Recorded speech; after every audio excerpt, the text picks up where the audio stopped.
Chapter 1. Second Chance. Early morning. The sunlight bled softly through the curtains, painting golden streaks across the cluttered apartment floor. Dust motes drifted in the air, undisturbed. A man was sprawled on the bed, loudly snoring. He was so out of it as if this was the first time in years he was sleeping so well. And then, bang, bang, bang. The door shook like someone was about to kick it off its hinges. Damon flinched awake, groggily sitting up. Another knock, louder this time, almost furious. He stumbled to his feet, rubbing the sleep from his eyes and cursing under his breath. If this is another delivery I didn't order, he swung the door open. And froze. Standing there, backlit by the morning sun, was a woman who looked like she had just stepped out of a modeling catalog. She was stunning, dangerously so. Long blonde hair fell in lazy waves over a crimson jacket that clung to her in all the ways that made reality feel unreal. Her legs were long and sculpted, and her posture was effortlessly confident. Her beauty had that impossible, cinematic quality, the kind teenage boys stashed under their pillows in glossy magazine form. But her blue eyes, they were cold, unblinking, lacking even an ounce of emotion. Damon's mouth hung open. How was she here? Why was she here? He stood like a statue and gawked at her, his brain completely short-circuiting.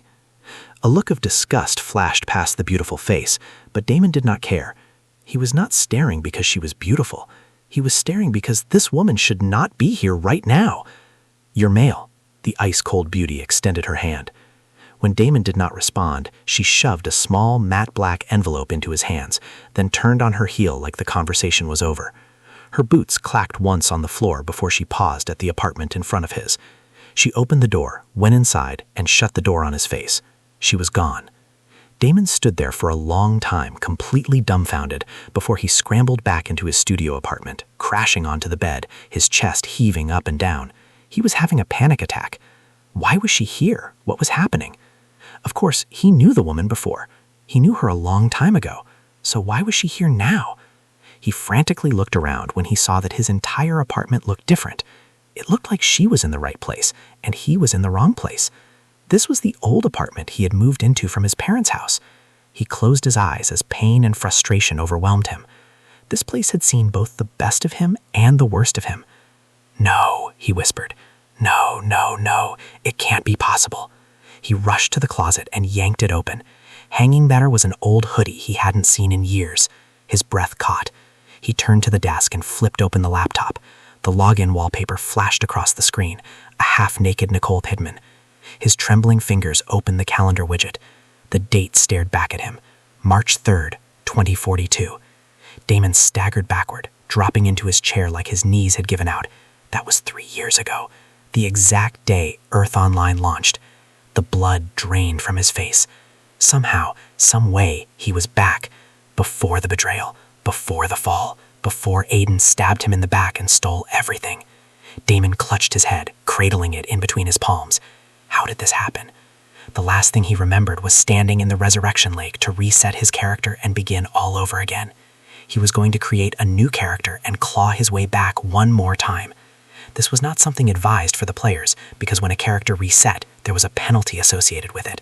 They inherently would only be able to receive less stats every level and needed more experience points to level up, a couple more penalties here and there. However, Damon was already at rock bottom. Thanks to his guildmate and his so-called best friend, everything he had worked for had been crushed and laid waste in a single day. Blood Rain, the legendary artifact he was first in line to claim, the item that would have cemented his name across the leaderboards. He'd done everything right, maxed out the build, first clear pathing, worked tirelessly for days on end for the hidden quest. But in the end, it didn't matter. Aiden had shown his true colors just before the final phase and stabbed him through the back, live on stream. The kill, the drop, the credit, all his.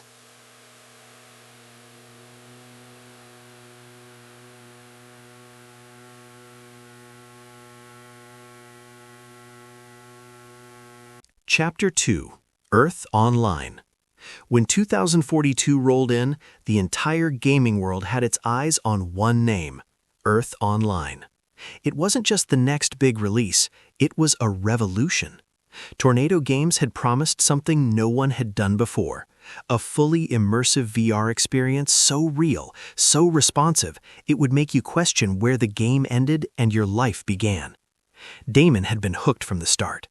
He'd spent weeks reading every leak, every dev interview, every conspiracy theory on shady forums. Against his parents' wishes, and with more confidence than sense, he dropped most of his savings on the immersion gear the moment pre-orders went live. He just knew this wasn't going to be an ordinary game. And it wasn't.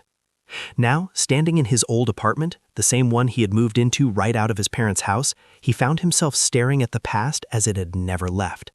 His eyes drifted to the shelf, where the VR helmet rested exactly where he used to keep it. He walked over, slowly, and picked it up. Questions flooded his mind. Was he hallucinating? Dreaming? How the hell could he be back here? His brain scrambled for logic, but none of it made sense. The date, the room, even the woman from earlier, it all screamed impossible. But deep down, he felt it. This was real. Somehow, some way, he was back in time. And honestly, he didn't care why. Not right now. If this was real, if this was truly happening, then he wasn't going to waste a second. Not this time. He had been cheated once. He wasn't going to let it happen again. He looked down at the helmet in his hands and took a slow, steady breath. "Let's do it right this time," he muttered. He placed the helmet back down on the shelf and took a step back. First, he needed a moment, a reset. Damon made his way to the bathroom, letting the familiar hiss of the shower fill the space. The water was hot, but he didn't care. He stood under the stream, letting it hit his skin, trying to wash off the confusion, the fear, the grief that still lingered somewhere deep inside. Today was the first day he didn't feel like a failure. The first time in years he hadn't woken up already exhausted. There was still fear, sure, and doubt. But underneath all of that was something stronger. Purpose. He stared at his reflection in the fogged-up mirror. His face looked younger, less tired, like the world hadn't beaten him down yet. Depression was no joke. It creeped up on you, wear you down slowly, like rust on metal. And Damon had spent months corroding. There were days when simply getting out of bed felt unbearable. He couldn't face his parents. He couldn't face his friends or even walk outside without getting ridiculed. He did not want to let it all get to him, but eventually, it did. But this time, everything was going to be different. This time, he knew exactly what was coming. Damon got dressed in fresh clothes, cleaner than he remembered. No more stains, no more weeks-old pizza boxes stacked in the corner. Everything about this apartment looked like it had been reset right alongside him. Had he really been this clean once? He let out a sigh and ordered some food. Good food from his favorite Indian restaurant. He added extra naan and a mango lassi, just because he could. When it arrived, the smell hit him like a wave of nostalgia and comfort. He devoured the meal like a hungry raccoon. After he finished eating, he cleared the table, actually cleared it, and wiped it down. Then he took another look around the apartment and pinched himself in the hand. He half expected everything to go back to the way it was, but nope, he was still here and still breathing. Damon shook off the nervousness and the unsettling feeling. He needed to make plans now. He could not afford to waste time and think about what was real and what was not. This was happening, and he was going to go along with it. That was that. He calmed himself and took a notepad and pen. He sat down at the table and then began writing. So many things had happened, and it was so difficult to remember everything. But he jogged his mind back to the very first day, and slowly, one by one, everything came back to him. He tried to note down as much as he could. He had 4 hours left before the game launch officially began. Only 4 hours. It felt like both too much time and not nearly enough. Damon tapped the pen nervously against the notepad, flipping through scraps of memory. Dates, events, hidden triggers, patch exploits that hadn't been discovered yet, where the secret vendors spawned, what time the first major world event would crash the servers. He wrote everything he could remember with his messy and chaotic handwriting. So many players would waste their first few hours experimenting, gawking at the graphics, or wandering around aimlessly. But not him, not this time. He had a plan. He kept writing. Exploit stacking methods, dialogue trees with NPCs that unlocked secret affinity levels, early game bosses with loot tables no one would expect. It felt surreal, remembering things that technically hadn't even happened yet. He paused for a moment, tapping the pen lightly against the page. Aiden. The name alone felt like a knife. His former best friend, the one person he trusted most, and the one who'd gutted him in front of millions. Damon clenched his jaw, the pen nearly snapping in his fingers. He took a deep breath and forced himself to keep writing. He didn't have time for revenge fantasies. Not yet. First, power. Then, everything else. By the time he finished, 2 pages were filled with scribbled notes and a crude roadmap of the next 48 hours. It wasn't perfect, but it was better than anything he'd ever had before. He folded the paper neatly and tucked it under the keyboard, just in case. He glanced at the clock. 15 minutes left. Damon stood, stretched, and walked back to the shelf. He picked up the helmet again and held it in both hands. The surface shimmered faintly under the light. He was ready. He sat down on his bed and lowered the helmet onto his head before lying down in a relaxed pose. The screen lit up. Earth Online system booting. Damon closed his eyes as the world around him faded into nothingness. Chapter 3. First title unlocked. 5, 4, 3, 2, 1. Ding! Damon opened his eyes and the darkness around him dissipated, replaced with a bright and sunny world. He was standing in front of a solemn monolith. A beautiful angel flew towards him and flashed a cute smile. She had a halo floating gently above her head and soft, feathery wings that shimmered in the light like spun silver. Her golden hair danced with the breeze, and her eyes sparkled with kindness and innocence. "Welcome to Earth Online," she chirped, voice light and musical. "By the grace of the Sky Father and the blessings of the 7 realms, you have been chosen to walk the path of destiny." Damon blinked against the sudden brightness. His senses were still adjusting. "I am your guiding angel, Moonshine. I will be introducing you to the world and show you all the—" The introduction was an hour-long one, and Damon had no plans of wasting his time on something like this. "Skip," he interrupted the angel. She did not seem offended in the least, and instead extended a hand to him. "Would you like to begin the tutorial?" Damon would have preferred to skip this one as well, but he knew a little secret about this tutorial and had no plans on missing out on that title this time around. Damon took her hand. "Yeah, let's begin." The moment their hands touched, the scenery shimmered. The bright fields and gentle breeze melted away, replaced by the tutorial zone, a small cave. The cave was cozy, and there was moss everywhere. A second after he arrived, the first rabbit spawned. Then 2 more popped up. They were round, fluffy things with big, glossy eyes and twitching noses. White, brown, a few black-spotted ones. Their ears flopped as they hopped around cutely. They were completely harmless. Didn't drop loot, didn't grant experience, barely nibbled for 1 point of damage. They existed solely for one reason: to let new players learn the basics of movement and timing without fear of death. Most people spent 5 minutes here, tops, before moving on to the real part of the game. But not Damon. He reached down, grabbed a medium-sized rock, and then, without hesitation, he slammed the rock down onto the first rabbit. Thud. The rock came down hard, and the rabbit didn't even have time to squeak. Its body crumpled beneath the blow, soft fur torn apart, bones shattered. Blood pooled under it, seeping into the cracks of the cave floor. Damon stared down at the mess for a second. The game prided itself on realism, and that included the way a rabbit's skull caved in under a rock. He was already used to things like this. This was not his first time, after all. He quickly moved on to the next one, and soon the corpses started piling up. But he was only in the dozens, and he needed hundreds. He sucked in a big breath and got to work. He kept his movements simple and his actions small. A couple of hours quickly passed, and his stamina was close to bottoming out. Finally, the notification chimed in. "Ding! You have completed the tutorial." "Ding! Title unlocked. Rabbit Killer. I hate cute little bunnies." Damon's figure disappeared from the small cave and appeared in the middle of the newbie small town. He was wearing a simple linen cloth shirt and pants. He was back in the Griffin Town, a small town on the outskirts of the Nieta Falls city. This was his starting town in his last life, and he had arrived at the same place this time as well. Damon let out a breath of relief. The starting point was usually random, and he did not want a big portion of his plan to get messed up because of this randomness. But it turns out even randomness cannot escape fate. He spawned in the same place as before. All around him, players continued to materialize out of thin air.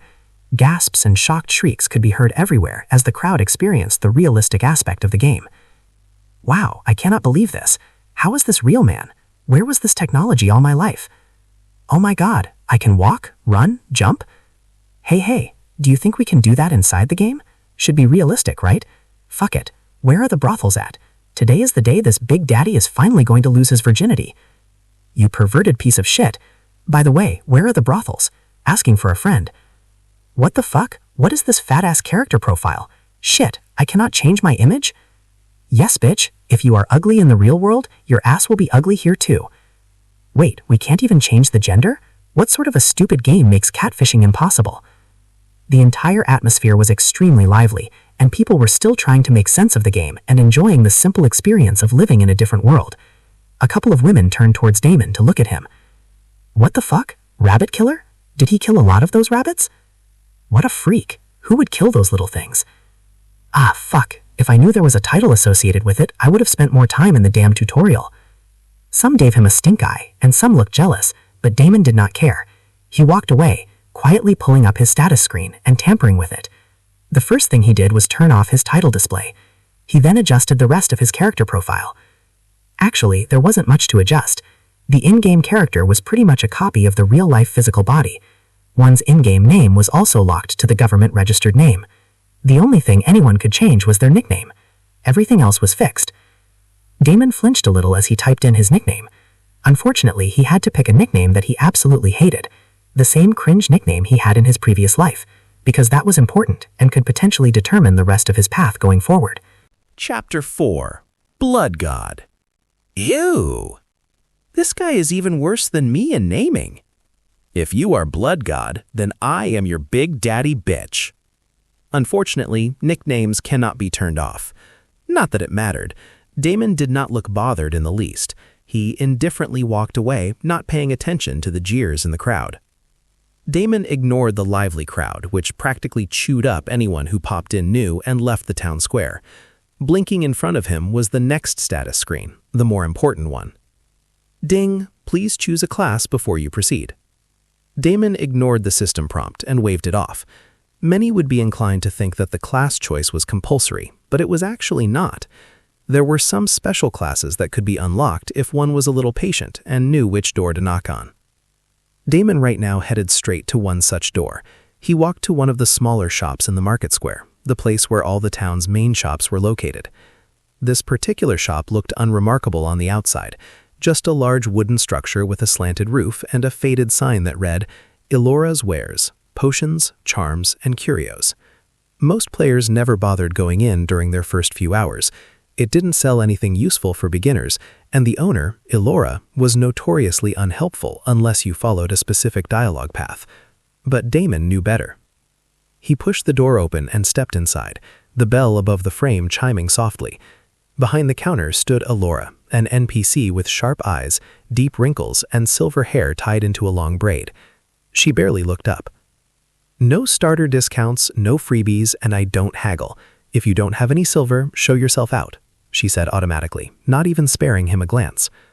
Damon didn't respond. Instead, he walked straight up to the counter and flashed a small smile. Hello, do you happen to have any invisibility charms? The old hag looked up, and immediately her attitude did a 180. Naturally, Damon had his newly earned title proudly displayed atop his head. Rabbit killer. I hate cute little bunnies. The old hag laughed. You are an interesting brat, aren't you? I don't have any invisibility potions, but you can borrow my old charm for a day. Only for a day. You better return it back before sundown. Elora reached beneath the counter, her movements surprisingly nimble for someone who looked half mummified. She pulled out a small, bone-white pendant strung on a frayed cord. Damon's heart froze for a moment, and only when the woman handed him the charm he sighed in relief. Finally, the first part of his plan was complete. Thank you, Miss Elora. I will definitely bring back your charm soon.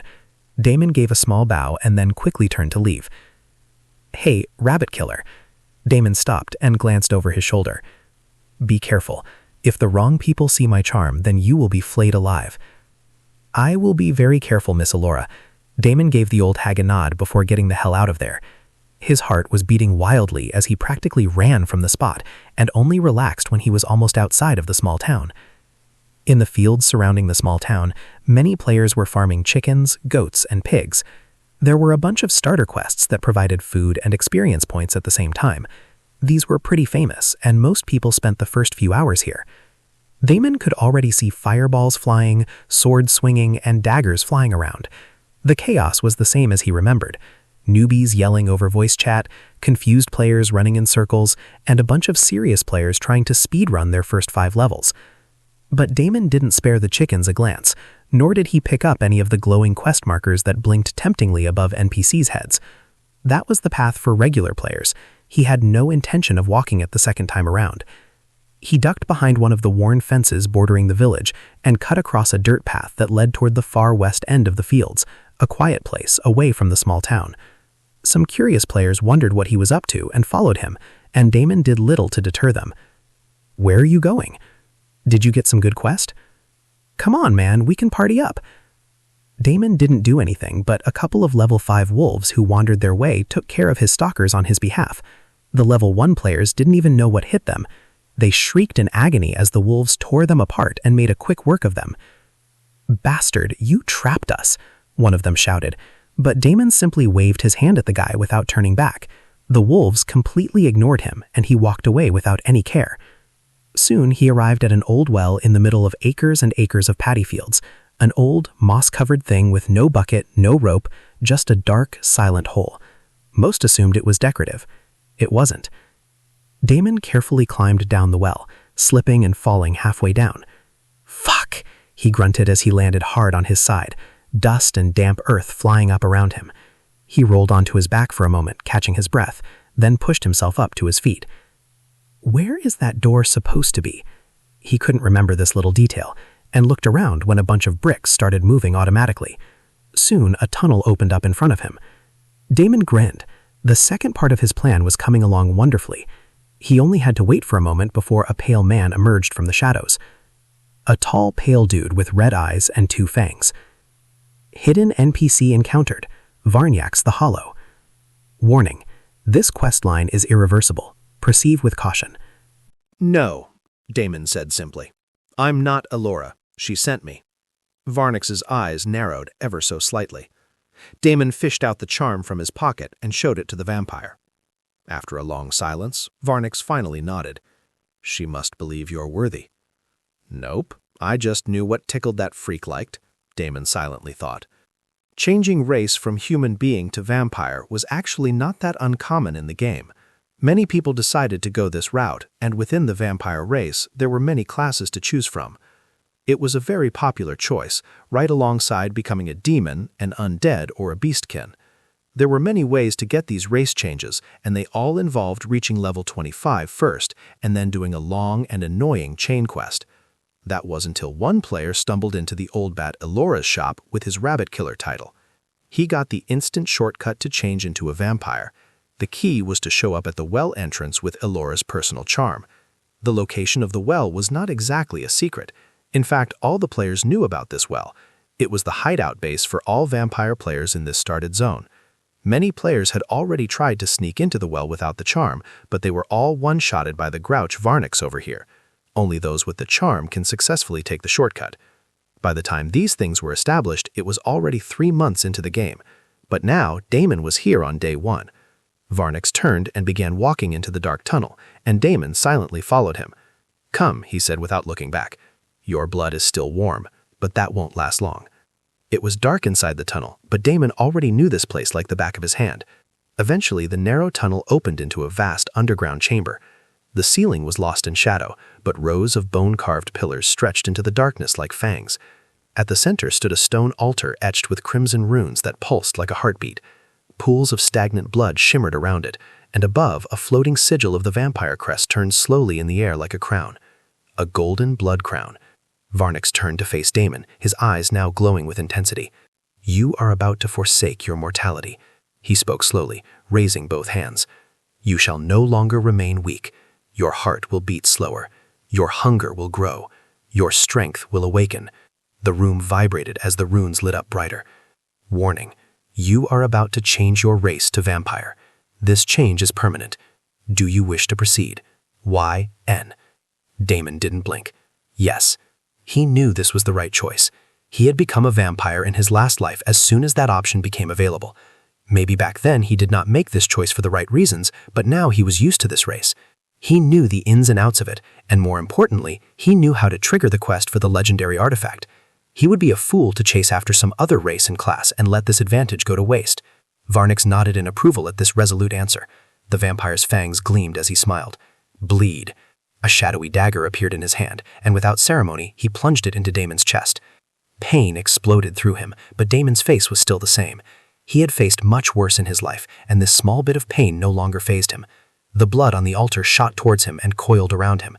His vision darkened. His heart slowed. Race change complete. You are now a vampiric creature. Bloodborne path unlocked. Passive unlocked. Heightened senses, eternal hunger. Heightened senses. You see better in the dark, hear farther than most, and notice things others miss. Faint footsteps, whispered voices, the smell of fresh blood, nothing escapes you. Eternal hunger.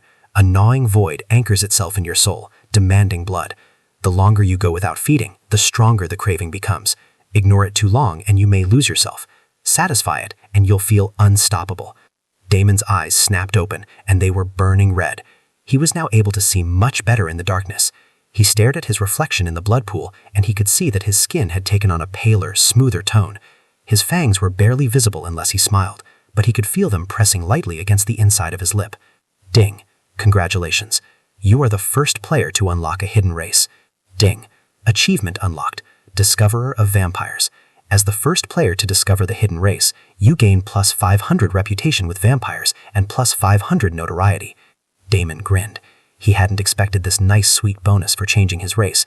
This made his next plan a lot easier to put in motion. Reputation points were a bitch to grind, and especially so with arrogant vampires. They don't give it away so easily. Notoriety was also a nice add-on. As a dark faction player, one needed high notoriety to interact with any decent NPC, otherwise they simply wouldn't respect you. Both reputation and notoriety were something he planned on grinding this week, and now his time had been freed up to do other better things.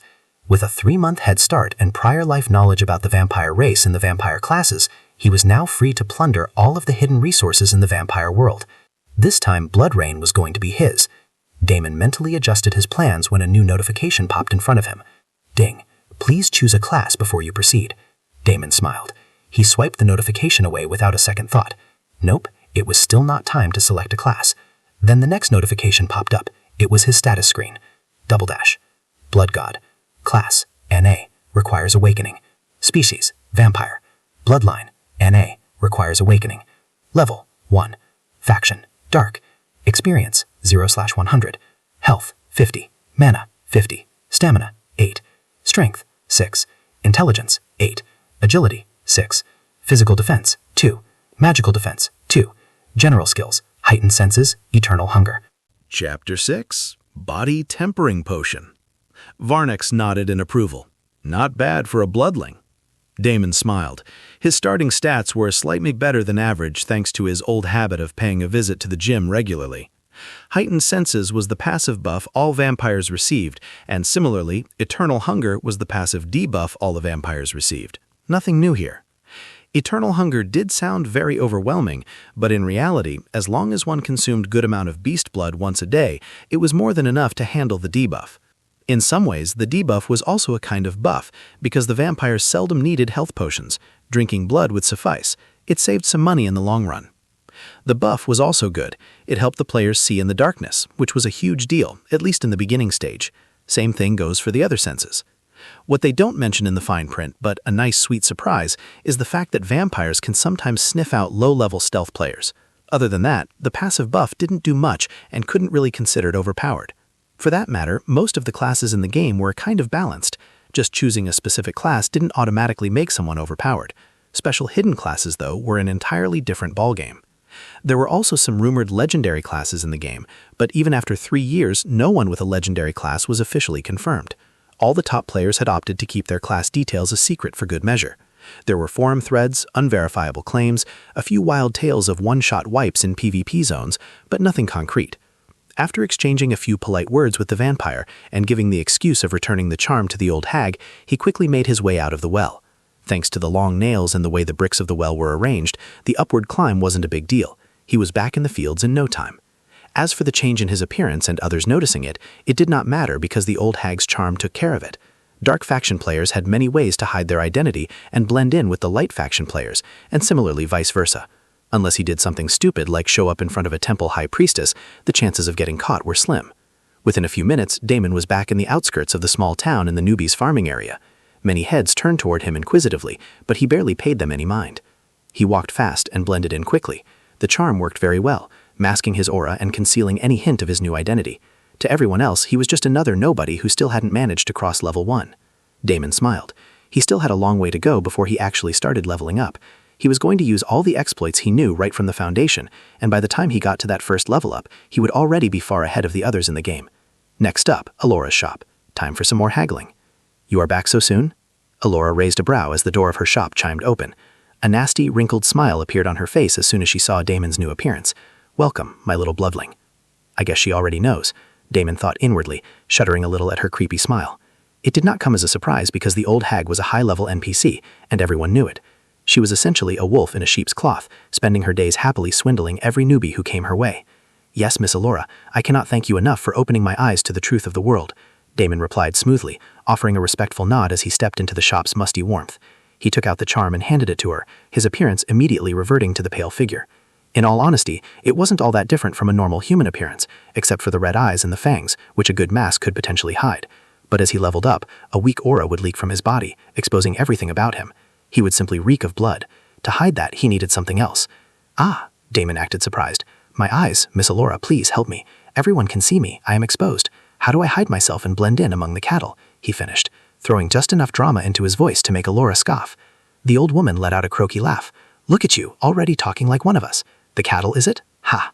She eyed him for a moment, then reached beneath her counter, fingers dancing over a row of small, intricately carved boxes. She pulled one out and cracked it open. Inside lay a thin silver chain with a black gemstone pendant, barely bigger than a fingernail. The gem shimmered with a faint red glow that pulsed like a heartbeat. Item, Blood Veil Sigil. Uncommon. Disguises vampiric aura, fangs, and red eyes. The user can pass as human unless directly examined by high-level detection. Durability, 100/100. Wears down slowly when exposed to sunlight or divine auras. She slid it across the counter. "Wearing that won't make you invisible, but it'll stop the cattle from having a stroke when you walk past. Just don't push your luck around temples." Damon took the pendant, looping it around his neck. His reflection in the shop's dusty window immediately morphed. His eyes dulled to brown, his fangs retracted, and his pallor faded. "Perfect," he murmured, while cursing the stingy old hag inwardly. He already had such a high reputation, and yet she only took out an uncommon grade item. "Brat, I am giving it to you for free. Take what you get," Alora snorted. "What? I don't need to read minds to know when someone's mouthing off in their head," she replied coolly. Damon just smiled and politely nodded. "Thank you for helping me out. Then what are you still hanging around here for? Get lost." Alora studied him for a moment before letting out an annoyed sigh. "Don't tell me. Are you going to stand here and ask me for more freebies?" "I wouldn't dream of it, Miss Alora." Damon quickly shook his head. "I do need a small loan," he added after a moment. "A loan, is it?" She gave him a glare. Damon held up both hands, placating. "Temporary, strictly business. I'll pay it back with interest." Alora stared at him, fingers drumming on the counter. Then she snorted, finally relenting. "Fine, tell me what you need." Damon smiled. "A couple of bristlenet, a couple of red leaf weed, a few stalks of bogthorn, and 1 drop of big wasp honey." Alora's brows instantly shot up. "Bloodling, who the hell are you? How do you know the exact ingredients of body-tempering liquid?" Chapter 2. Earth Online. When 2042 rolled in, the entire gaming world had its eyes on one name, Earth Online. It wasn't just the next big release, it was a revolution. Tornado Games had promised something no one had done before, a fully immersive VR experience so real, so responsive, it would make you question where the game ended and your life began. Damon had been hooked from the start. He'd spent weeks reading every leak, every dev interview, every conspiracy theory on shady forums. Against his parents' wishes, and with more confidence than sense, he dropped most of his savings on the immersion gear the moment pre-orders went live. He just knew this wasn't going to be an ordinary game. And it wasn't. Now, standing in his old apartment, the same one he had moved into right out of his parents' house, he found himself staring at the past as it had never left. His eyes drifted to the shelf, where the VR helmet rested exactly where he used to keep it. He walked over, slowly, and picked it up. Questions flooded his mind. Was he hallucinating? Dreaming? How the hell could he be back here? His brain scrambled for logic, but none of it made sense. The date, the room, even the woman from earlier, it all screamed impossible. But deep down, he felt it. This was real. Somehow, some way, he was back in time. And honestly, he didn't care why. Not right now. If this was real, if this was truly happening, then he wasn't going to waste a second. Not this time. He had been cheated once. He wasn't going to let it happen again. He looked down at the helmet in his hands and took a slow, steady breath. "Let's do it right this time," he muttered. He placed the helmet back down on the shelf and took a step back. First, he needed a moment, a reset. Damon made his way to the bathroom, letting the familiar hiss of the shower fill the space. The water was hot, but he didn't care. He stood under the stream, letting it hit his skin, trying to wash off the confusion, the fear, the grief that still lingered somewhere deep inside. Today was the first day he didn't feel like a failure. The first time in years he hadn't woken up already exhausted. There was still fear, sure, and doubt. But underneath all of that was something stronger. Purpose. He stared at his reflection in the fogged-up mirror. His face looked younger, less tired, like the world hadn't beaten him down yet. Depression was no joke. It creeped up on you, wear you down slowly, like rust on metal. And Damon had spent months corroding. There were days when simply getting out of bed felt unbearable. He couldn't face his parents. He couldn't face his friends or even walk outside without getting ridiculed. He did not want to let it all get to him, but eventually, it did. But this time, everything was going to be different. This time, he knew exactly what was coming. Damon got dressed in fresh clothes, cleaner than he remembered. No more stains, no more weeks-old pizza boxes stacked in the corner. Everything about this apartment looked like it had been reset right alongside him. Had he really been this clean once? He let out a sigh and ordered some food. Good food from his favorite Indian restaurant. He added extra naan and a mango lassi, just because he could. When it arrived, the smell hit him like a wave of nostalgia and comfort. He devoured the meal like a hungry raccoon. After he finished eating, he cleared the table, actually cleared it, and wiped it down. Then he took another look around the apartment and pinched himself in the hand. He half expected everything to go back to the way it was, but nope, he was still here and still breathing. Damon shook off the nervousness and the unsettling feeling. He needed to make plans now. He could not afford to waste time and think about what was real and what was not. This was happening, and he was going to go along with it. That was that. He calmed himself and took a notepad and pen. He sat down at the table and then began writing. So many things had happened, and it was so difficult to remember everything. But he jogged his mind back to the very first day, and slowly, one by one, everything came back to him. He tried to note down as much as he could. He had 4 hours left before the game launch officially began. Only 4 hours. It felt like both too much time and not nearly enough. Damon tapped the pen nervously against the notepad, flipping through scraps of memory. Dates, events, hidden triggers, patch exploits that hadn't been discovered yet, where the secret vendors spawned, what time the first major world event would crash the servers. He wrote everything he could remember with his messy and chaotic handwriting. So many players would waste their first few hours experimenting, gawking at the graphics, or wandering around aimlessly. But not him, not this time. He had a plan. He kept writing. Exploit stacking methods. Dialogue trees with NPCs that unlocked secret affinity levels. Early game bosses with loot tables no one would expect. It felt surreal, remembering things that technically hadn't even happened yet. He paused for a moment, tapping the pen lightly against the page. Aiden. The name alone felt like a knife. His former best friend. The one person he trusted most. And the one who'd gutted him in front of millions. Damon clenched his jaw, the pen nearly snapping in his fingers. He took a deep breath and forced himself to keep writing. He didn't have time for revenge fantasies. Not yet. First, power. Then, everything else. By the time he finished, 2 pages were filled with scribbled notes and a crude roadmap of the next 48 hours. It wasn't perfect, but it was better than anything he'd ever had before. He folded the paper neatly and tucked it under the keyboard, just in case. He glanced at the clock. 15 minutes left. Damon stood, stretched, and walked back to the shelf. He picked up the helmet again and held it in both hands. The surface shimmered faintly under the light. He was ready. He sat down on his bed and lowered the helmet onto his head before lying down in a relaxed pose. The screen lit up. Earth Online system booting. Damon closed his eyes as the world around him faded into nothingness.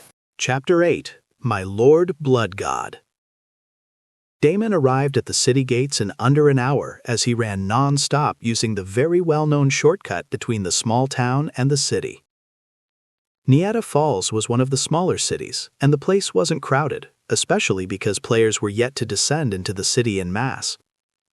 There were several level 5 to 10 beasts littered in the forest surrounding the city, and if one did not know a safe path, they would be doomed unless they could handle a few of the beasts.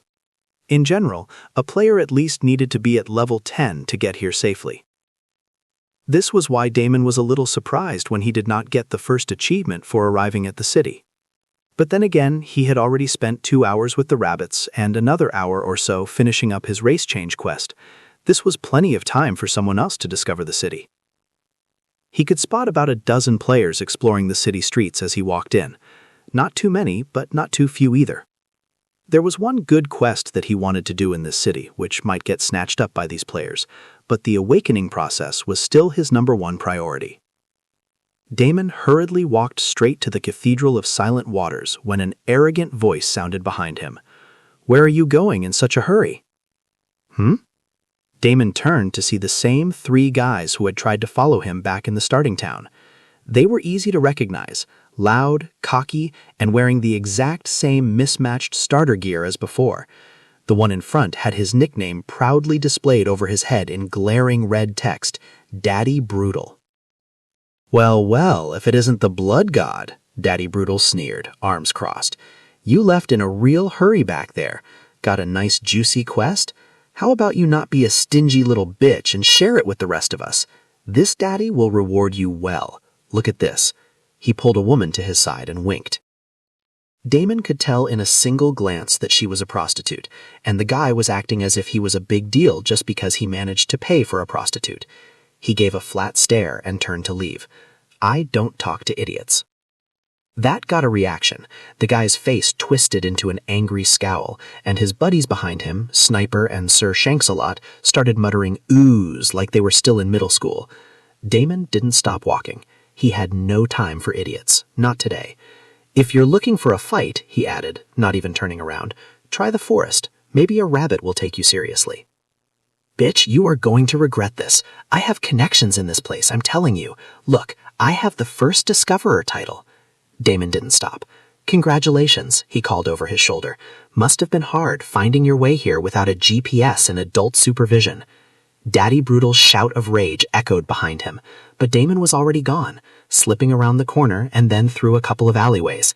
He had no interest in indulging these idiots, even though he was mildly curious how they managed to get the first Discoverer title for the city. But then again, it was not a big deal. It gave a single stat point boost, and unless one went about solely discovering all the cities one after the other, which was near impossible, the achievement didn't really matter. As for the nonsense they were spouting, he was way too mature to care about that. Or maybe he was not. Damon could sense a player following behind him. The trio must have had a 4th stealth player among them who was tailing him now and trying to catch up with him, probably hoping to spy on his movements and steal whatever secrets they thought he had. PvP was not allowed inside the city, and from the looks of it, these guys knew it. They were pretty brazenly following him without worrying about any repercussions. But they missed a key piece of information. The charm Damon wore around his neck took care of this little detail for him. Damon slowed down and acted as if he was looking around. Then, just as the player caught up with him, he decisively made his move. He aimed for the man's throat and swiped his long nails, and in a single second the guy was sent flying back with a loud, wet crack, slamming against the alley wall like a rag doll.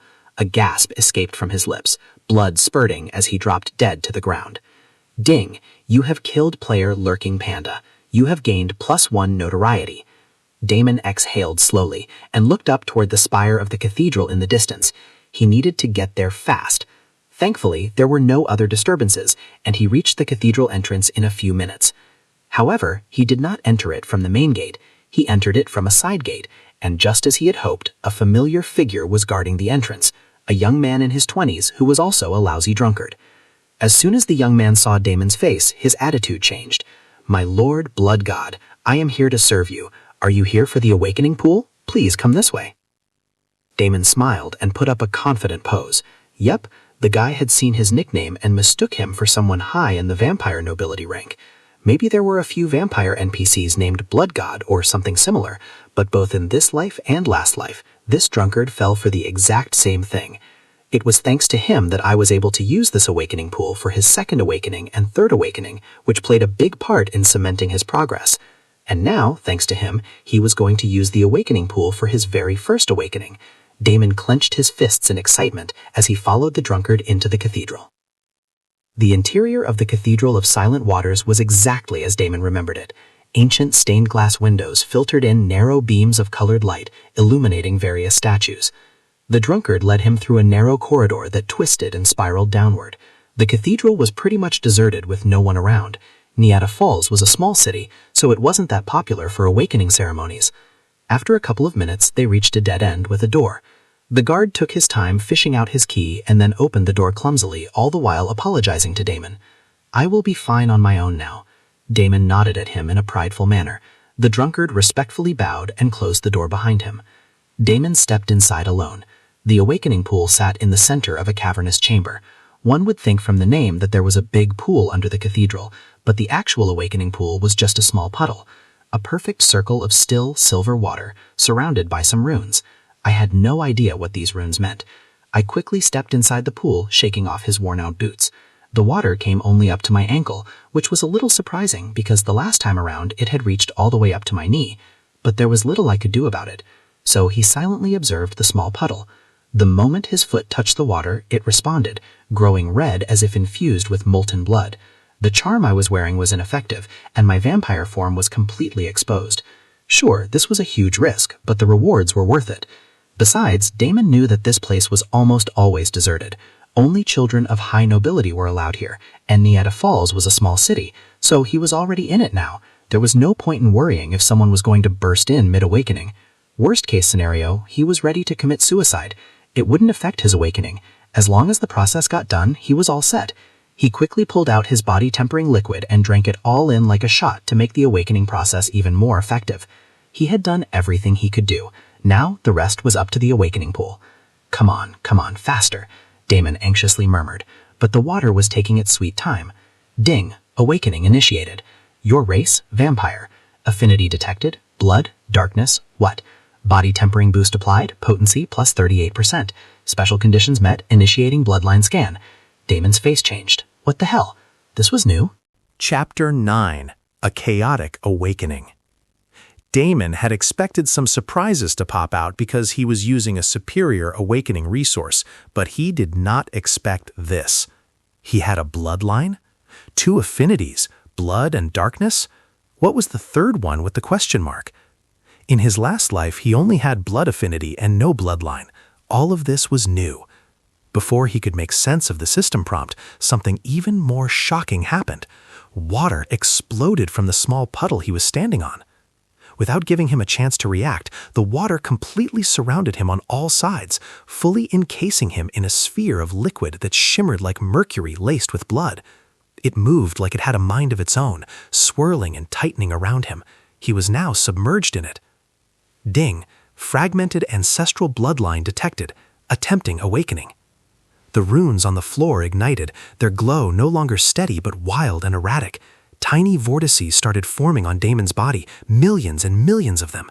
These vortices started sucking the liquid inside. Pain rippled across his body. Whatever was happening, this was not heading anywhere good. This is not good. There is not a lot of water. I am going to suffer a backlash. Damon screamed and shouted in pain. The runes glowed brighter, and water kept coming and coming. The puddle beneath him, once shallow enough to barely wet his ankles, now seemed endless. The chamber trembled, the stone tiles cracked. From beneath the cathedral, from some unknown source, water surged upward, as if summoned by the awakening ritual. Everything was spiraling out of control. More liquid, more blood-tinged mercury flooded the chamber, yet none of it spilled outward. Everything obeyed the same silent command, drawn into the sphere that wrapped tighter around Damon. His body hung weightless inside it, but his mind was far from calm. Ding, awakening initiated. What the hell is this? Damon gritted his teeth. He had never heard of anything like this happening during a first awakening. Most people sat in the pool for 30 seconds, watched a few runes flicker, and boom, class selection. He had researched a lot about the awakening process in the city's library, and not one book mentioned anything like this. This was something else entirely. Suddenly, pain shot through his spine, pure, white-hot agony that lanced into his skull like a branding iron. Damon bit his tongue and tasted blood.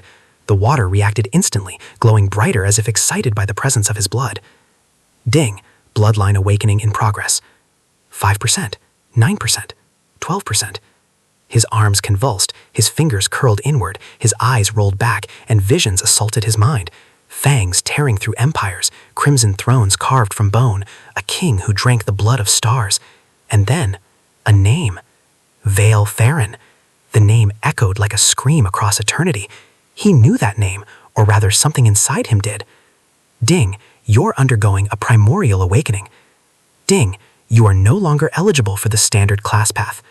More and more system prompts kept flashing in front of Damon, each one more ridiculous than the last, but his brain was stuck on that single name he had heard. Vale Farron. Wasn't that a name that appeared in the Blood Rain's quest? Damon tried his best to remember, and he just couldn't place it. Then it came to him. Vale Farron was the name of the blacksmith's son, the blacksmith who had forged Blood Rain. But how is that guy's son related to his awakening? What was happening? Ding, bloodline awakening paused. Ding, soul fragment required to proceed. Ding, soul scan in process. Ding, soul fragment obtained. Ding, soul fragment contaminated by soul weapon Blood Rain's essence. Ding, error. Ding, error. Ding, partial awakening initiated. Ding, partial awakening in progress. 11%, 29%, 34%. Damon was going crazy. What the hell was happening? How could Blood Rain's soul be present inside him? He did not understand anything that was happening. During this chaos and confusion, a loud explosion sounded. Bang! Something hit the awakening pool water that had enclosed him. The barrier weakened a little, temporarily revealing what was outside. It was only for a moment. The barrier quickly patched up once again, fully encasing Damon. But that 1 second was enough for Damon to see that he was surrounded now. The entire chamber was flooded with a dozen figures cloaked in white and gold, the sacred vestments of cathedral enforcers. Magic circles hovered around their palms, crackling with divine energy. At their center stood a stern-looking priest with eyes like molten silver and a staff shaped like a crucifix speared through a serpent. "Shit," Damon muttered under his breath, his voice muffled within the liquid sphere. He could feel the pressure of their spells pounding against the water's surface now, each one probing, pushing, trying to break in. This wasn't just a routine awakening anymore. This was a holy fucking crisis. On the other side, the system wasn't done with him yet. The percentages were slowly ticking by and stopped completely when it came to 53. Ding, partial awakening successful. Ding, 53% bloodline assimilated. Warning, bloodline extremely unstable. Warning, 10 days before bloodline collapses permanently. Seek stabilization immediately. Damon's heart skipped a beat. What the hell was this? A death sentence? He did not have time to think because the next second the sphere of blood mercury exploded under the combined assault of the cathedral enforcers. Chaos erupted. All the enforcers tried to block the backlash from the blood sphere, and in the center of it all stood Damon. He was fully drenched, panting, and shirtless, with glowing red runes spiraling up his arms and chest like tattoos. His eyes glowed bright crimson, and his fangs were visible for everyone to see. The priest took a step forward, staff raised. "You, whatever you are in violation of divine ordinance. Submit now, or be purged." How about no? Damon didn't have to think twice before activating the teleportation talisman he had swindled from Alora. This was exactly why he had asked for one, and now that same situation was playing out in front of him, though for an entirely different reason. The teleportation talisman activated, and with that, Damon vanished in a blink, leaving all of the cathedral enforcers staring wide-eyed and powerless as the crimson flare of teleportation shimmered and died. Chapter 10. Little Red. How did a mortal awakener come in possession of a high-grade talisman? How did he manage to escape right in front of us? This is completely unacceptable. The priest's voice echoed through the cathedral ruins like thunder, each word laced with divine fury. His staff slammed into the stone with a crack that sent spiderweb fractures racing across the marble floor. None of the enforcers dared to respond. The scent of burning blood still lingered in the air. The altar stones were scorched black, and the sacred runes were flickering erratically, as if the very magic in the cathedral had been violated. Because it had. The priest's molten silver eyes swept across the room. Do you even understand what that was? That wasn't a mortal awakening. That was a bloodline reclamation, an ancient one, primordial, possibly cursed, and it happened in our pool." One of the junior enforcers, pale and visibly shaking, stepped forward. "We couldn't trace the destination of the teleport, sir. The signature was masked. Someone cloaked it immediately. That man could be anywhere." Before the priest could respond to that, another man came running. "Sir, something is terribly wrong with the cathedral waters." The priest glared back at the idiot spouting the obvious. The man hurriedly explained, "Not just our cathedral. All the cathedrals in the kingdom have been drained completely. There is no blessed water left in the pools. Every single awakening pool has gone dry." Gasps spread like wildfire through the room. Even the stern-faced enforcers, trained for divine combat and unfazed by horrors, gasped at this news. The priest froze, staff clutched tight in his hand. "What did you just say?" "I've confirmed with the high chapels of Varen, Altharos, and Dawnspire," the messenger continued breathlessly. "It happened at the exact same moment. Their pools were completely drained, not evaporated, not corrupted, just emptied." Shock and dread filled the eyes of the priest. "He drained them? That boy, drained all of them?" Everyone stood silently, not knowing what to do now. "Find him," the priest finally spoke up, his voice bellowing. "I want every teleportation gate, every resurrection shrine, every rogue blood mage circle within 500 miles locked down. I want his name and his soul. If there's even a trace of that awakening energy left behind, track it." He turned away and mumbled in a low voice that no one could hear. "Because if that bloodling is allowed to awaken completely, this entire continent will burn." Meanwhile, Damon tumbled through space and reappeared on a steep hill just outside the outer perimeter of Nieta Falls. He hit the ground hard, coughing as the last traces of teleportation light faded. Grass tickled his fingers, dirt caked his palms, and his skin still steamed faintly from residual magic burns. But he was alive. "Holy shit," he breathed, chest heaving. "What the fuck was that?" He rolled onto his back and stared up at the clear sky, letting the wind cool his overheated body. "Wait, they will come after me now. They know that minor teleportation couldn't have taken me far. Shit." Damon ground and forced himself to sit up, every muscle in his body aching as if he had just run a marathon while being electrocuted. His fingers curled into the grass as he steadied himself. "I've got maybe seconds, maybe a couple of minutes if I'm lucky, before they start combing this place." He was just about to get up and run like hell back to the vampire base when suddenly a voice appeared in his head. "No need to run, little bloodling," the woman's voice whispered, ancient and cold, slithering into his mind like smoke through a crack. Damon froze. His heart skipped a beat. That was not the system voice, and it wasn't his imagination either. Who are you?" Damon asked aloud, glancing around the hillside. There was no one, just wind, trees, and the distant growls of the beasts.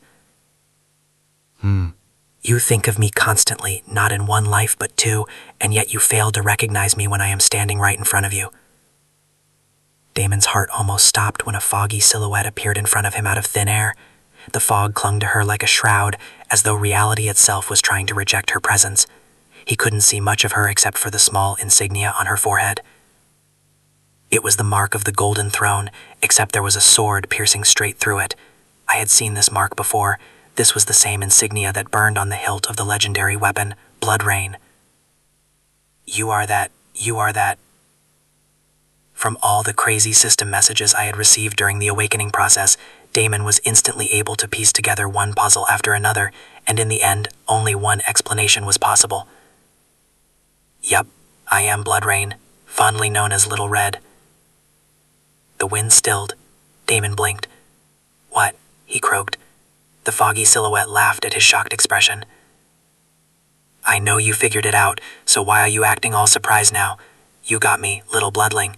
3 of you came after me that night, and you were the one who was successful. You got me, and I made sure we both got a fair second chance to climb our way back to the top." Damon gulped. Sure, he had guessed correctly, but guessing was one thing, and knowing the truth was an entirely different thing. How could all of this be happening? How could she be the legendary weapon's soul? That was something that happened in his last life. How could it have possibly followed him in this new life? I know you have a lot of questions, Bloodling, but I have already used all of my energy to aid in your awakening. I am feeling very sleepy now. Wake me up soon, okay? I am counting on you. Also, I made sure no one could track you or see your status. You will just be a normal vampire in their eyes, she whispered, her voice already fading like mist at dawn. Damon reached out instinctively, but the fog had already begun unraveling, dissolving into threads of shimmering red that drifted into the wind and vanished without a trace. The hillside returned to its peaceful state, and just like that, she was gone. Chapter 11. What's Real and What's Not. Damon sat there for a long moment, unable to make sense of anything. No matter how much he tried to explain all this shit, he simply couldn't understand. How can something that happened inside the game affect real life? How could this soul weapon send him back in time, not to mention attach a part of her to him? Soul weapon. Soul. Shit. Was having a soul an actual thing? Was all of this magic and vampires an actual thing? Then all of the demons and the horrendous monsters were also real? Damon sat in stunned silence, his fingers still curled into the dirt beneath him. Earlier, when his brain tried to come up with theories as to how he had come back in time and how all of this was possible, he had slightly suspected that it might be game-related. But to actually know that this crazy hypothetical assumption might actually be true? Wait a second. Earth Online. It couldn't literally mean Earth Online, right? Was the truth right there in front of everyone for the whole world to see? What was going to happen in the future? Was this world going to merge with the real world? Would everyone in the real world also be able to use magic? That would be a good thing, except for the insanely powerful beasts and monsters in this world. If this world actually began interacting with the real world in any way, then there was only a full-blown apocalypse waiting for everyone. Damon felt as if he was going crazy. He was going deeper and deeper into the rabbit hole, and his thoughts weren't making sense anymore. He sat silently in a stupor when suddenly a loud growl woke him up. Damon snapped from his trance and rolled away. He only barely managed to dodge as the next instant a dire wolf barreled straight toward him, claws tearing up the earth, fangs bared and dripping with saliva. It was huge, with shaggy, dark fur matted in patches of dried blood. Its eyes glowed faintly green, and it was 100% locked onto him. Of course, Damon muttered, pushing himself to his feet, his legs wobbling beneath him. Why not throw a goddamn elite at me while I'm mentally breaking down? The wolf charged at him, and Damon's body reacted instinctively. This was not his first rodeo. He had grinded out beasts like this for hours, days, and months. Even if his stats were low, even if he was freshly awakened, and even if he did not have a damned class, the muscle memory from his past life kicked in. His blood surged, and he could feel the blood energy stirring within him. At a single command, the blood energy flowed to his hands. The wolf lunged at him, and he slashed at it with his bare hands, hands that were now glowing red. Ding, you have learned Blood Swipe. Ding, average completion. Ding, +2 skill proficiency. Damon ignored the bunch of notifications as he proceeded to finish off the wolf. Thanks to the stat difference, it took a couple of minutes, but this was not an impossible fight, and he was not a newbie to this game. By the time the wolf collapsed on the ground, Damon was drenched, half in his own sweat, half in the monster's gore. His arms trembled, breath coming in short gasps, and his newly learned old skill fizzled at his fingertips. He looked down at the beast's corpse, chest heaving. "First damn day," he muttered. "First day, and I've already killed an elite, pissed off a holy order, blown up a cathedral, and apparently broken the world. Ding, you have slain a Tier 1 elite beast, Dire Wildfang. Ding, you have gained experience points. Ding, you have leveled up. Ding, you have leveled up. Ding, you have leveled up. Ding, L1, ding, L5. 4 level ups? Not bad?" Damon was curious to check out the rest of the notifications, but suddenly he felt a strong feeling well up within him. Bloodlust kicked in, and a dark hunger clawed at the edge of his mind. His eyes darted to the corpse of the dire wolf. The blood, the scent, it was overwhelming. Vampiric bloodlust, one of the core weaknesses of the race, especially at higher levels.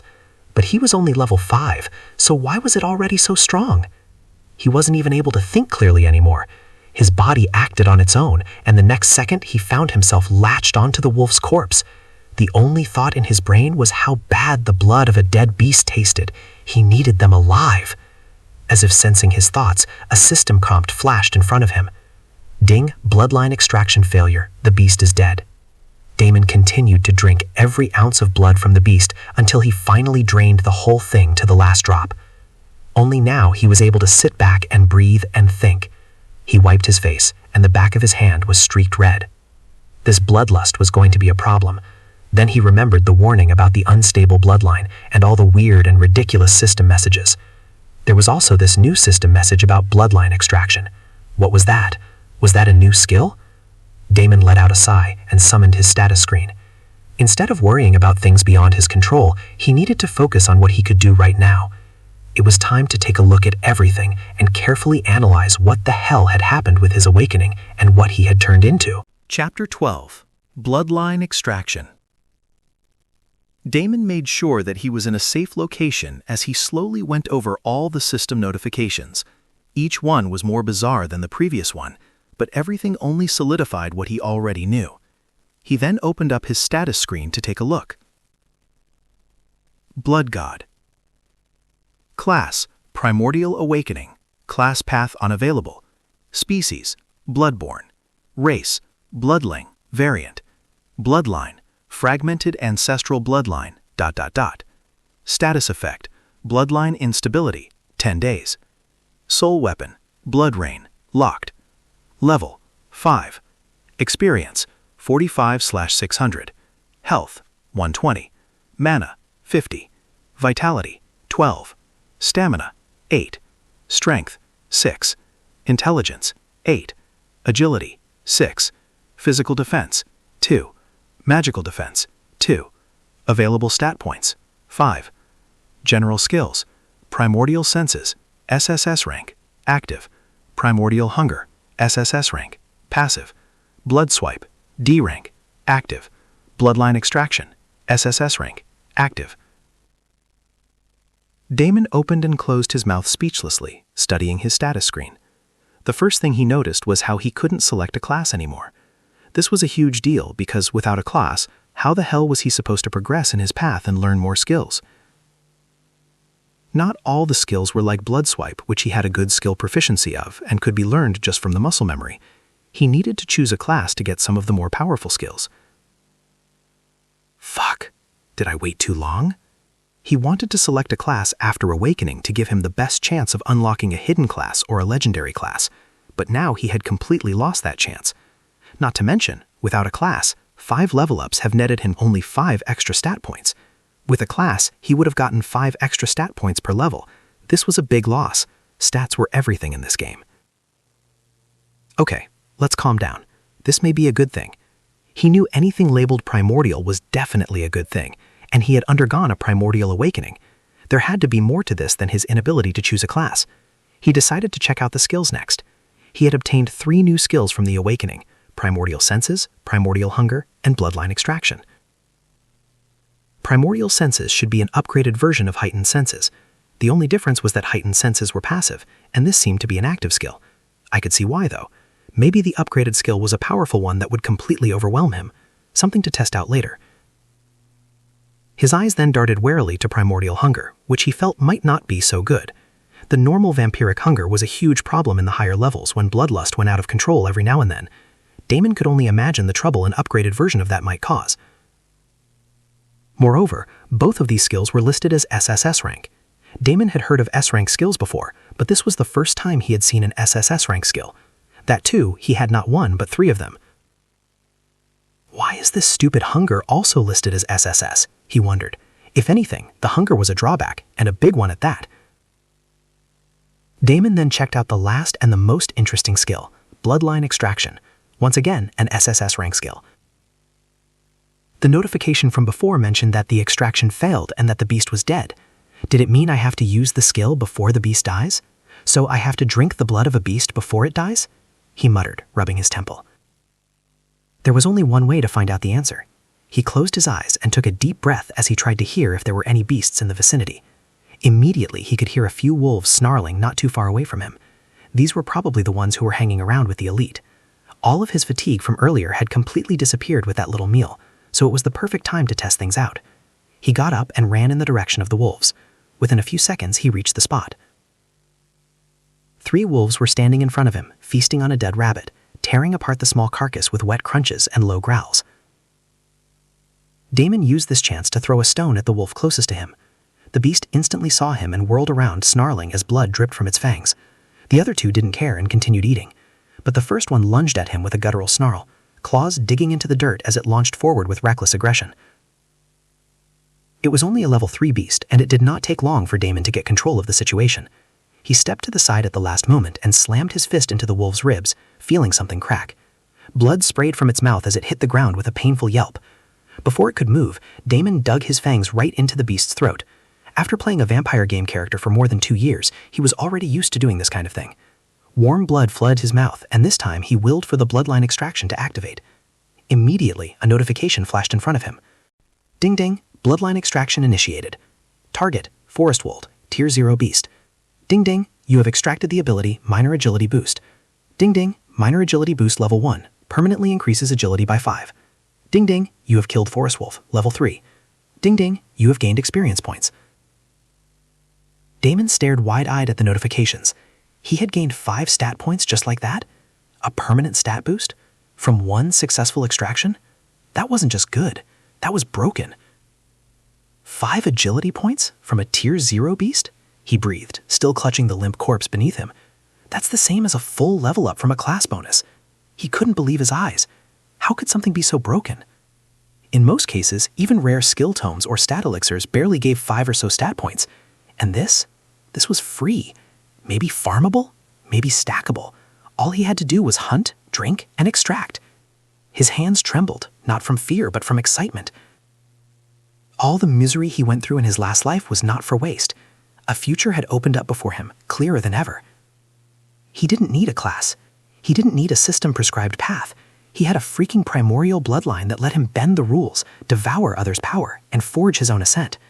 He needed to find out more about this new skill of his. By now, the other 2 wolves had finished their meal and finally noticed him. They snarled loudly and lunged at him. One came from the left, teeth bared, while the other flanked wide, trying to circle behind him. Damon didn't hesitate. The rush of combat drowned out every doubt, every question. All that mattered now was blood. He ducked under the first wolf's swipe and slammed his elbow into its throat. It crumpled mid-leap, wheezing. The second wolf sank its fangs into his arm, but Damon didn't even flinch. He punched the damn thing down, completely knocking it out. Without any hesitation, he immediately pounced on the first one as it tried to recover, claws digging into its throat. He bit deep into the side of its neck and activated the skill. Ding ding, bloodline extraction initiated. Chapter 13, Mana Potions. Ding, bloodline extraction initiated. Target, Forest Wolf, Tier 0 Beast. Ding, you have extracted the ability Minor Agility Boost. Ding, Minor Agility Boost has been upgraded. Ding, you have killed Forest Wolf Level 3. Ding, you have gained experience points. So, if I absorb the same ability, it levels up a little, Damon noted. Letting the beast corpse fall to the ground, he quickly started draining the blood of the second wolf. Soon, another set of notifications followed. Ding, bloodline extraction initiated. Target, Forest Wolf, Tier 0 Beast. Ding, partial bloodline extraction. You have gained 1 agility stat point. Ding, you have killed Forest Wolf Level 3. Ding, you have gained experience points. Damon was surprised at this set of notifications. Even though he had repeated everything, the bloodline extraction was only a partial success, but it still gave him an additional stat point. It wasn't much, but then again, it was a permanent addition to the stats, so it was quite good overall. At least for now, the skill was slowly compensating for the loss of stats from not having a class. To really understand the effects of the bloodline extraction skill, he will need to keep going and farm more and more beasts. Damon opened up the map and checked out the area where he was. He was currently in the forests on the outskirts of the Nieta Falls. There were a lot of easy, low-tier beasts in this region. This was perfect for his grind. He prepared to head over to a known grinding spot when suddenly his head started spinning. Ding, warning, you are experiencing severe mana exhaustion. Ding, warning, you are experiencing severe mana exhaustion. Ding, warning, You are experiencing severe mana exhaustion. Damon immediately sat back down and looked at his status screen. Indeed, his mana was completely gone. Shit, Damon groaned, wiping sweat from his brow. So that's the catch. Using bloodline extraction wasn't free. It didn't show an immediate mana cost like a spell, but clearly draining and assimilating powers through a primordial bloodline wasn't light work. His body felt fine, no injuries, no wounds, but his mind felt like it had been through a blender. Vision blurry, thoughts slow, even the passive hum of hunger dulled under the weight of exhaustion. He leaned against a tree trunk, panting. No wonder it's an SSS rank skill. It can carry me to godhood, but it'll also suck me dry like a pissed-off leech.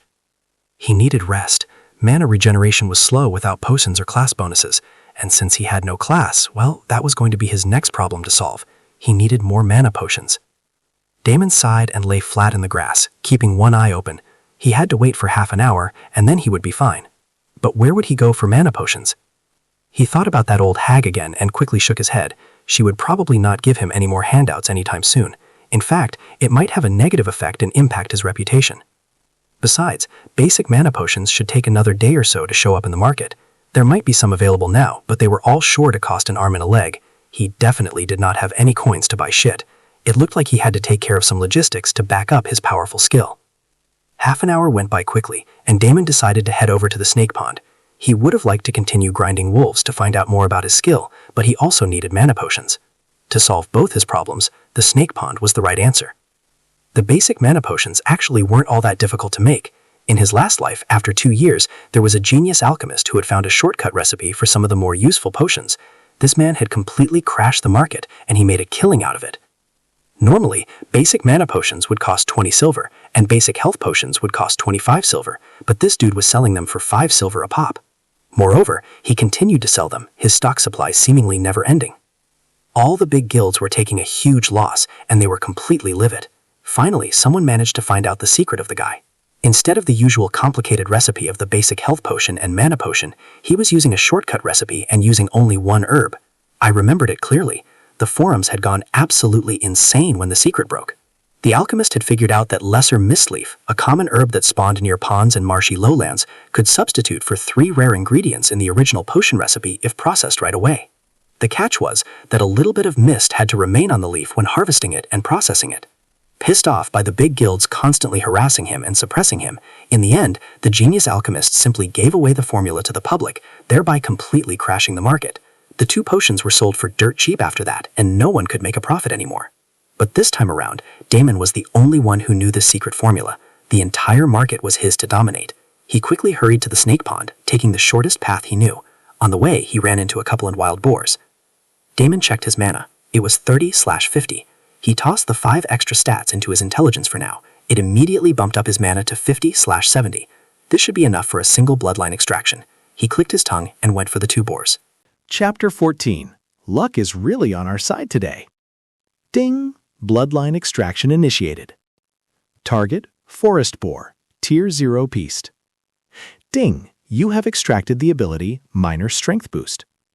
Ding! Minor Strength Boost Level 1 permanently increases strength by 5. Damon simply killed off the other one and only used bloodline extraction for the first boar. A new passive skill. Nice! He quickly checked his stats and saw that his mana was already at 0. Now he understood why he had suffered mana exhaustion. Each time he used bloodline extraction, it cost him 50 mana points. This wasn't a huge deal, but it was something he needed to keep in mind. Wait, then how was he able to use it at all for the second time when he had fought against the wolves? Something did not add up. Damon felt a little confused, but when he stared at his stats, he finally saw what was happening. The thing was, vampire players were a little special. They used blood essence for all of their skills, which came from their health. In fact, they did not even have a mana pool to begin with. But now he had both blood essence and mana. Was it possible for him to convert some of his blood essence into mana? That was the only way he could explain using the bloodline extraction skill for the second time and going into mana exhaustion. Otherwise, the skills simply wouldn't activate. Damon let out a sigh. There was a lot he needed to figure out with his new body and new skill. There was also the matter of bloodline stabilization that he needed to think about.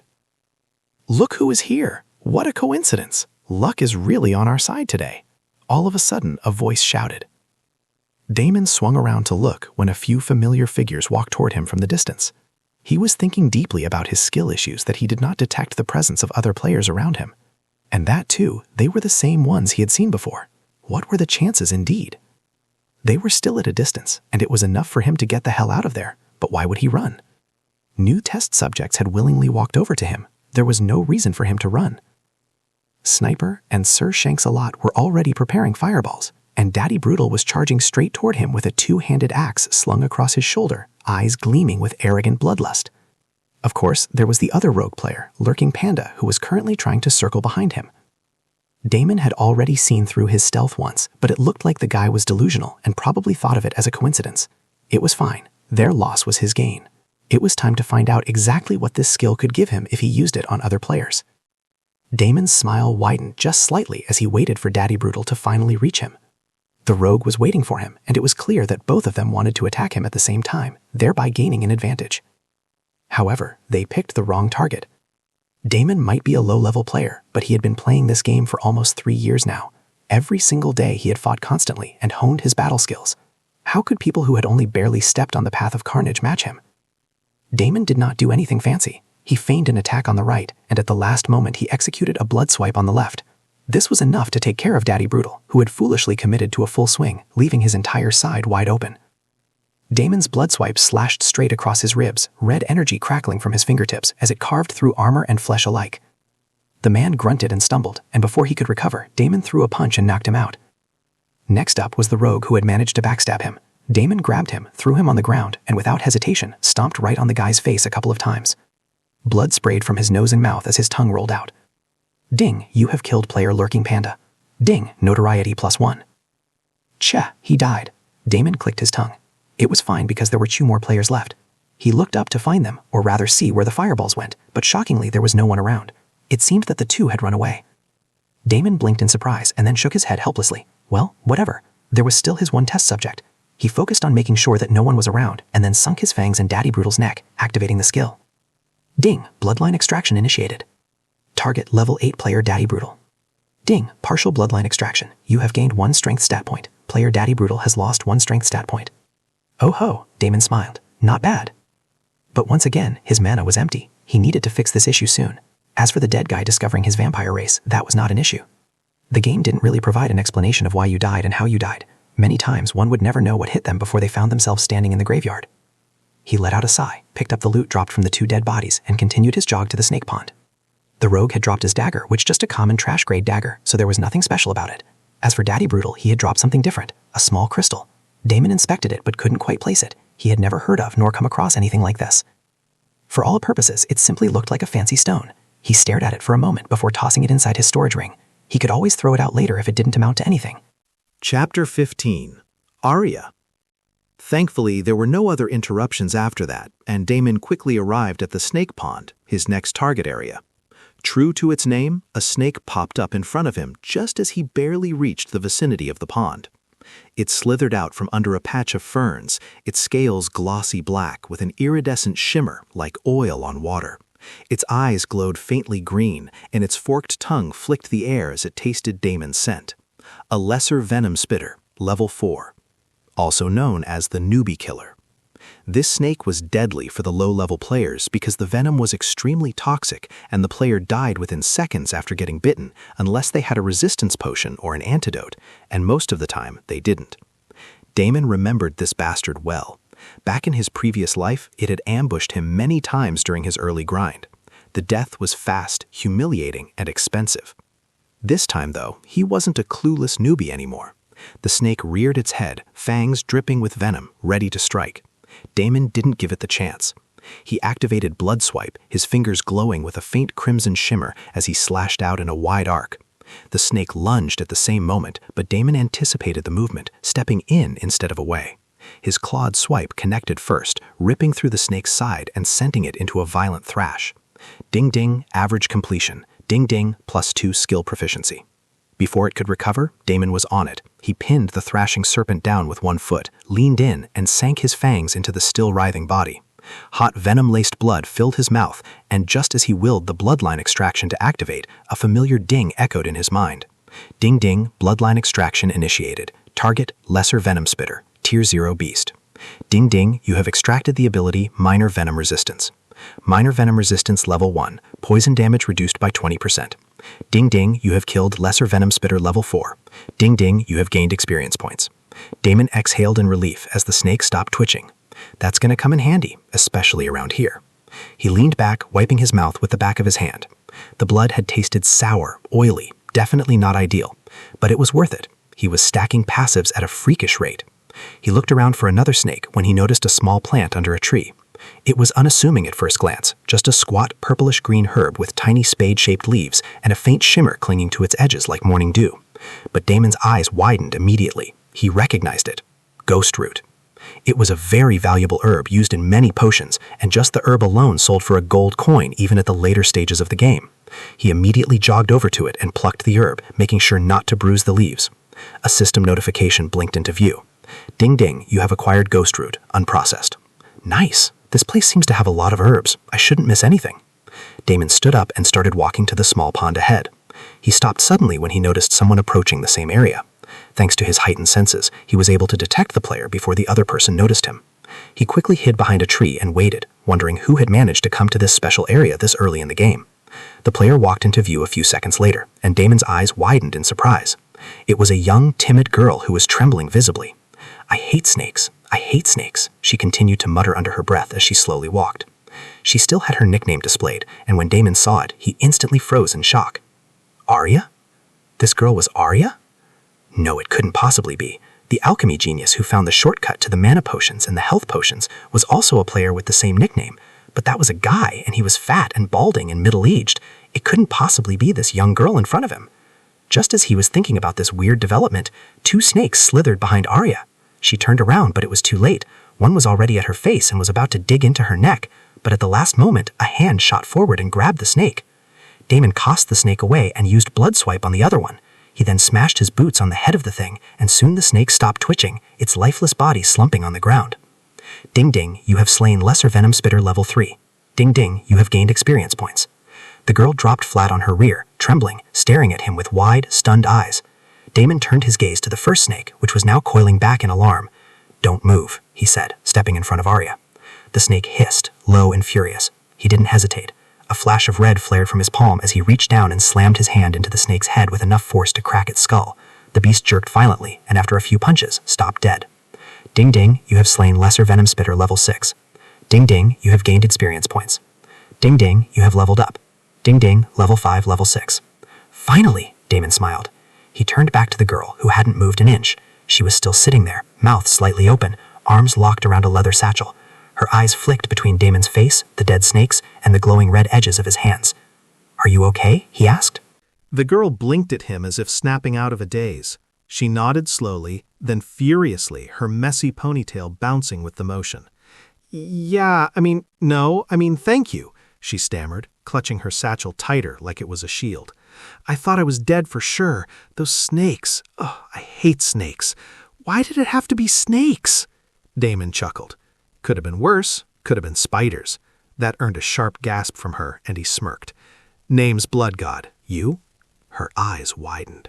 For a moment, he thought she was going to laugh at his face, but the girl looked impressed instead. Nice name, she nodded quickly. I am Arya. Damon smiled. She looked like a good girl and was very timid. There was no way she could be that Arya. All right, nice meeting you. You should get out of here. Level up a little bit and then come back, maybe.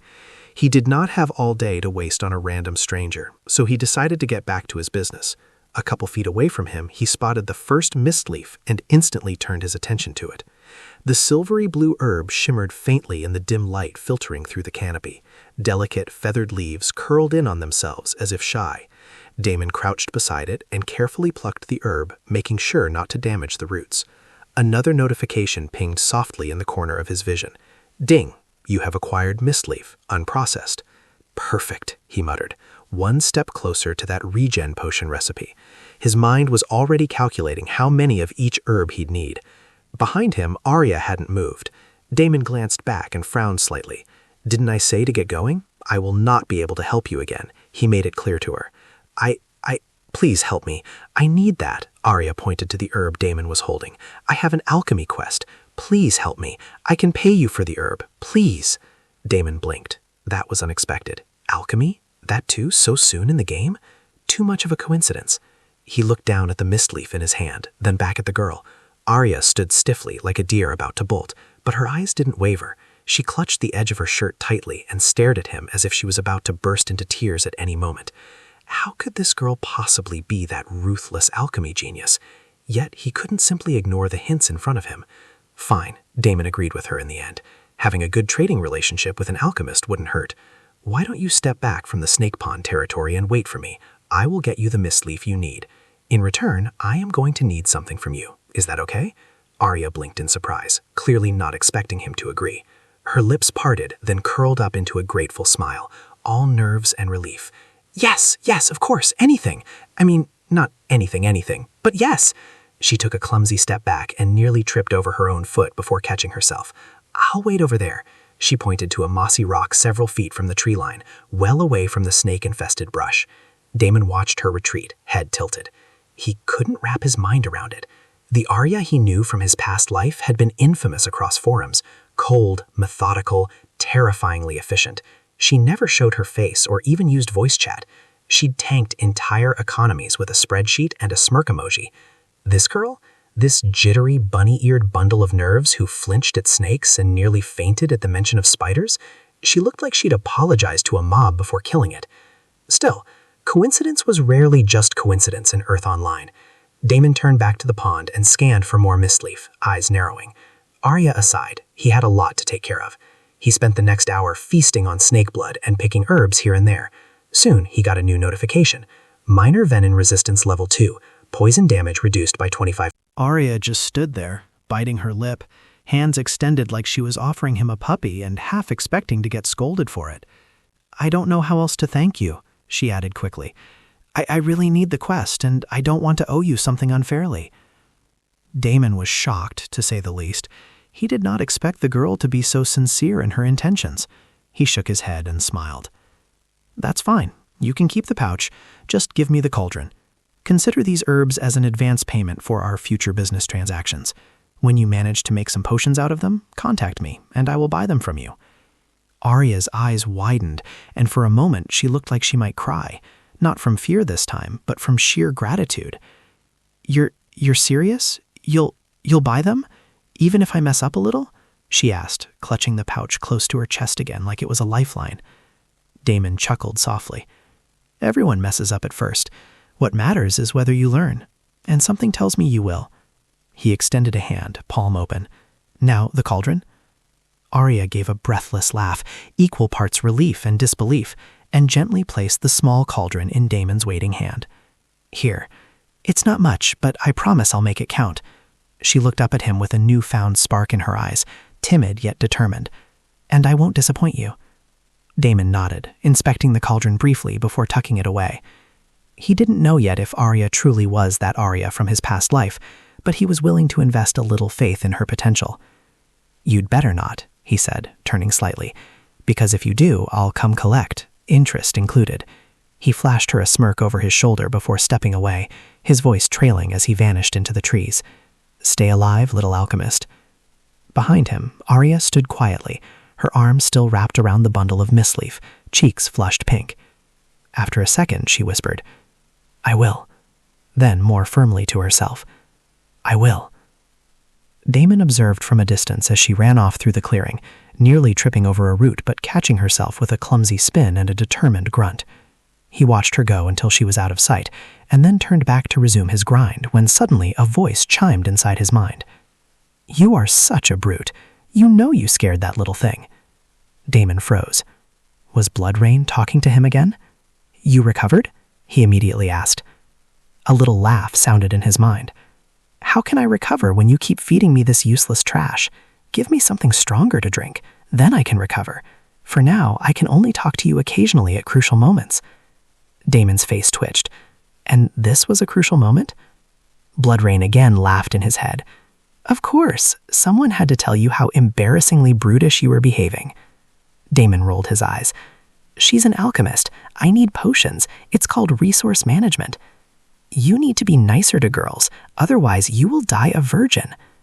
Damon almost tripped. What the hell was this sword talking about? You heard me. All-powerful vampire, feared and revered, dripping in blood and mystery, but emotionally constipated. The poor girl was practically vibrating with anxiety, and you threatened her left and right. It wasn't a date, Damon grumbled, resisting the urge to smack himself in the face. It was a trade agreement, and you're a sword. Why do you even care about any of this?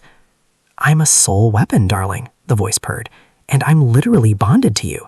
If you die alone and unloved, I suffer too, so I have a very personal interest in making sure you don't drive away every halfway decent human you meet. Damon pinched the bridge of his nose. This was not going anywhere. How about you tell me how to stabilize my bloodline? You do know there is a sword hanging over our neck. I have 10 days to figure out this shit. I am feeling weak again. Bye. Bloodrain's voice fizzled out with theatrical flair, like a dying opera singer bowing out mid-aria. Damon stood there in silence for a moment, staring into the canopy above in complete disbelief. Of course, he muttered. Of course your weakness will return now, because why not? He shook his head and walked back to the snake pond again, bringing the cauldron with him. For now, his focus was on the mana potions. He put the cauldron on the ground and then placed his hand on the side to activate it. A soft glow shimmered across the surface of the cauldron, the dull metal pulsing faintly with system-bound runes. A familiar ding followed. Ding, starter cauldron activated. Damon then used his hands to throw in some pond water. When it was almost full, he stopped. The cauldron gave a soft hiss as the pond water settled inside, rippling faintly under the touch of the activation runes. A faint steam began to rise as the internal heat warmed the liquid from within, slow and steady. A few minutes later, he dropped 2 mistleaf herbs in first. They wilted gently into the water, turning the liquid into a soft teal color. This was it. Now all he had to do was wait. Chapter 18. Find him and bring him to me. A thin trail of steam curled up from the cauldron, curling like a serpent into the open air. Damon crouched nearby, one knee on the mossy ground, arms folded as he watched the potion brew. The teal water bubbled softly, releasing a faint herbal scent, crisp, clean, with a whisper of magic beneath. His expression remained neutral, but internally he was measuring every second, tracking the viscosity shift, the temperature climb, the color gradient. First of all, he did not even know if he would be able to do alchemy, considering how he couldn't really select a class with his weird status. Second, he had no experience with alchemy. All he had was his prior knowledge of this shortcut recipe. Damon frowned slightly as the teal liquid began to deepen in color, its hue shifting toward sapphire. This should be the right time. He added another mistleaf herb to the concoction. Here goes nothing. He held his breath as he waited and watched the crucial point. The potion hissed as the final mistleaf dissolved, releasing a flare of bioluminescent light that shimmered across the surface of the brew. Damon didn't blink. The sapphire hue darkened, deepened, then slowly began to glow, faint but steady, and then it happened. Ding, alchemical fusion successful. Ding, you have crafted a basic mana potion, tier 0+. Effect, restores 60 MP over 10 seconds. Cooldown, 30 seconds. Ding, you have learned the skill Alchemy. A slow, incredulous smile crept across Damon's face as the notifications flashed in front of him. Ha, he exhaled, soft and sharp, almost a laugh. Looks like I still got it. He prepared to take a sip of the potion when suddenly he realized something. He had forgotten to ask the girl for some glass vials or a ladle. Without these, he had no way to store or drink the potion without chugging it straight from the bubbling cauldron like some kind of deranged soup addict. Damon stared at the gently glowing brew. Right, he muttered dryly, rubbing the bridge of his nose. Genius potion crafter. Zero logistics. He glanced around the clearing, hoping to spot anything even remotely useful. A hollowed-out gourd, a discarded flask, hell, even a coconut would have been nice, but the forest offered nothing except leaves, moss, and the occasional nosy beetle. Grumbling, he knelt beside the cauldron and dipped his cupped hands into the potion. Fuck it, he muttered, sipping carefully as warm mana surged down his throat and bloomed inside him like fire kissed with lightning. His eyes widened. The effect was immediate, sharp, clean, revitalizing. He could feel his reserves recharging, like a dam being refilled drop by drop. Damon exhaled in satisfaction. A small laugh rang in his mind, but he decided to ignore her this time. Damon stood up and cracked his knuckles. With a cauldron full of mana potion waiting for him, it was the perfect time and spot to grind out his poison resistance. He was already here, It would be stupid to waste this chance. Within a few seconds, he spotted a venom spitter. It was time to get to work. Meanwhile, outside Earth Online, Matthias removed the gaming helmet and threw it to the floor, the sleek visor clattering noisily across the hardwood as sparks of static discharge flickered briefly at its edge. "That bastard," he snarled, pacing like a caged beast. His face was twisted with fury, nostrils flaring, lips curling back over clenched teeth.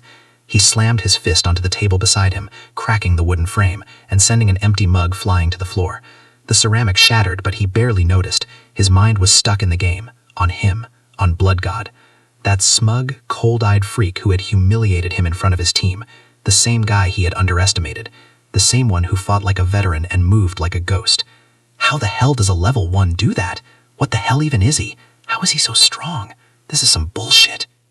"Yes, sir," the underling replied meekly.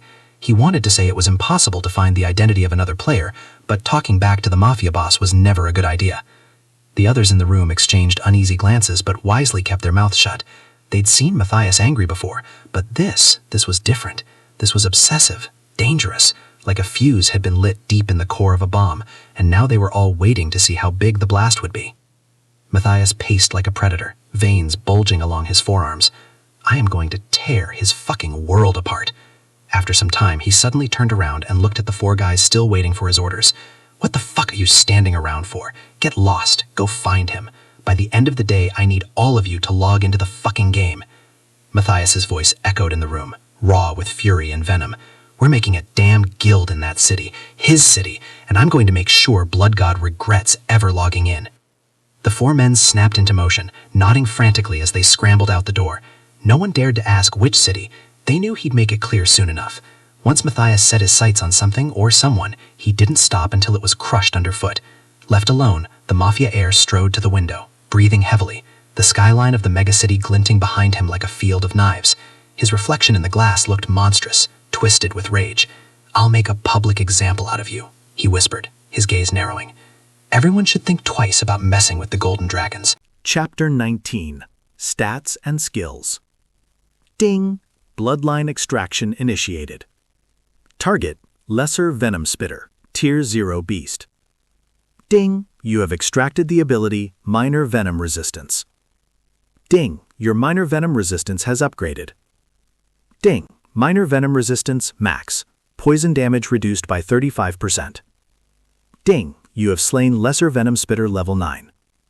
Ding! You have gained experience points. Ding! You have leveled up. Ding! Level 9 to level 10. Ding! You have gained a stat point.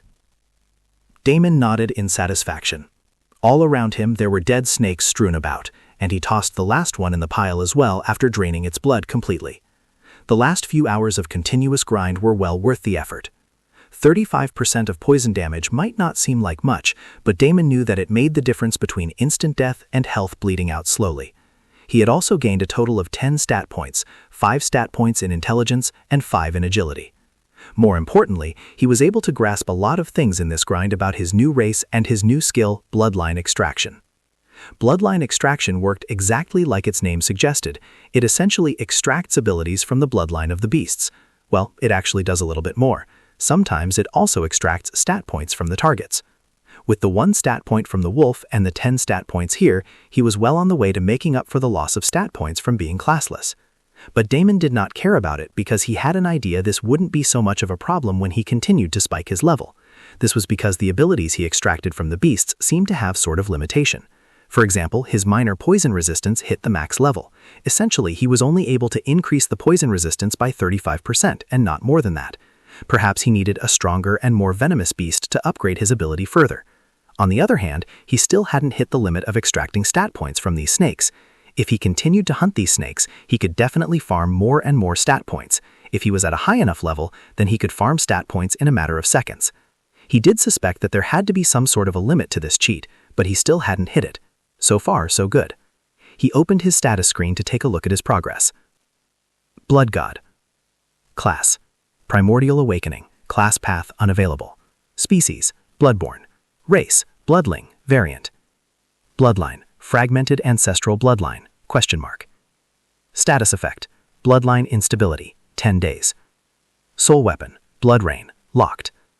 Level: 10. Faction, dark. Experience, 24 to 1500. Health, 170. Mana, 200. Vitality, 12. Stamina, 8.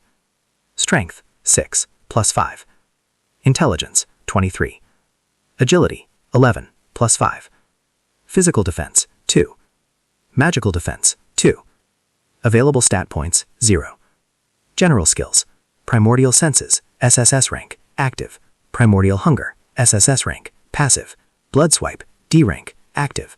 Bloodline extraction, SSS rank, active. Minor agility boost, F rank, passive. Minor strength boost, F rank, passive. Minor poison resistance, F rank, passive. Not bad. His stats were a bit lagging, but he would work that out soon enough. Damon cracked his knuckles and stood up. Hunting snakes were good and all, but he had a ticking time bomb tacked onto him. He needed to stabilize his bloodline within 10 days, so he did not plan to spend all his time farming little snakes. Let me see. Damon opened the system interface to check the time. It was already 5 a.m. in the morning. The game was going to shut down soon. He only had a couple of hours left. Just as he was wondering what was the best thing he could do now, he suddenly received an in-game mail. It was from Arya. A quiet chuckle slipped from Damon's lips as he stared at the contents of the in-game mail. Arya had sent him a neatly packed bundle, several dozen glass vials and corks, each labeled in the system with her player name and a note. Hope this helps. Sorry for forgetting earlier. Let me know if you need more. The message ended with a smiley face made of parentheses and asterisks. He tucked the vials into his inventory with a faint smirk. She's more reliable than I expected. The girl might be clumsy and timid, but she was very thoughtful. Maybe she really was that alchemy genius from the last timeline, just not awakened yet. And if she was, then it wasn't a bad idea to keep nurturing that potential, provided he made sure that she would stay loyal to him no matter what. Damon's face turned just a shade darker before he moved on to the other matter at hand. After thinking for a few seconds, he decided to go with the first idea, tackling the world boss in the city. He packed up the leftover mana potion in bottles and sat down to make more of the mana potion.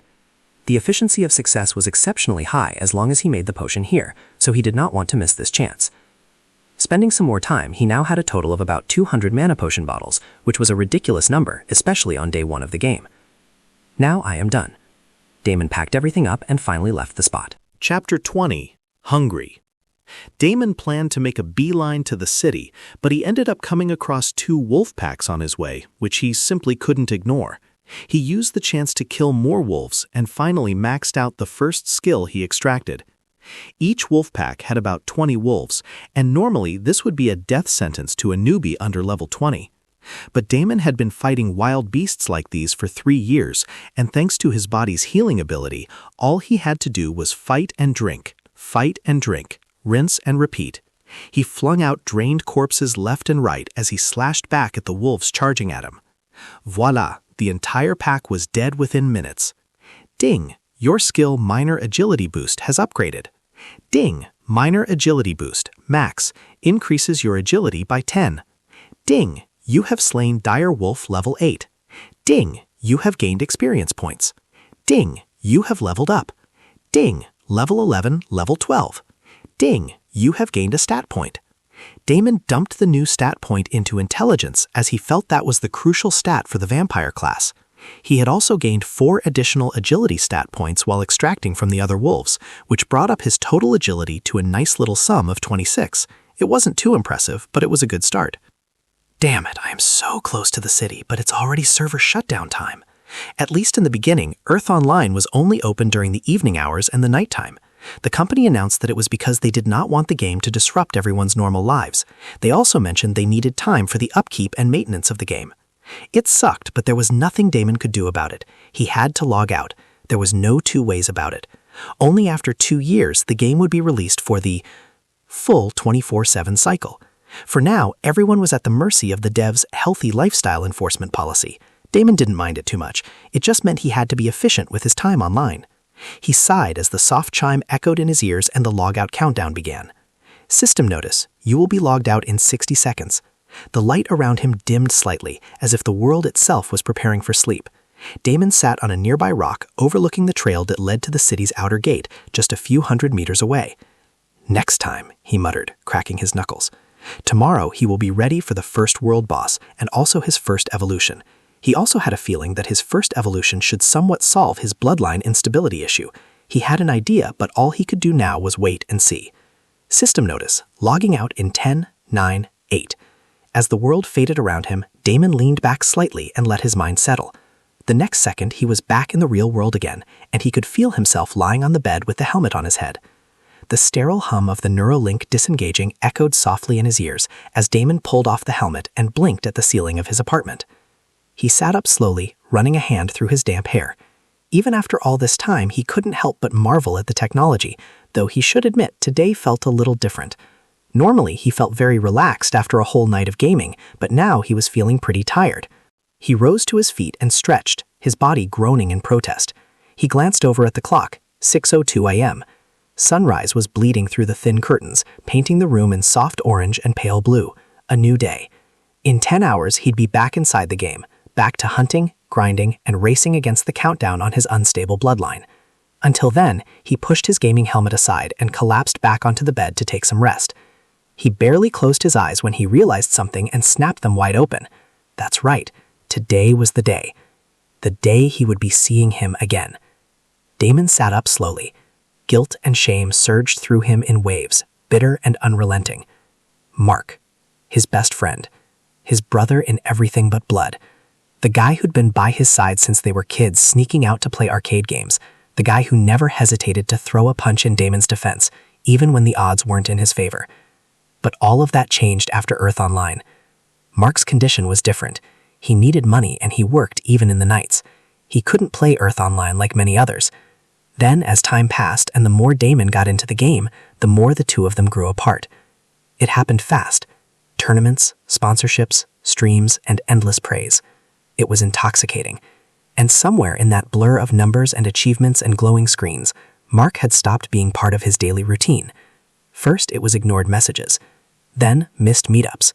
Eventually, silence. He told himself he was just busy, that Mark would understand, that they'd reconnect later. But later never came. Not until everything crumbled. The fall from grace was public and brutal. Rumors, betrayal, forums ablaze with hate, fans turning on him in a heartbeat. He went from being the blood god to the joke of the community. And yet, when no one else stood up for him, when even his closest allies disappeared without a word, Mark showed up at his door with nothing but a six-pack and a worn-out hoodie, offering a crooked smile and the words, "So, ready to stop being an asshole yet?" There were so many so-called friends in his life during all of his high points, but Mark was the only one who truly stood by him even at his lowest. Damon clenched his fists now, nails biting into his palms. This time, he wouldn't make the same mistake. Despite the tiredness, he walked over to the phone and saw a familiar message. "I will be there in an hour." Damon smiled. This time, he will not let his friend work to the bone just to earn a few $100s. It was his turn to be there for him. Wondering what could be the best class for Mark, he fiddled with his phone to order some takeout. His stomach grumbled loudly, and he suddenly felt very hungry on top of being utterly exhausted. What the fuck? He ended up even paying the extra fees for fast delivery. However, the situation was only becoming worse. All of a sudden, he felt dizzy. Damon gripped the edge of the desk to steady himself, but the room tilted slightly, like the floor had shifted beneath his feet. He was so damn fucking hungry that he was about to go crazy. He pushed himself and somehow made it to the fridge. There were only raw eggs and milk and some questionable berries. He drank the milk first, straight from the carton, the cool liquid sliding down his throat in desperate gulps. It wasn't enough. Not even close. Damon can feel the hunger clawing deeper now, coiling in his gut like a writhing snake, gnawing at him from the inside out. His hands shook harder, and a sharp pain pierced his chest. Damon staggered back, hitting the fridge door as he slid to the floor. His vision blurred at the edges, tinged faintly in red. He could feel his heartbeat pounding, not just in his chest but in his throat, in his ears, in his fangs. Fangs. He touched his mouth. They were there, subtle, but unmistakably. Arya just stood there, biting her lip, hands extended like she was offering him a puppy and half expecting to get scolded for it. "I don't know how else to thank you," she added quickly. I really need the quest, and I don't want to owe you something unfairly." Damon was shocked, to say the least. He did not expect the girl to be so sincere in her intentions. He shook his head and smiled. "That's fine. You can keep the pouch. Just give me the cauldron." Consider these herbs as an advance payment for our future business transactions. When you manage to make some potions out of them, contact me, and I will buy them from you." Arya's eyes widened, and for a moment she looked like she might cry, not from fear this time, but from sheer gratitude. You're serious? You'll buy them? Even if I mess up a little?" she asked, clutching the pouch close to her chest again like it was a lifeline. Damon chuckled softly. "Everyone messes up at first. What matters is whether you learn, and something tells me you will." He extended a hand, palm open. "Now, the cauldron?" Arya gave a breathless laugh, equal parts relief and disbelief, and gently placed the small cauldron in Damon's waiting hand. "Here. It's not much, but I promise I'll make it count." She looked up at him with a newfound spark in her eyes, timid yet determined. "And I won't disappoint you." Damon nodded, inspecting the cauldron briefly before tucking it away. He didn't know yet if Arya truly was that Arya from his past life, but he was willing to invest a little faith in her potential. "You'd better not," he said, turning slightly, "because if you do, I'll come collect, interest included." He flashed her a smirk over his shoulder before stepping away, his voice trailing as he vanished into the trees. "Stay alive, little alchemist." Behind him, Arya stood quietly, her arms still wrapped around the bundle of mistleaf, cheeks flushed pink. After a second, she whispered, "I will." Then, more firmly to herself, "I will." Damon observed from a distance as she ran off through the clearing, nearly tripping over a root but catching herself with a clumsy spin and a determined grunt. He watched her go until she was out of sight, and then turned back to resume his grind when suddenly a voice chimed inside his mind. "You are such a brute. You know you scared that little thing." Damon froze. Was Bloodrain talking to him again? "You recovered?" he immediately asked. A little laugh sounded in his mind. "How can I recover when you keep feeding me this useless trash? Give me something stronger to drink, then I can recover. For now, I can only talk to you occasionally at crucial moments." Damon's face twitched. And this was a crucial moment? Bloodrain again laughed in his head. "Of course, someone had to tell you how embarrassingly brutish you were behaving." Damon rolled his eyes. "She's an alchemist. I need potions. It's called resource management. You need to be nicer to girls, otherwise you will die a virgin." Damon almost tripped. What the hell was this sword talking about? "You heard me. All-powerful vampire, feared and revered, dripping in blood and mystery, but emotionally constipated. The poor girl was practically vibrating with anxiety, and you threatened her left and right." "It wasn't a date," Damon grumbled, resisting the urge to smack himself in the face. "It was a trade agreement, and you're a sword. Why do you even care about any of this?" "I'm a soul weapon, darling," the voice purred, "and I'm literally bonded to you. If you die alone and unloved, I suffer too, so I have a very personal interest in making sure you don't drive away every halfway decent human you meet." Damon pinched the bridge of his nose. This was not going anywhere. "How about you tell me how to stabilize my bloodline? You do know there is a sword hanging over our neck. I have 10 days to figure out this shit." I am feeling weak again.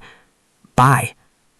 Bloodrain's voice fizzled out with theatrical flair, like a dying opera singer bowing out mid-aria. Damon stood there in silence for a moment, staring into the canopy above in complete disbelief. "Of course," he muttered. "Of course your weakness will return now, because why not?" He shook his head and walked back to the snake pond again, bringing the cauldron with him. For now, his focus was on the mana potions. He put the cauldron on the ground and then placed his hand on the side to activate it. A soft glow shimmered across the surface of the cauldron, the dull metal pulsing faintly with system-bound runes. A familiar ding followed. Ding, starter cauldron activated. Damon then used his hands to throw in some pond water. When it was almost full, he stopped. The cauldron gave a soft hiss as the pond water settled inside, rippling faintly under the touch of the activation runes. A faint steam began to rise as the internal heat warmed the liquid from within, slow and steady.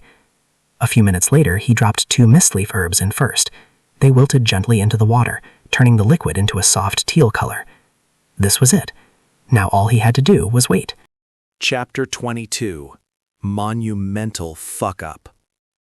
Damon clenched his fists and dug his nails into his palms, willing the hunger away, but it wouldn't leave. It pulsed in him like a second heartbeat, whispering that one taste wasn't enough, that it would never be enough.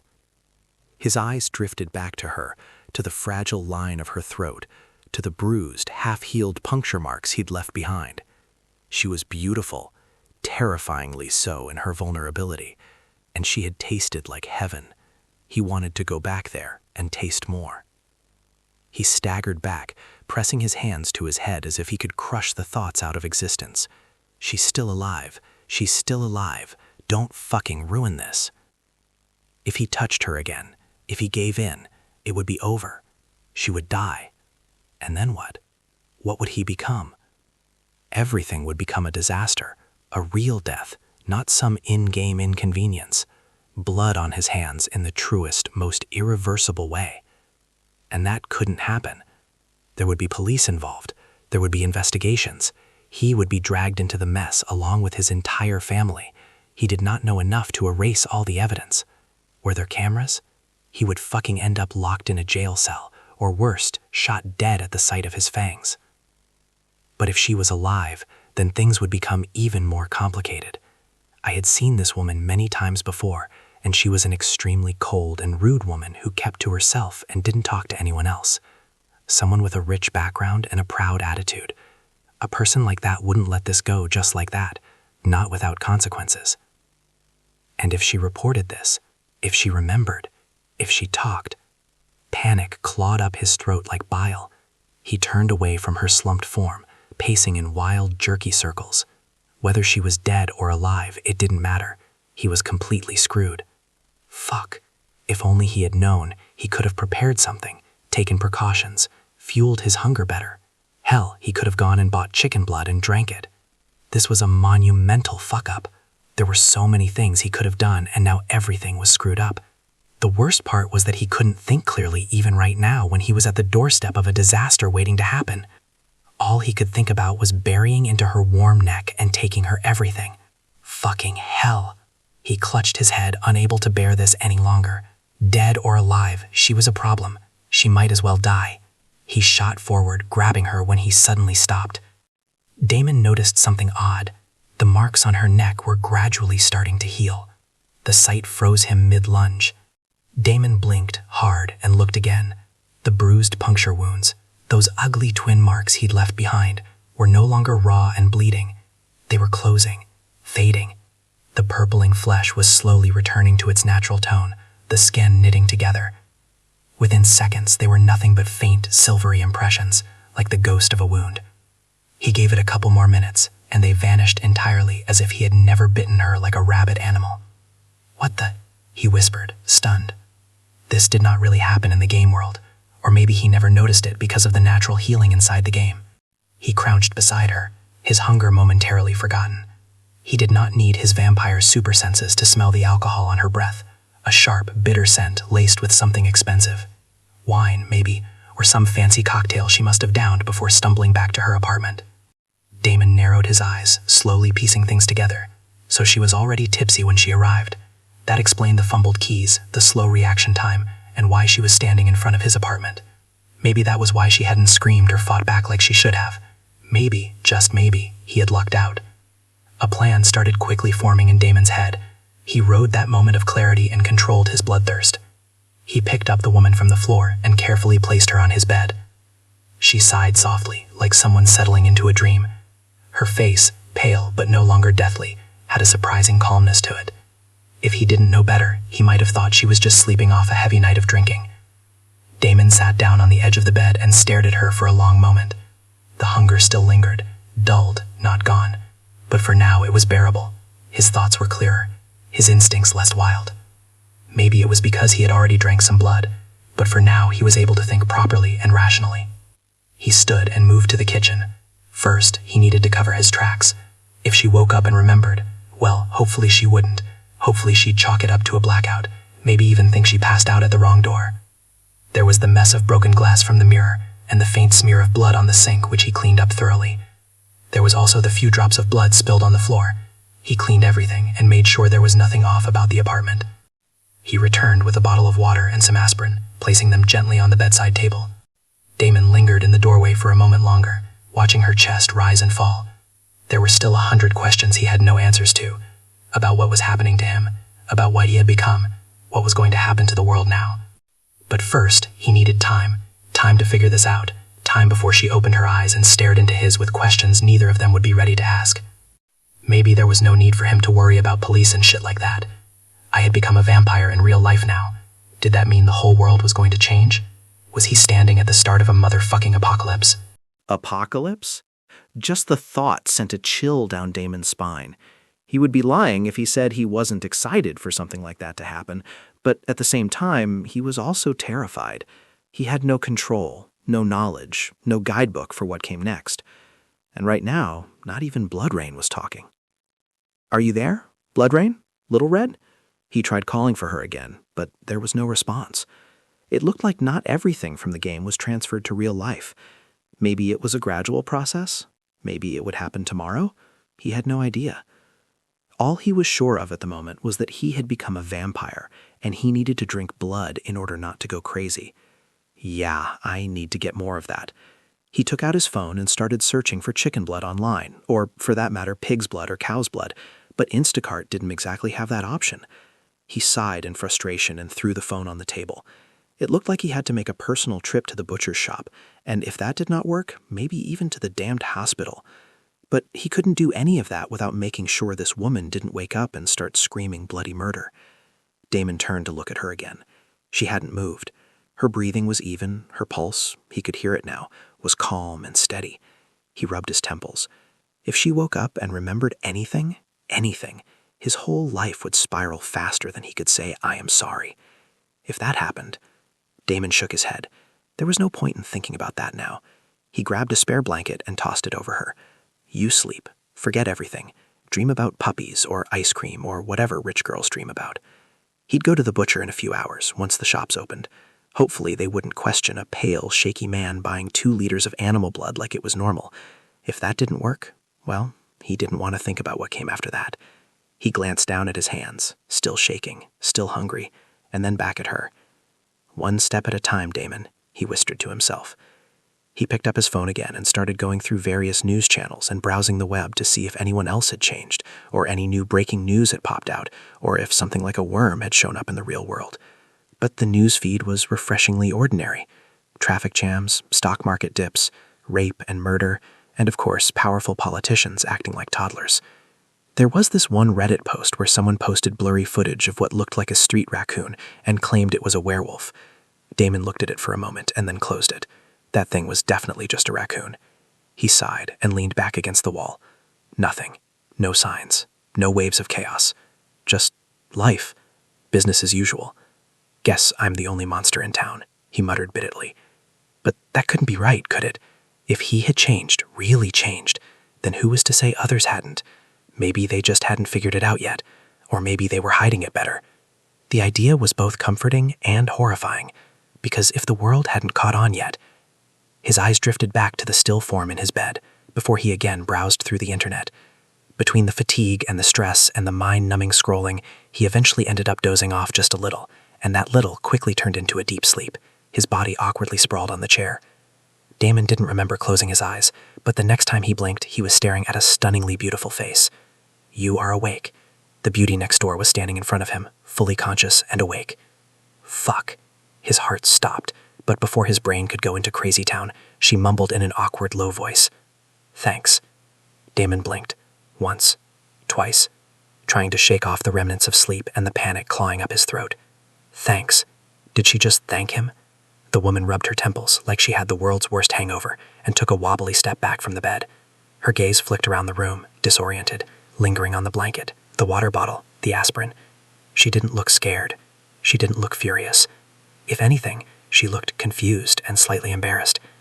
"I think I passed out or something," she said, brushing a lock of hair behind her ear. "Sorry. I don't really remember what happened after I got off the elevator. I was at a work thing and had too much to drink. Then, lights out." Damon stared, his mind racing. She didn't remember. She didn't remember. A dozen questions tried to escape his lips, but he swallowed them all. Instead, he nodded carefully. "You showed up outside my door," he said, choosing his words like landmines. "You were wobbling and kind of collapsed. I couldn't just leave you in the hallway." She blinked slowly, processing that, then gave a small, grateful nod. "Right. That makes sense. Thank you again. Seriously. That could have been bad." "Yeah," Damon murmured. Could have been. They both stared at each other in silence, with no idea what the other person was thinking. I'll, let you rest, she finally said, turning toward the door. Thanks again, neighbor. Damon watched her leave and sighed in relief inwardly. At least this one problem was solved. Now, if only his blood bank problem would go away just as easily. He barely finished that thought when the woman who was about to open and close the door and leave the apartment, all of a sudden, stopped abruptly. Blood. I need to give you blood. She spoke slowly, her eyes vaguely clouded, like she was half sleepwalking, half hypnotized. Chapter 24. His legs heavy, his thoughts heavier. He needed to fucking log back into the game and have a good talk with Blood Rain. He needed answers now. Thanks to the little nap, he only needed to wait a couple more hours to be able to log back into the game. The servers opened at 5 p.m. sharp.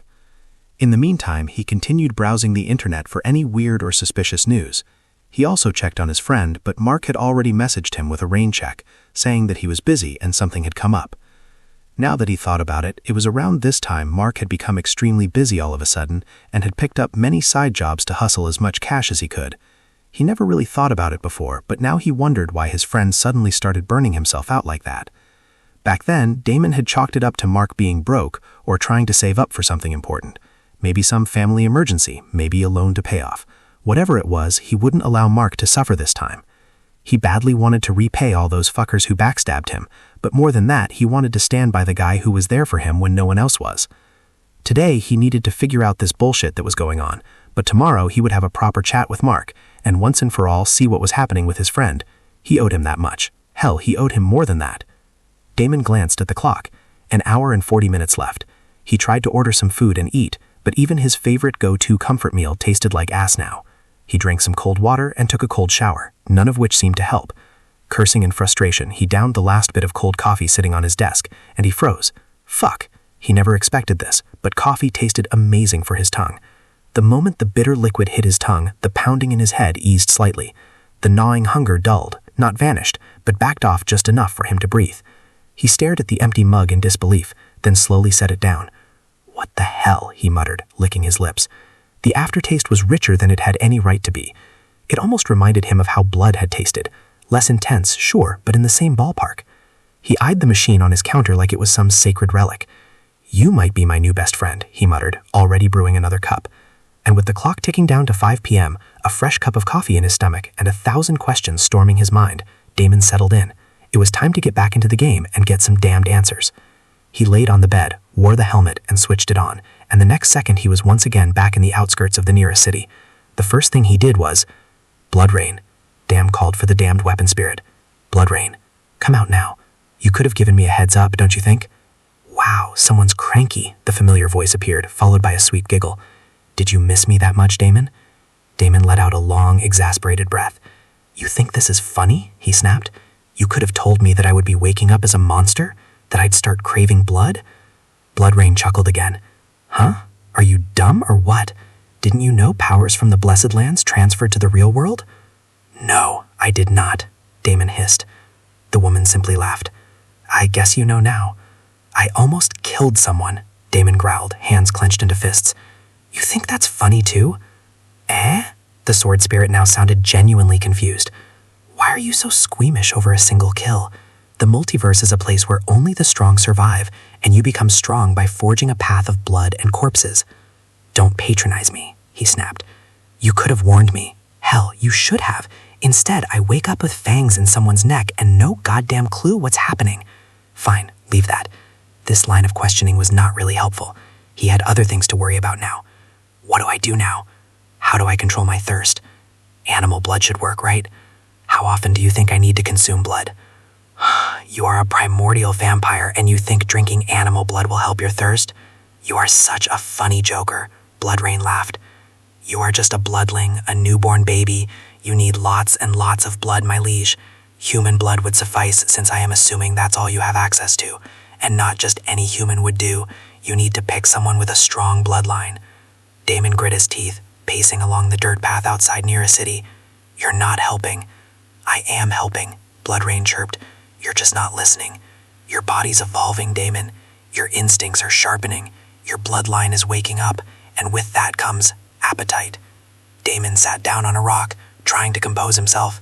There were too many things going on, and his mind was restless, a million things nagging him. He needed to calm down. He closed his eyes and focused. His senses picked up some movement nearby. A few beasts were in the vicinity. From the snarling sounds, he could already tell what they were. Dire hounds, big, rabid dogs, only around level 5 or so. They weren't all that strong, but they were enough for now. He shot towards the area of disturbance and splurged on the blood like there was no tomorrow. In the next couple of minutes, the entire pack was massacred.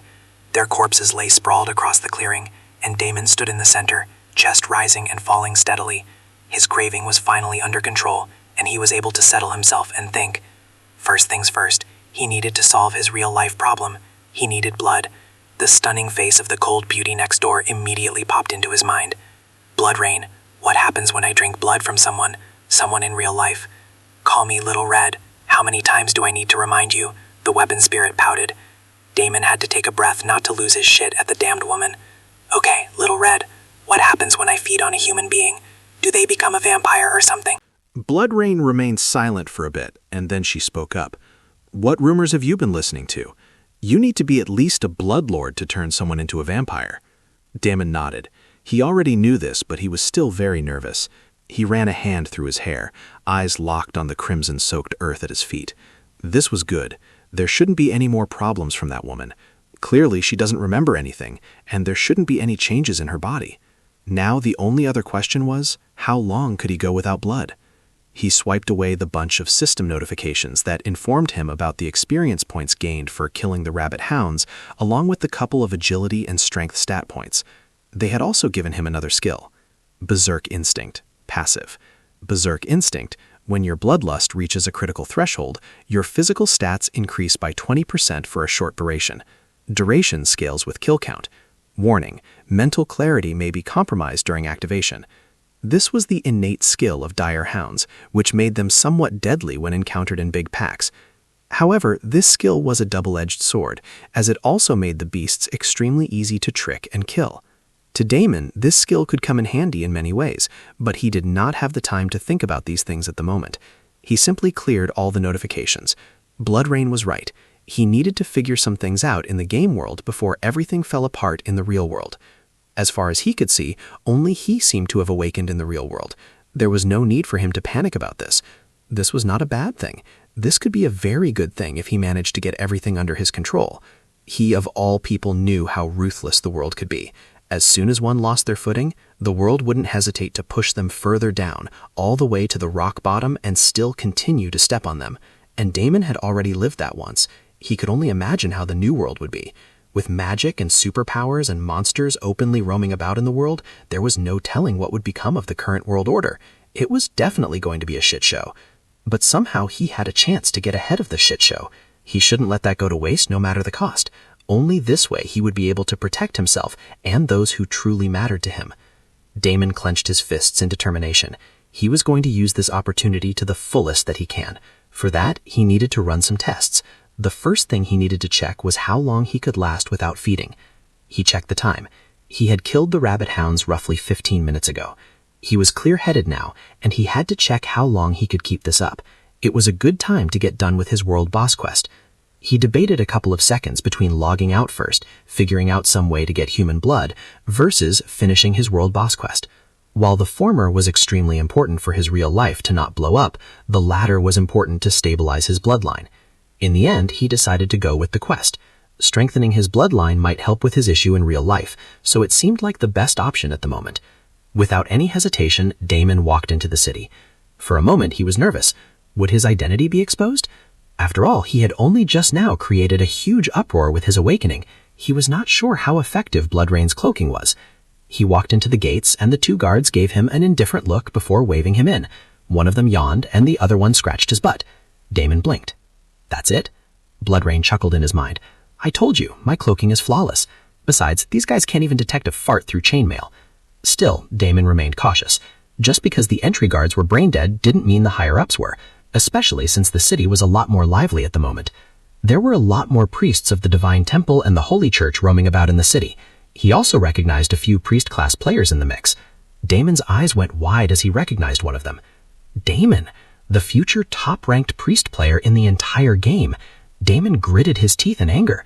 This bastard alone had hunted him and his group several times in his last life, making them pay heavily with every single clash. Damon had personally lost loot, levels, and almost dropped his bloody quest item. The man was an absolute menace. However, Damon still respected the guy because he was talented as fuck. While others used shortcuts to reach the top, this guy's path was paved by pure talent and skill. When the man casually crossed him on the street, he half expected Damon to catch him, but even the top player couldn't sense him at all. Damon couldn't help but smile as he continued walking. But the surprises were not done yet. A moment later, he came across another familiar face. Aurora, the future top-ranked divine priestess. Her stunningly beautiful face was impossible to miss and even harder to forget. Damon halted mid-step, his eyes widening ever so slightly. Aurora, radiant, calm, and terrifying in a divine wrath wrapped in velvet sort of way. She wasn't just a top-tier healer. She was a battlefield nuke with the smile of a saint and the heart of a tyrant. In his past life, her name alone was enough to make several guilds tremble with fear.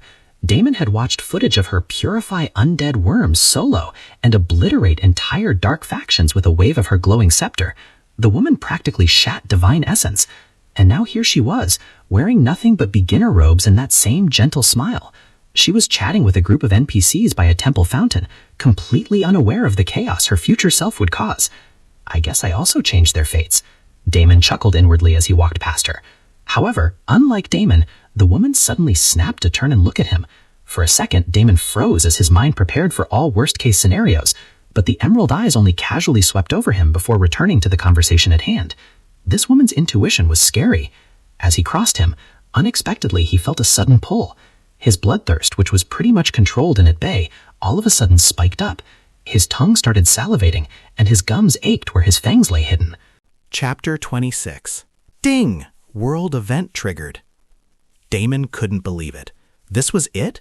He couldn't even last 1 whole hour without blood?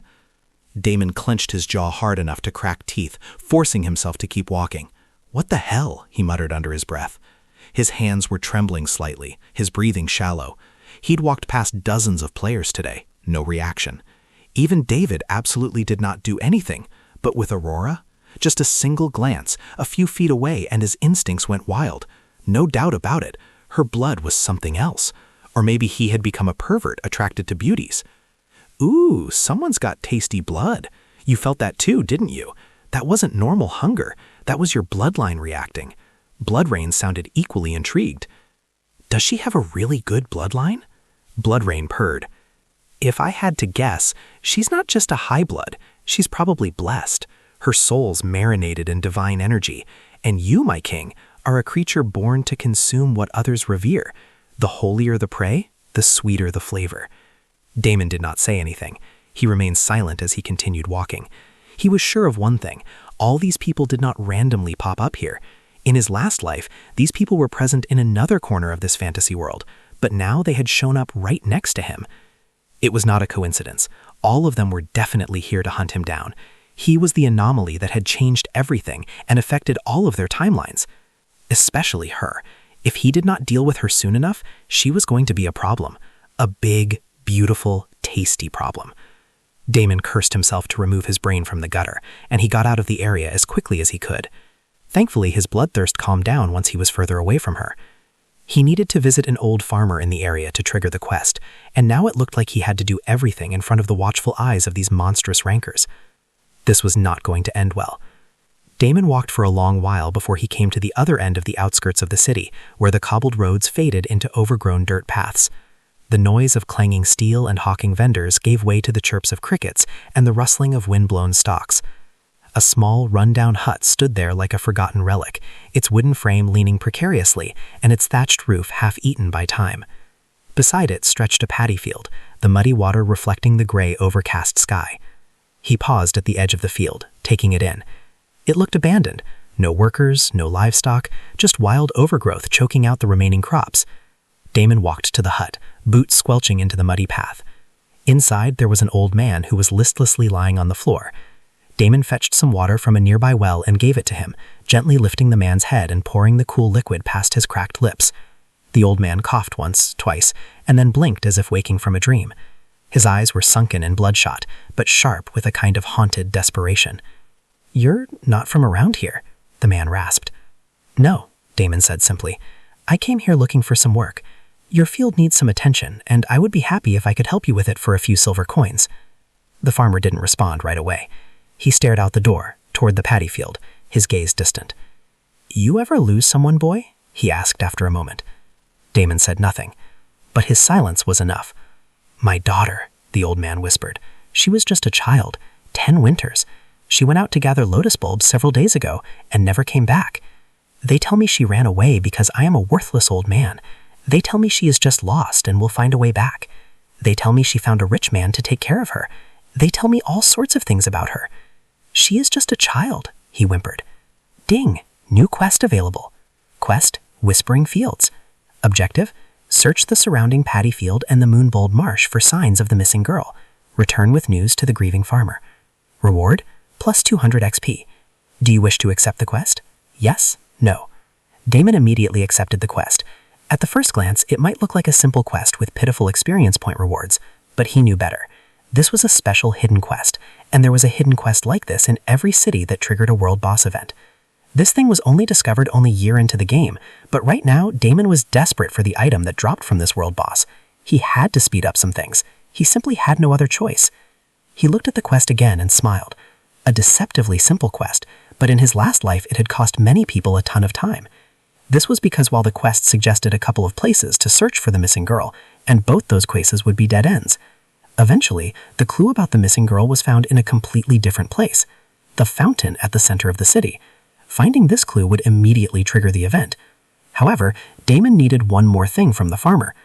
A few minutes later, he walked back to the center of the city and arrived at the fountain. The priest-type players were still littered in the city. One could randomly throw a stone and it would hit a priest. They were like bees buzzing around everywhere.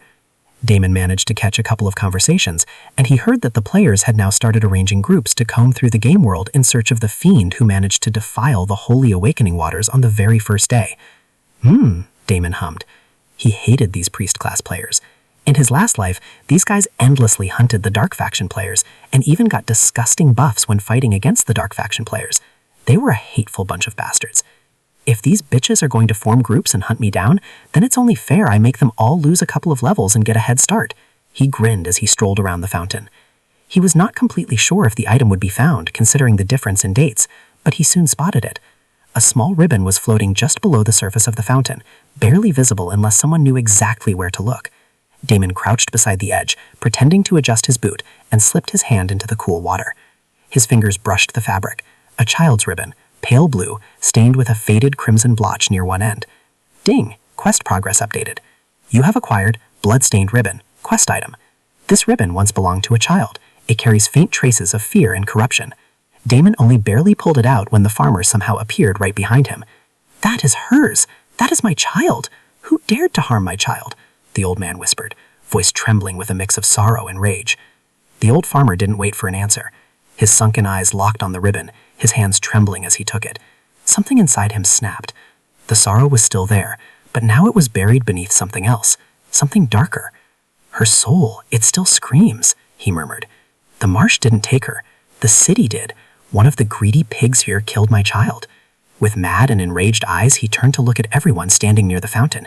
I curse you! I curse you all! Die! Suffer the same fate my child did! Die a death more miserable than hers! The next second, he reached inside his rags and pulled out a black crystal. Without any hesitation, the farmer crushed the crystal in his palm. Almost instantly, the air around them changed. Everyone gawking at the scene dumbfoundedly looked at each other, not knowing what was going to happen. Dark clouds gathered in the sky, the light dimmed, and the temperature dropped. A ripple of dark energy exploded outward from the man, sending players nearby stumbling, gasping, clutching their heads. The fountain's water turned murky, then red. The ground quaked. Ding! World event triggered. The Black Harvest rises. World boss unsealed. Malakar, Reaper of Fields, level ? XX. Golden ticket bonus chapter. Chapter 27. Malakar, Reaper of Fields. Level ... Ding. World event triggered. The Black Harvest rises. World boss unsealed. Malakar, Reaper of Fields. Level ... Every single player in the vicinity heard the system announcements. A heavy silence fell over the plaza, and then the chaos erupted. A world boss? Fuck yes, let's do this. Oh my god, what city is this? First the hidden quest for all the priest class players, and now this world boss. Yeah, thank God I decided to come to this city. Hey, I am starting with a holy cleanse. Back me up. I think whoever does maximum damage will get the credit for the world boss kill. Shut up. This daddy here will take it all. Everyone, Golden Dragons Guild has officially claimed this world boss. Please leave now, otherwise prepare to become an enemy of the Golden Dragons. Golden Dragons? Who the fuck are you? This here is my boy. You get lost. All the players quickly started running towards the fountain and gathering in the area. A world boss meant a lot of experience points, high-tier rewards, and gold coins. No one wanted to miss such a golden opportunity. Many had already started preparing their attacks when the farmer's aged body suddenly surged with power and started contorting in twisted angles. His spine arched unnaturally, bones cracking like dry twigs, as his skin darkened to a bark-like gray. Veins bulged like writhing worms beneath the surface, glowing with a sickly green hue.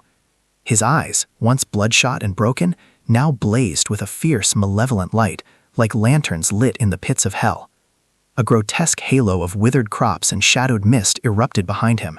The old man, no longer a man, let out a choking sob that morphed into a howl of anguish and hatred so raw it made players' vision momentarily blur.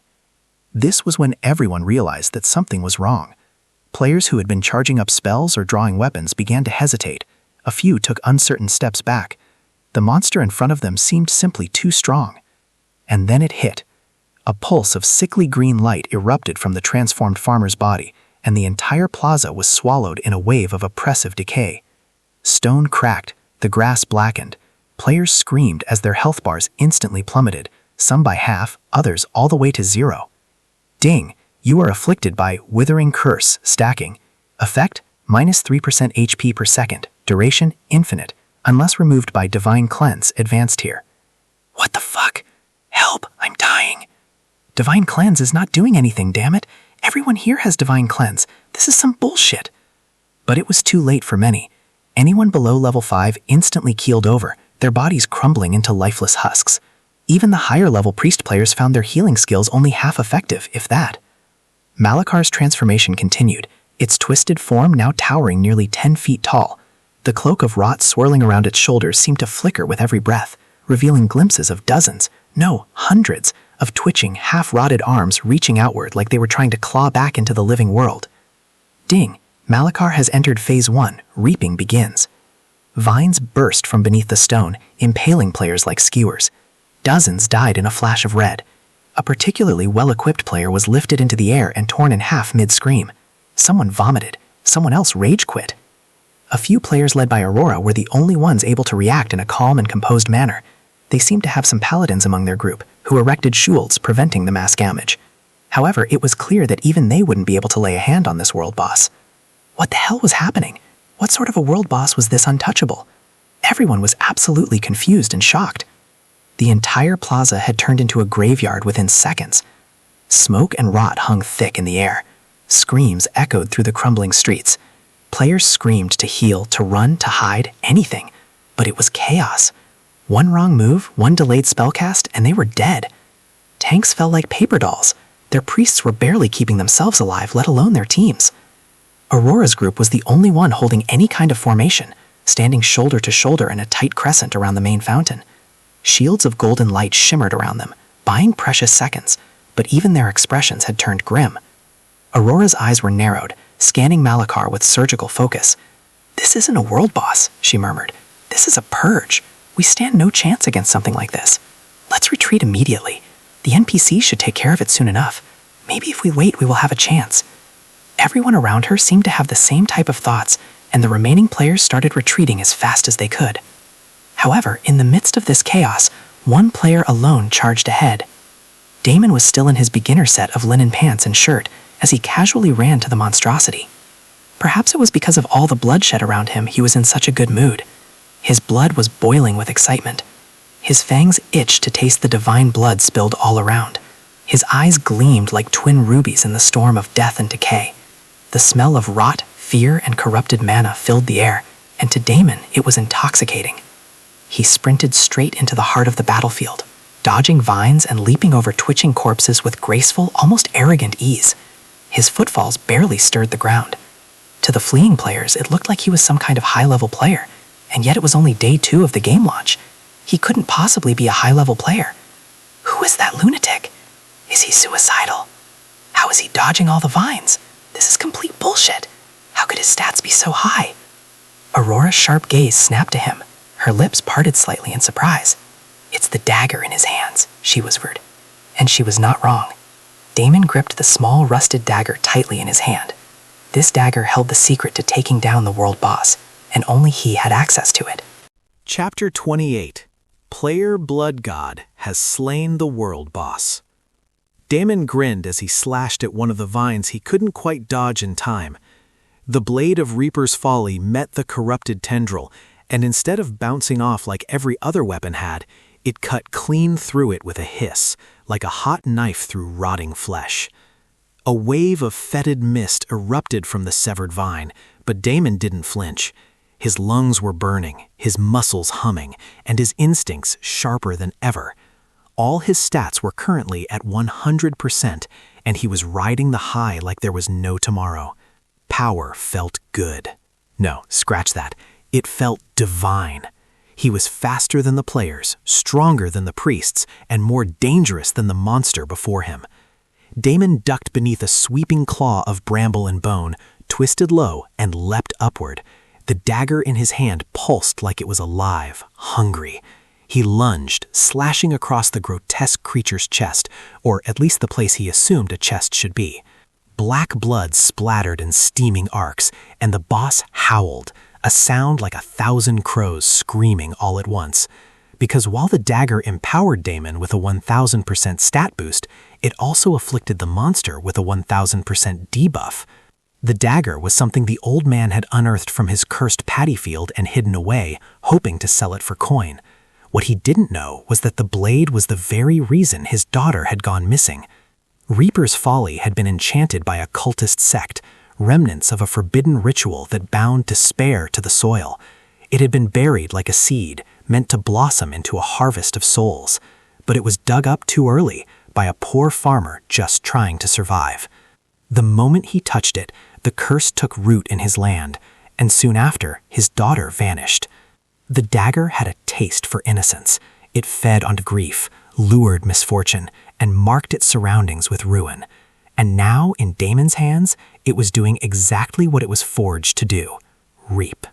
In his past life, it had taken another player 5 grueling in-game days of quests to unlock this dagger. This time, Damon had simply looted it from the farmer's hut.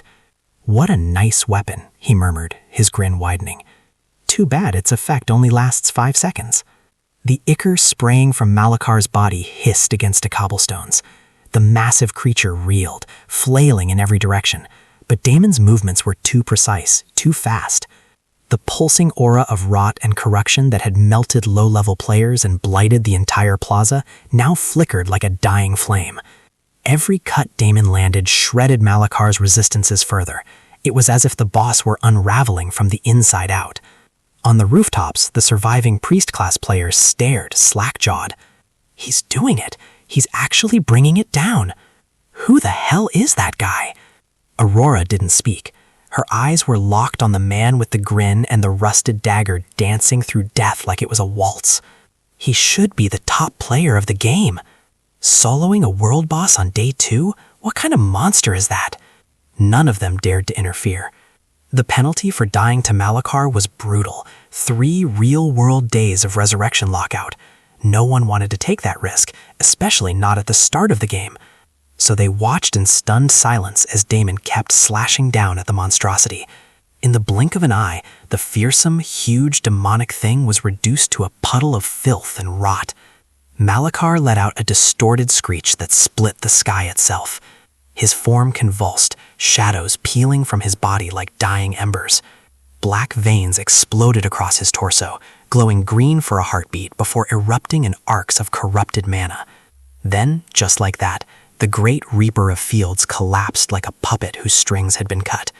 The vines retreated, the stench cleared, the clouds above began to part. And Damon? He landed lightly atop the monster's skull as its massive body began to disintegrate into ash and mist beneath him. System announcement. Ding, world boss defeated. System announcement. Ding, hidden event chain completed. The notifications kept rolling in, one after another, but Damon ignored them. He only responded to the one notification about keeping his name and player ID anonymous. Anonymous, huh? Damon smirked. Fuck no. In his last life, most people assumed anonymity would protect them. No one wanted to become a walking target. But they were wrong. Dead wrong. Fame wasn't just power. It was currency. It was leverage. It was a magnet that pulled the world towards you. Being famous wasn't a weakness. It was a weapon. Damon would now get access to secret dialogue trees, better item prices, and easier entry into forbidden areas. He'd have sycophants lining up, especially other vampire NPCs. If Damon flaunted this fame, he could purchase items for up to 50% off in the right shops. There were many secret quests he could unlock, not to mention how easily he could attract small fries if he wanted to. It would be stupid to remain anonymous, and this was just the beginning. System announcement. Ding, player Blood God has slain the world boss, Malachar, Reaper of Fields. System announcement. Player Blood God has slain the world boss, Malachar, Reaper of Fields. Ding, reward, global fame increase 1,000. Ding, player kill record, first world boss solo, unlocked. Chapter 29. Find That Blood God.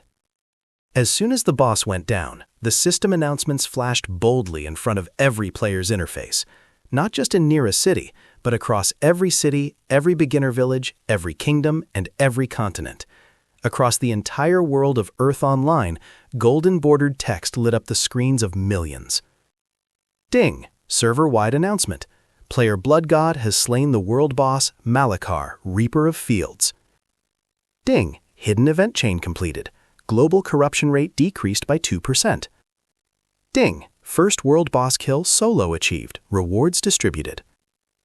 The reaction was instant. The crowd exploded in chaos. Who the hell is Blood God? Blood God? What kind of edgy-ass name is that?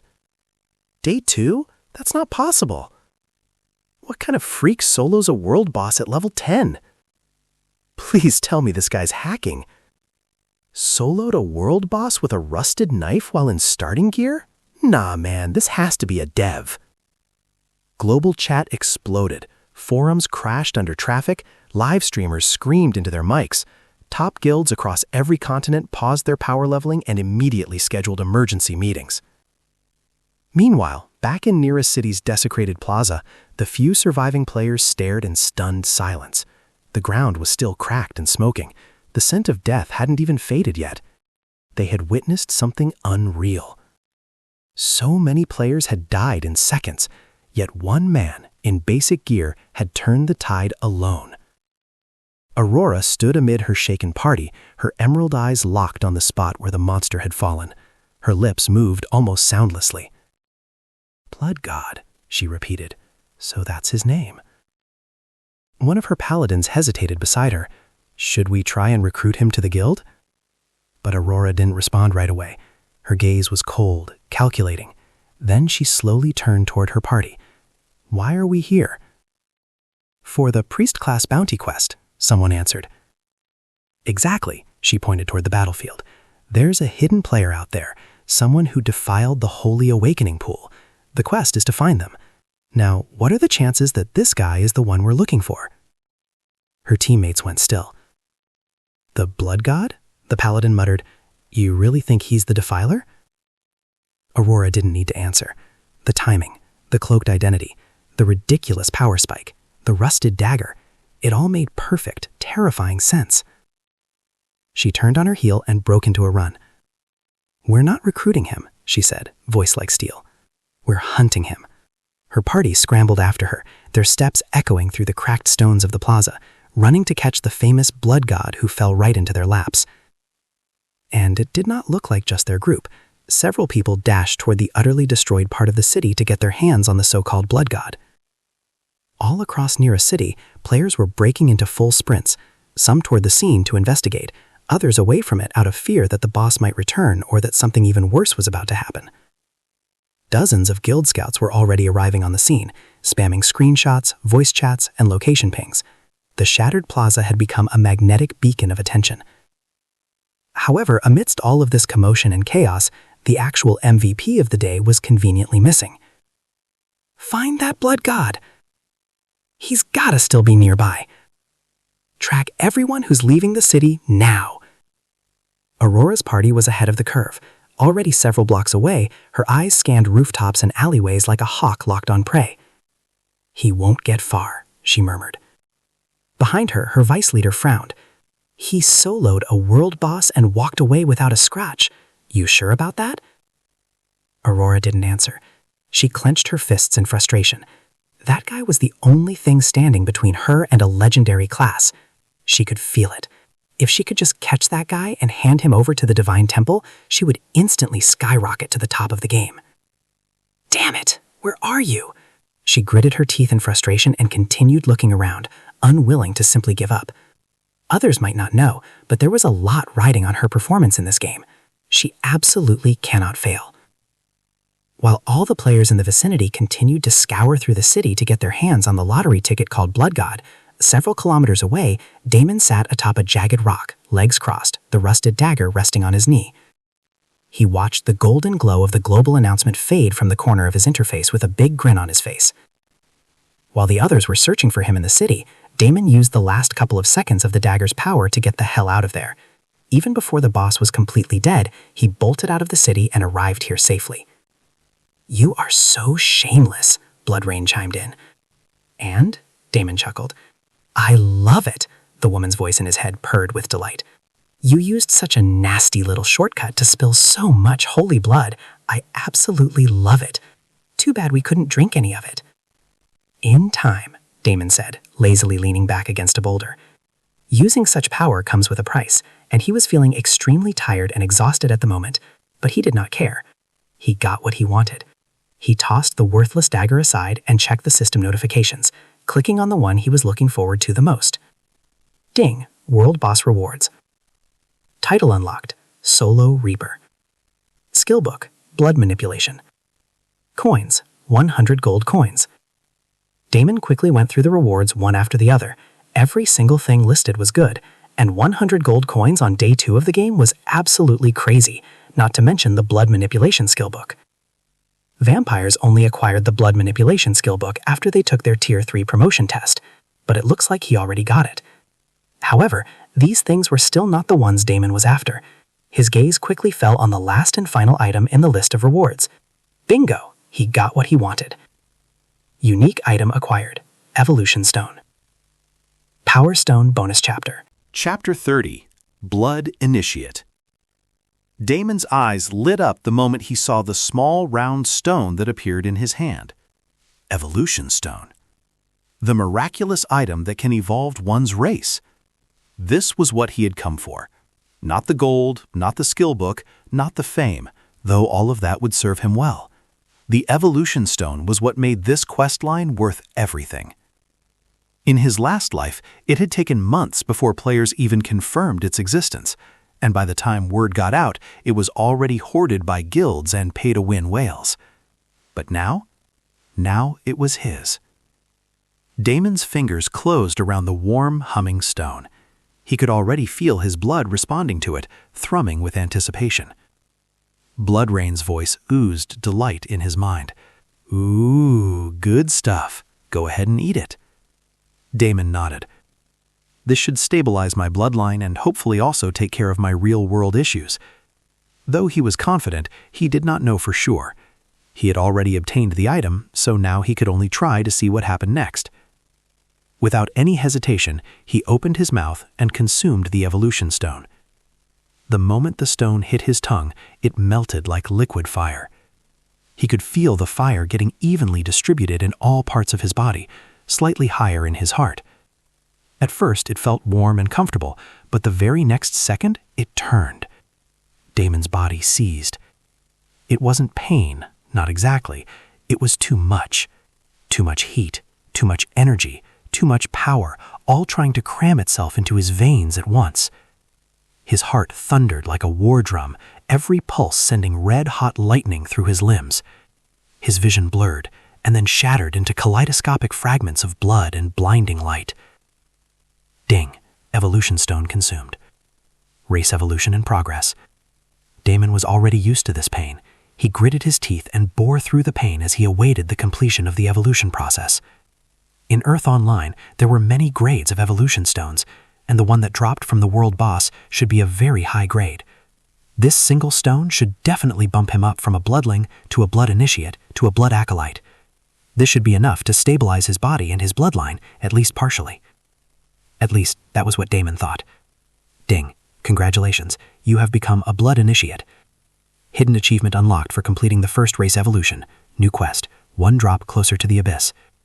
Plus 25 to all base stats, new racial skill unlocked. Damon collapsed to one knee, panting heavily. The fire inside him was gone, replaced by a thrumming silence. The evolution process was officially done. His skin shimmered faintly with a cool metallic sheen, veins pulsing with crimson light before settling. His nails were darker, his fangs longer. His heartbeat sounded different, deeper. Ding. New racial skill unlocked. Blood Lance. Condense your blood into a high-pressure spear of crimson force and hurl it at your enemy. Deals 250% magic damage and applies a stacking bleed effect for 5 seconds. If cast while under 50% HP, the skill transforms into Crimson Overload, doubling its piercing range and applying fear to enemies within a 5-meter radius. It was a good skill, but Damon couldn't care less about it right now. Why was he still a blood initiate? He should have become a blood acolyte by now. Shit, he cursed as he hurriedly opened his status screen. Blood God, class, Primordial Awakening, class path unavailable. Species, Bloodborne. Race, Blood Initiate, variant. Bloodline, Fragmented Ancestral Bloodline, Christus. Status effect, Bloodline Instability, 30 days. Soul weapon, Blood Rain, locked. Level, 15. Faction, Dark. Experience, 2000/3500. Health, 1000. Mana, 1000. Vitality, 37.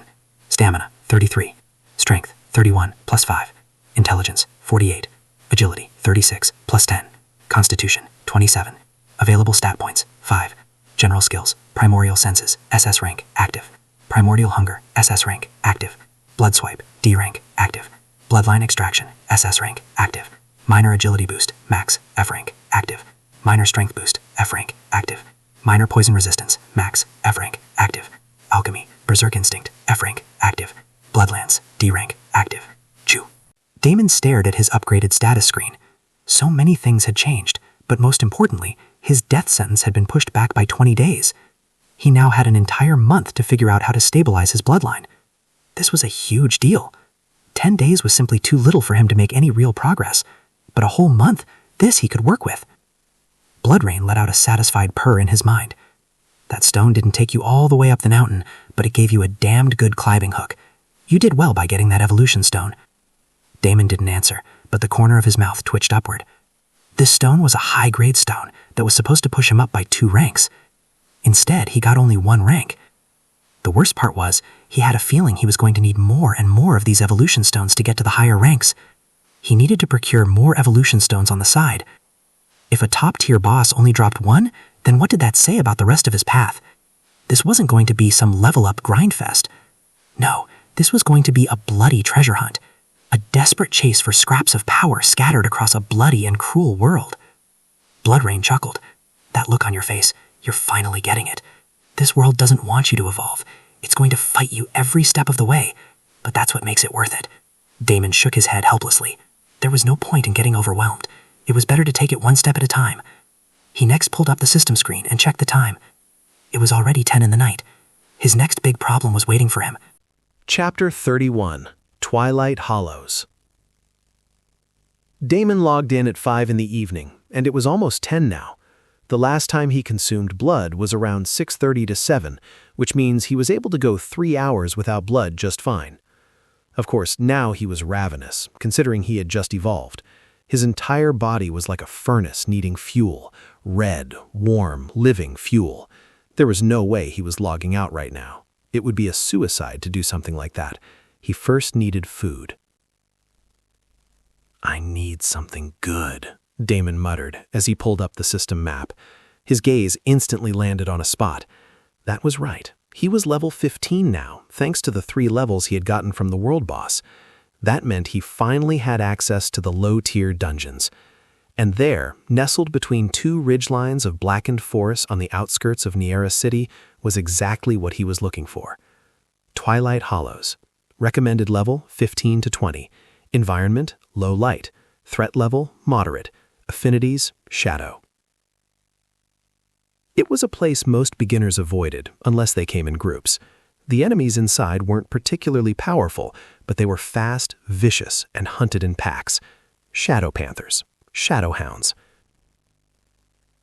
These beasts were a pain in the ass for most players, but to Damon, they were walking buffets. With his newly enhanced senses, each heartbeat, each rustle of fur against shadowed bark would be as clear as thunder in a silent room. This dungeon was going to be a piece of cake. Even better, the monsters here had a decent chance of dropping 2 particularly useful skills, stealth and shadow meld. Both were core abilities for assassin-class players and absurdly powerful when paired with vampire racial bonuses. Stealth would allow him to vanish from sight under low-light conditions, while shadow meld allowed him to merge with shadows entirely, becoming untargetable for a few precious seconds. With both in his arsenal, Damon could move like a ghost and strike like a demon. Damon did not wait any longer and sprinted towards the Twilight Hollow dungeon. He was so hungry that he could lose his mind, but man did the boosted stats feel good.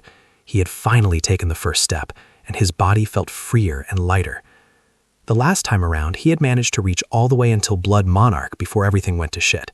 His stats back then were incomparable to his current stats. That was a whole different ballgame. The fights, the monsters, everything became exceedingly complicated and thrilling. Compared to that, he was still playing in the kiddie pool, but this time he planned to drain it dry. Soon he arrived at the entrance of the dungeon. The dungeon portal, a blackish-purple miasma swirling in the middle of nowhere. Damon entered the dungeon with notifications chiming in front of him. Ding, you are entering a dungeon, Twilight Hollows. Recommended level, 15 to 20. Dungeon objective, defeat the Alpha Howler. Hunting time. Damon stepped inside the dungeon, and immediately his body went on high alert. A soft growl echoed to his left. A pair of yellow, slitted eyes blinked open from the underbrush. Then another, and another. Shadow panthers. Their fur blended into the darkness almost perfectly, but to Damon they were as bright as flares. I could see their muscles tense, their paws shift silently across dead leaves. 5 of them, circling. In his past life, this would have been a death sentence at this level, but he did not have a race evolution then. Getting a race evolution this early was definitely a big cheat. Damon smiled and raised his hand. His palm shimmered crimson, the blood within it swirling, condensing, forming into a sleek spear of pure force. Let's test this new toy out. Bloodlands, activated. He didn't wait for them to make the first move. With a flick of his wrist, the spear flew, silent, sharp, and devastating. The air howled in its wake. The lead panther barely had time to blink. The lance pierced through its body, pinning it to a gnarled trunk. Damon purposefully did not kill it, only leaving the beast gravely wounded. At the same time, he dashed toward the second panther with a feral grin on his face. The thrill of the hunt, the scent of blood, the thrum of power in his veins. It was intoxicating. The second panther pounced, claws outstretched. Damon sidestepped with preternatural grace and caught the beast midair, his enhanced strength letting him twist and slam it into the dirt. Before it could recover, he brought his fangs down into its neck. Warm, coppery blood surged into his mouth, and a shiver ran down his spine. The panther twitched once, then went limp. Ding, bloodline extraction initiated. Target, Shadow Panther, Tier 1 beast. Ding, you have extracted the ability, Stalk. E-rank passive skill. Your footsteps produce no sound when moving within shadowed terrain, plus 10% movement speed when undetected. Ding, you have slain Shadow Panther level 17. Ding, you have gained experience points. Great, he got a skill on the first try, but the blood was narrowly enough. He was hungry and he needed more. The other 3 panthers had already gone into stealth, but Damon instantly sensed an attack from behind him. A blur of shadow lunged for his back, fangs bared. Damon ducked, twisted, and drove his elbow upward. Bone crunched. The panther's growl turned into a strangled yelp as it flipped midair and slammed into a mossy rock. Nice try, Damon muttered, stepping forward as if on instinct. The moment the beast hit the ground, he was on it. His fingers dug into its scruff, lifting it by the neck, eyes gleaming crimson. The animal snarled and flailed, but Damon was stronger, so much stronger. He sank his fangs in. Warmth exploded across his tongue. The panther's essence flowed into him, and the inferno raging inside his body dimmed just a little. Not enough, nowhere near enough, but it was something. Ding, bloodline extraction initiated. Target, Shadow Panther, Tier 1 beast. Ding, partial bloodline extraction. You have gained 1 agility stat point. Ding, you have killed Shadow Panther level 16. Ding, you have gained experience points. He tossed the drained corpse aside. The last 2 panthers were nowhere to be seen, but I could feel them. One of them was climbing the ridge above him. The other was crouched to his right, teeth bared behind thick undergrowth. Damon smiled. Bring it on. Chapter 32. Playing Tag with Big Kitty.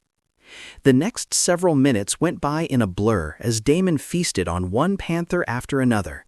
After the first leap of panthers, there was yet another group, and surprisingly, he picked up a new skill from this leap of panthers. Shadow Step, D-rank active skill. Instantly teleport to a location within 10 meters, provided both your current position and target destination are within shadowed terrain. Grants a plus 20% movement speed bonus for 3 seconds after use.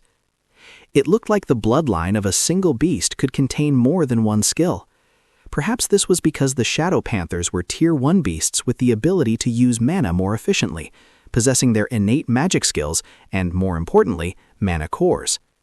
Damon didn't forget to dig out mana cores from the beast corpses as he left a trail of mangled bodies in his wake.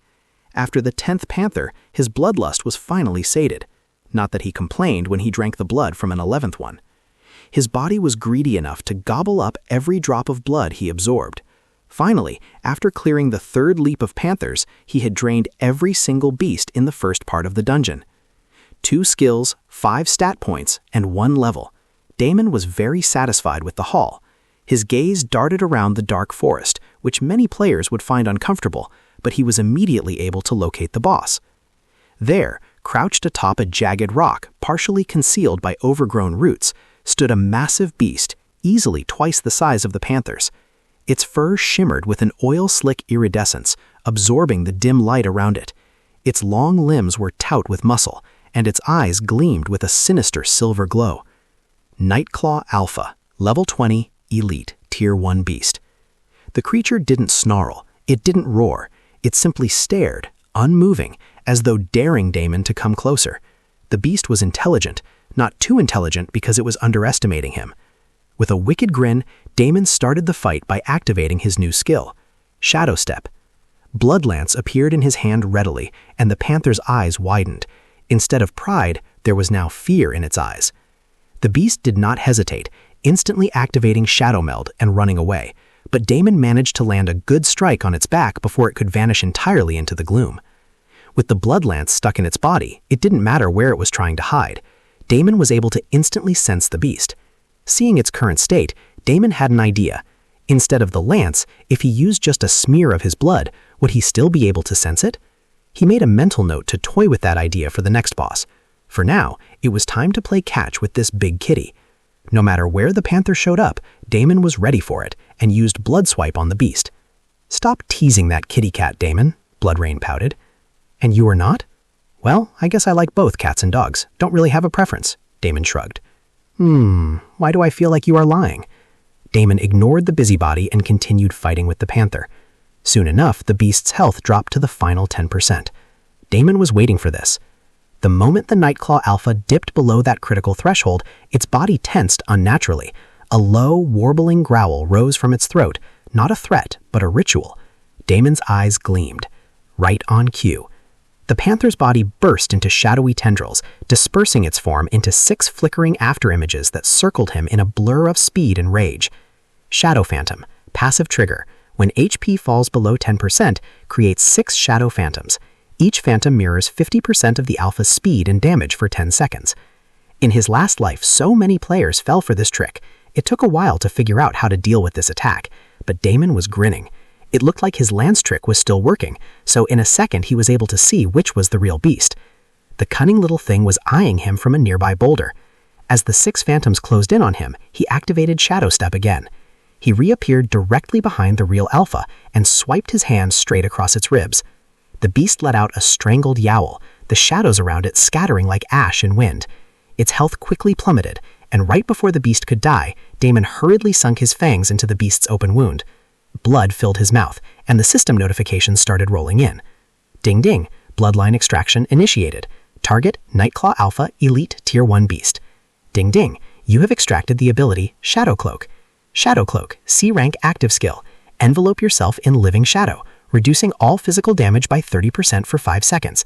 While active, movement creates afterimages that increase evasion chance by 15%.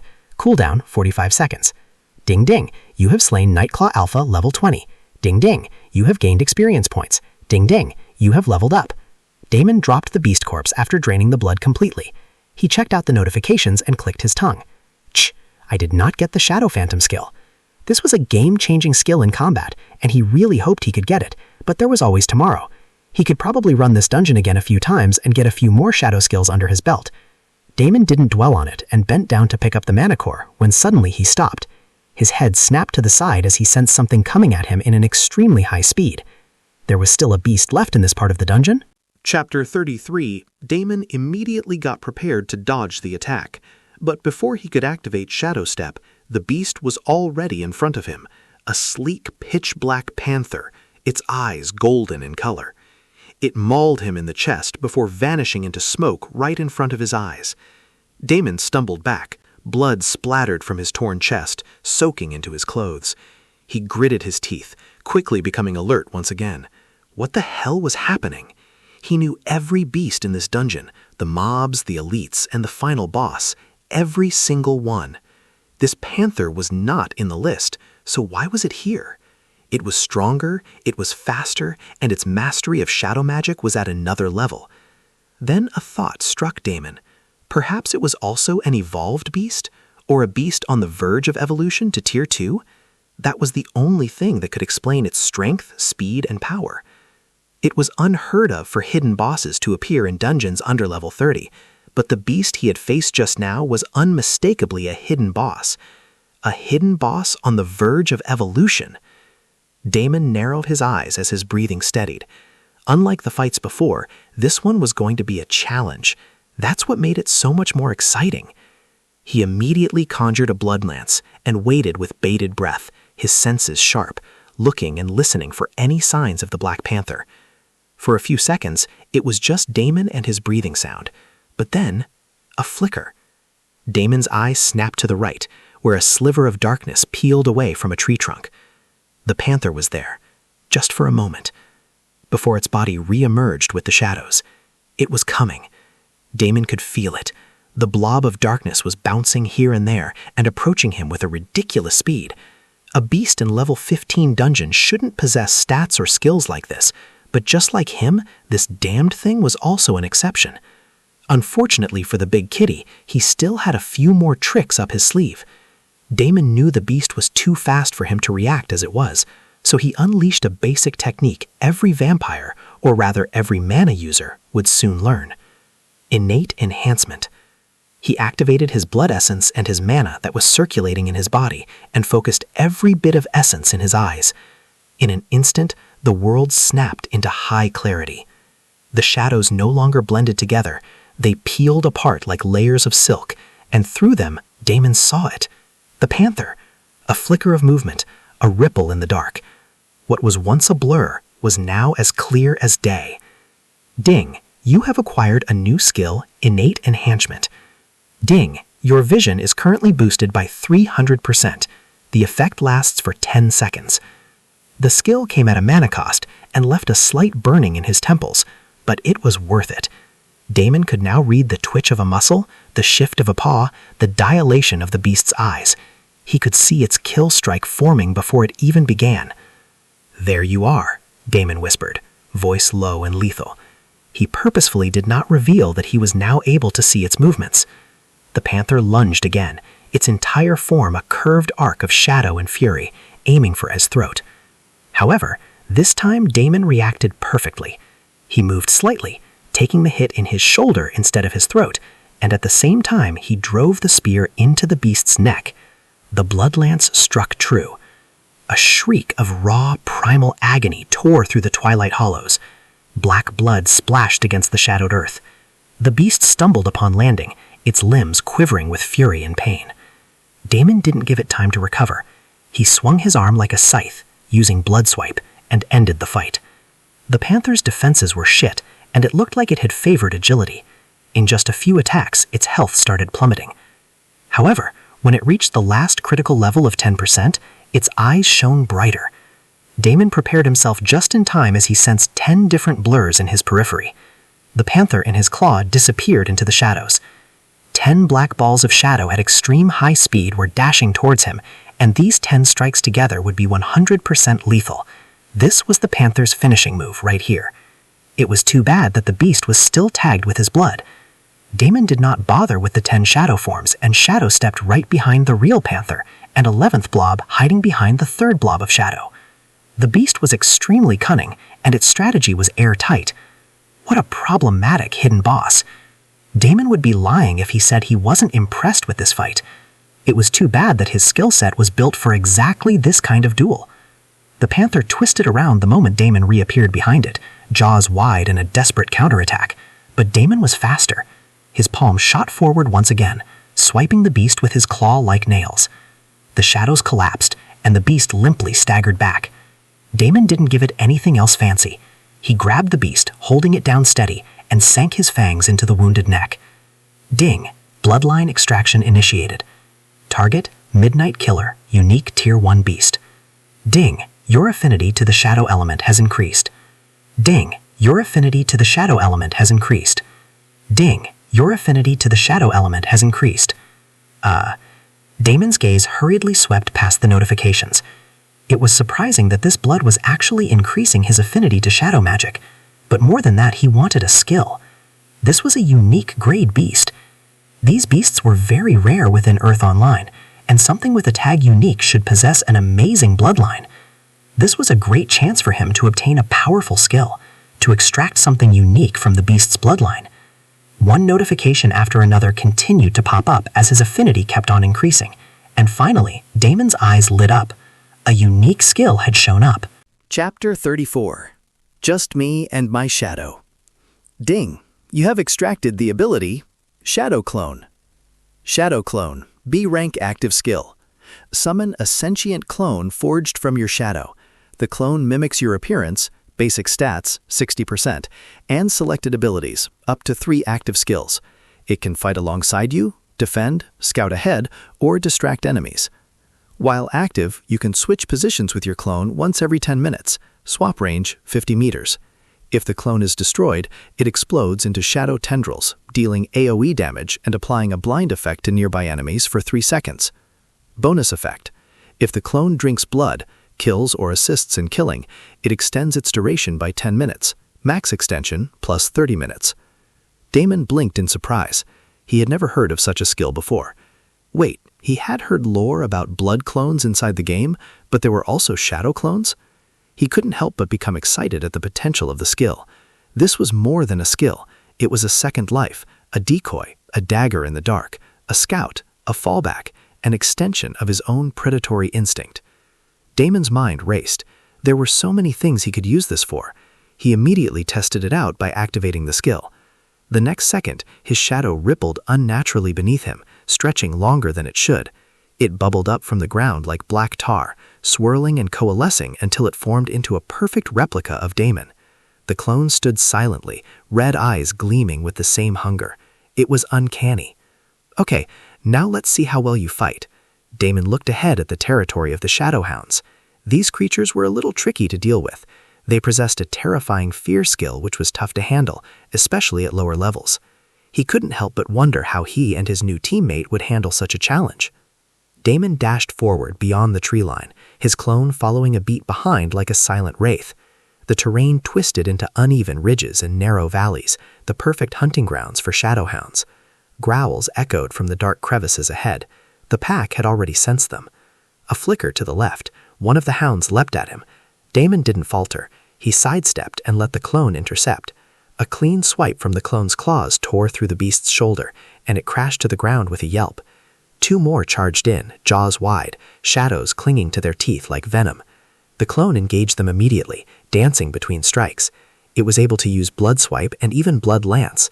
It was doing all the hard work for him, while Damon grabbed one wounded beast after another and gulped down their blood.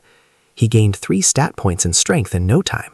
His clone was more than enough to tear through the pack, until finally an elite showed up.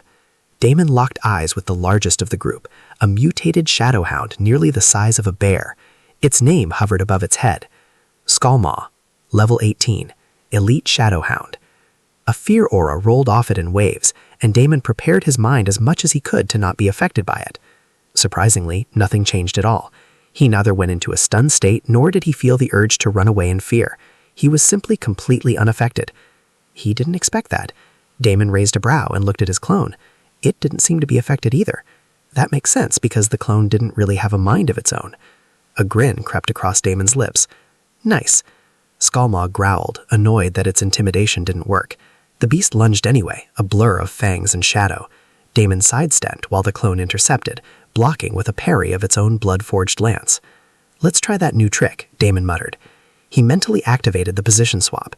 In an instant, his form shimmered, and he and the clone traded places. Now face to face with Skullmaw, Damon didn't hesitate. He swiped away at the hound in rapid succession. The Shadowhound yelped, enraged at the sudden increase in power. It twisted to counterattack, but Damon was already moving. The clone, now behind Skullmaw, swiped with devastating precision, carving into the beast's spine with synchronized violence. Between him and the clone, it was almost overkill when the hound weakly wobbled. Damon immediately sank his fangs into the creature. He had obtained several shadow skills in the dungeon today, but he wouldn't say no to yet another one. Ding! Bloodline extraction initiated. Target: Skullmaw, Elite Shadowhound. You have acquired a new skill. Howl of Dread, E-rank active skill. Unleash a fear-infused howl, applying terror to enemies within 15 meters. Enemies below your level have a 30% chance to flee or enter a panic state. Cooldown, 2 minutes. Huh, thanks, big guy. Damon wiped the blood from his mouth as Skullmaw crumbled. More howls echoed in the distance, and Damon wondered just how much his skill repertoire was going to increase by the end of the dungeon. He narrowed his eyes toward the depths of the dungeon. Should I try for a dungeon record? Since I am the first to run this dungeon, I should automatically get the record. Let's see how fast we can finish this. The next several minutes went by in a blur as he and the clone tore through the dungeon. Within a matter of minutes, they were standing in front of the final dungeon boss. Star. Magic Castle bonus chapter. Please thank Yolahai for the bonus chapter. Chapter 35. Nightmare? Damon gazed at the big monstrous beast that was a mix between a panther and a dog. Its eyes were particularly enormous, and the first thing Damon did was to make sure that he did not see the eyes directly for continuous seconds. Not that it mattered, because the beast instantly disappeared as soon as they arrived at the spot. The next instant, Damon felt a blur approaching him from the side. He immediately activated his newly acquired skills, Shadow Cloak and Shadow Step. Before the claw strike could land, he was already behind the final boss, only an afterimage now in his place. The claw slashed merely an image, which dissipated into shadow wisps. The skill feels a lot smoother and easier after that shadow affinity bump, Damon thought. There were still a couple more skills he wanted to try, Shadowbind and Shadow Claw. The boss roared in agony as Damon ruthlessly unleashed a bunch of shadow attacks. On the other side, his clone was attacking using blood attacks. The beast's health dropped like the stock market and went down to 10% in no time at all. The fight went a lot easier than he expected. However, the most difficult part was still left, the nightmare mode of the fight. Shadow-like tendrils appeared around him, and before he could react, they locked him in place. A ball of shadow encased him. Damon already knew it was futile to try and break this shadow prison, but he did it anyways. He used all sorts of attacks to wreck the prison. It only resulted in his mana depleting. Fuck it, he sighed, and prepared for what was about to come. He always knew that this last boss fight was a tricky one. The shadow prison lasts for 10 seconds, and his health needed to withstand the attack the beast would be waiting with after that 10 seconds ended. He was sure his health could handle it, taking an attack or two. But now that his clone was there, even that wouldn't be necessary. He could already sense the clone attacking the boss. The fight should end any time now. The only part left was for him to withstand the nightmare, the fear attack unleashed by the boss while he was inside this shadow prison. Everything happened very fast, but Damon experienced a different reality, like time was slow moving. A pair of monstrous beast eyes appeared in front of him. Damon knew what was going to happen next. He was going to experience the worst nightmare of his life. Damon wondered what he was going to experience. His face turned cold as the betrayal still fresh in his mind flashed past his eyes. He was going to see that bastard again, wasn't he? Fine, bring it on. It won't be a nightmare, though. Damon gritted his teeth and clenched his fists. Even though this was all going to be an illusion, he was prepared to unleash all of his anger and frustration. However, something odd happened. He looked at the beast eyes, the same eyes that activated the nightmare skill, and yet nothing happened at all. 1 second passed by. Then a few seconds passed, and yet nothing. When he stared back at the eyes in anger, the beast eyes unexpectedly shut close, and the shadow prison dissolved. This was not how this fight was supposed to go down. Damon shrugged with a casual chuckle. Should he chalk this up to his bloodline? Outside, his clone had already almost finished the boss. Damon was able to get out just in time to sink his fangs into the dying boss. Ding! Bloodline extraction initiated. Target, Brahman, Dungeon Boss, Tier 1 Boss. You have acquired a unique passive skill, Shadow Devourer. Shadow Devourer, passive skill. Absorbing the shadow essence of slain enemies replenishes 1% mana per second for 5 seconds. Kills made within shadow terrain grant plus 2% movement and attack speed for 10 seconds. Passive effect scales with shadow affinity. Damon was hoping for that nightmare skill, but this was fine too. He could run the dungeon a couple more times to load up on more skills. He cleared the notifications when more system notifications flashed in front of him. Ding! Dungeon cleared. Ding! You are the first player to complete this dungeon. You have set the record time, 003216. Ding! First clear bonus rewards. You have acquired silver rank treasure chest. You have acquired a key fragment to the golden throne. You have acquired a unique title, Brahmin Slayer. Grants plus 10% damage against shadow-type enemies and plus 5% resistance to fear effects.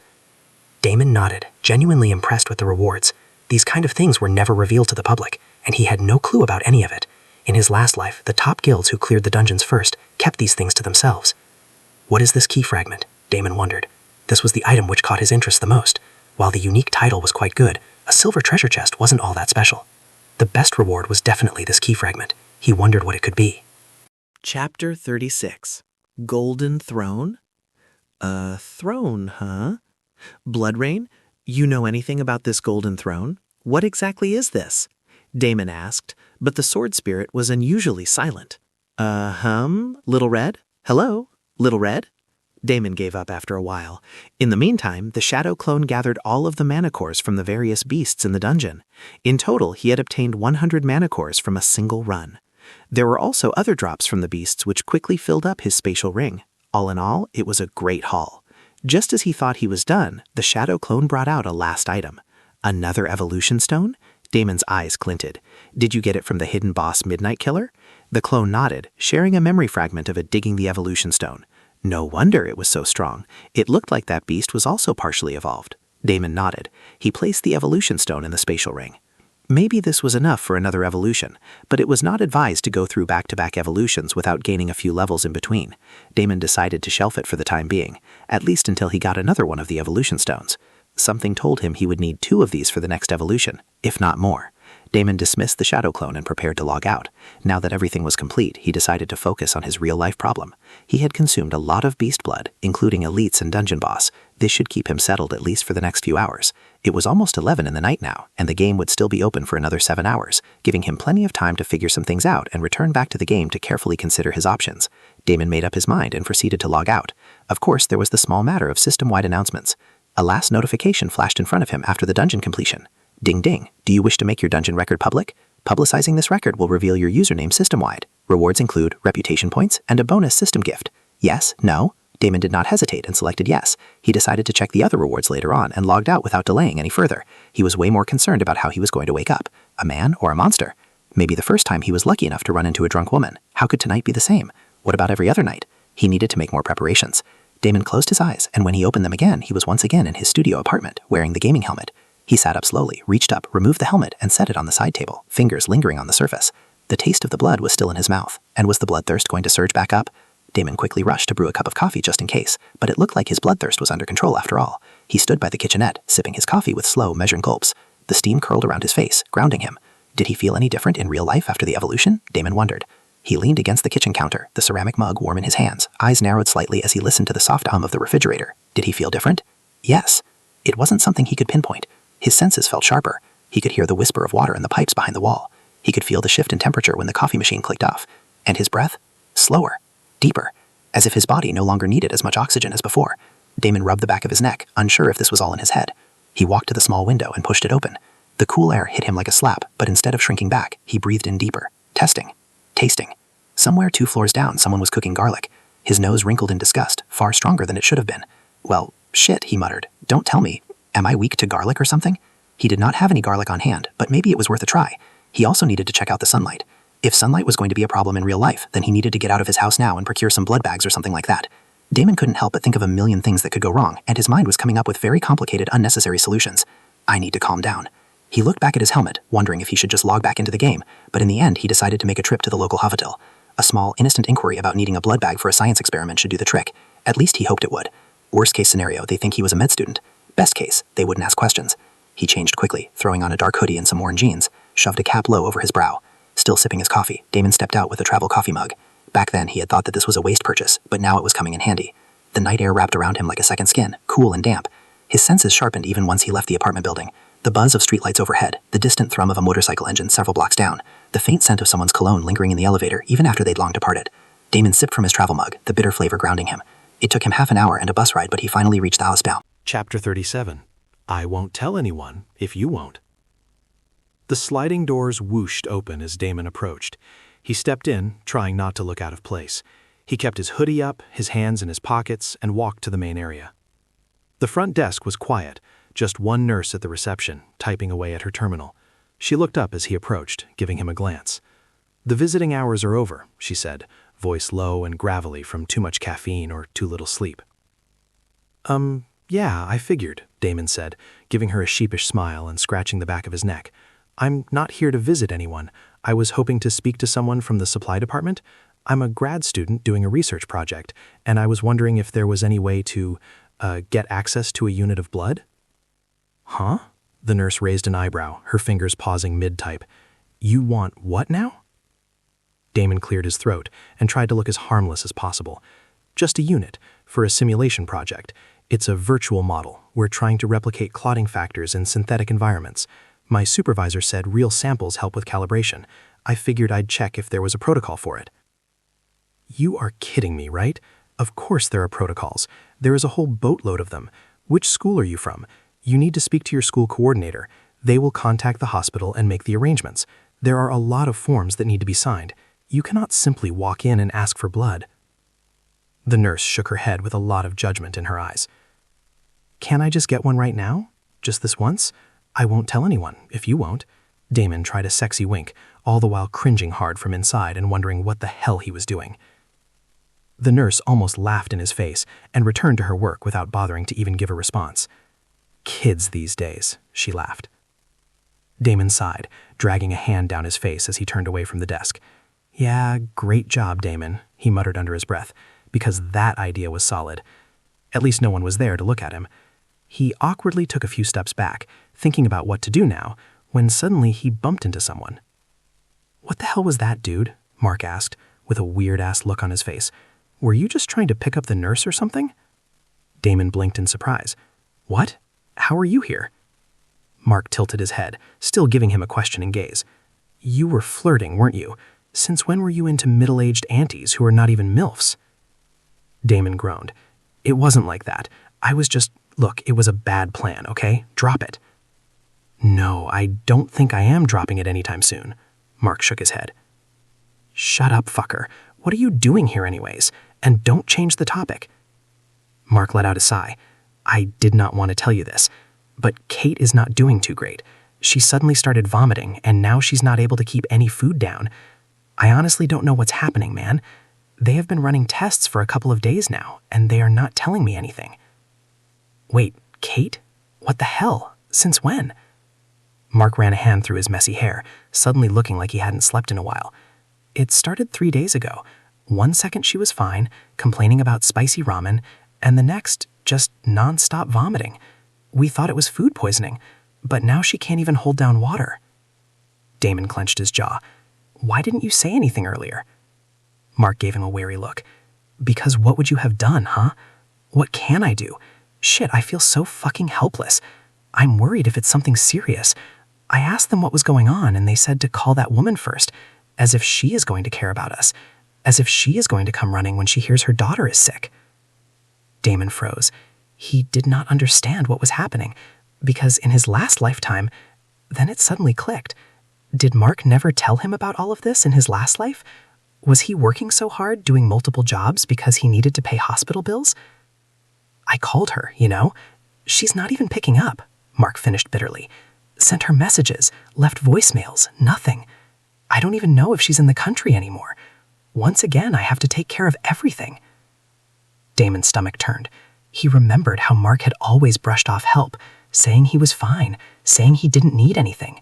He couldn't believe his friend was dealing with something like this, all by himself. I should have been a better friend, Damon said. What are you talking about? Mark shook his head. What can you do if our dear mother runs off with her boyfriend of the month? Damon sighed. There were so many things he wanted to tell him. No, I meant, don't worry about the money. Whatever she needs, tests, specialists, treatment, I'll handle it. Mark stared at him for a long moment. I'm serious, Damon said, locking eyes with him. I've got some things going on. I've been earning through Earth Online. Just know I've got it covered. But don't you need to pay rent? You moved out? Damon shrugged, his tone light, but his eyes deadly serious. I'll figure it out. Rent's just money. Kate's life? That's not negotiable. You don't have to do that. It's too much. Mark opened his mouth to argue, but Damon held up a hand. Don't. This isn't charity. It's me being your friend. There was silence between them for a moment. Quiet, heavy, but not uncomfortable. Mark's shoulders slumped, like the weight of the world had just shifted slightly off his back. Thanks, man, he said, voice lower now. I mean it. Damon clapped him on the back. You don't have to. Just focus on Kate. I'll deal with the rest. Chapter 38. Surrounded? Damon chatted with Mark for a bit, mainly about Earth Online. The guy simply couldn't believe that a video game would be so lucrative. Damon could only inwardly smile at the thought of the truth. Money was not even the best thing the game gave. Mark did not feel comfortable leaving Kate alone for too long, so the two of them ended their conversation pretty quickly. Damon waved him goodbye, saying he would visit tomorrow during the daytime visiting hours. Mark nodded, clearly grateful but too exhausted to put it into words. He gave Damon a brief, tired smile before heading back down the corridor. Damon watched him disappear past the restricted ward doors, then turned on his heel and stepped outside into the night. The chill hit him immediately, but it was bracing in a good way, like cold steel sharpening his thoughts. He took a slow breath, the hospital's fluorescent light fading behind him as he blended back into the dark of the city. Money wasn't the best thing Earth Online had given him. Power wasn't either. What it gave him was control. In a world where reality constantly pulled the rug out from under people like Mark and Kate, Damon finally had a say in what happened next, and he wasn't planning on wasting that. He tugged his hoodie tighter around him, stuffed his hands into his pockets, and walked toward the nearest bus stop. It was time to get back to the game. The hospital visit was a bust, but he at least made sure that if he drank enough blood, he could wake up from the game normally and not be bloodthirsty. Now the question was, how long would he remain satiated? For that, he did not have to spend his time outside of the game. These first few days were very critical, and he did not want to waste any of them. He sat on the bus silently, thinking about many things. Obviously, the idea of using his blood to heal Kate's illness crossed his mind, but he did not want to rush into any hasty decisions. Maybe Kate did not need that. Maybe she just had a complex procedure for which they needed money, and that was all there was to it. Damon tried to keep positive thoughts, but when he thought about how his friend had become in his last life, his gut feeling told him that her small illness wasn't all that small. Either ways, he was getting ahead of himself. Even if he wanted to help, he couldn't at the moment. He needed to be a bloodlord to start creating followers and turning others into vampires. And he was only a blood initiate at the moment. Damon thought about many things silently as the bus rumbled beneath him and his stop finally arrived. His blood supply problem was still a big question mark. As he walked out of the bus stop, he caught sight of a drunkard creeping out 2 women, making them run as fast as they could from the bus stop. The women, visibly spooked, darted across the street, casting a fearful glance back at the slurring man who stumbled after them for a few paces before collapsing on a bench, muttering to himself. Maybe finding blood wouldn't be that difficult after all. This kind of scene wasn't uncommon. The problem was that Damon had to stumble into someone like this in the bright of the day and not in the middle of the night, as that was when he would log out of the game. 6 a.m. is still pretty early. Maybe I can find drunkards around. He pondered the feasibility of his not-so-carefully crafted plan. However, the moment he took a step forward, he froze. Something odd was going on. Damon was not sure, but ahead of him there were many men. He could tell they were men because of the distinct scent that came from the male gender as opposed to the fragrance of the female gender. What were they all doing in this part of the city in the dead of the night? And if he was not wrong, they had all gathered near his apartment complex. Correction, they were gathered in his apartment complex. Damon was sure of it, more so as he got closer and closer to the building. The hair on the back of his neck stood on end the closer he walked. His steps slowed instinctively, each one quieter than the last as he approached the edge of the alley that opened into his apartment's back entrance. Figures, at least 8 of them, stationed strategically around the perimeter. 2 leaned against the wall, appearing casual but alert. 1 crouched by the dumpster, half hidden, scanning the upper windows. And 3 were on the roof.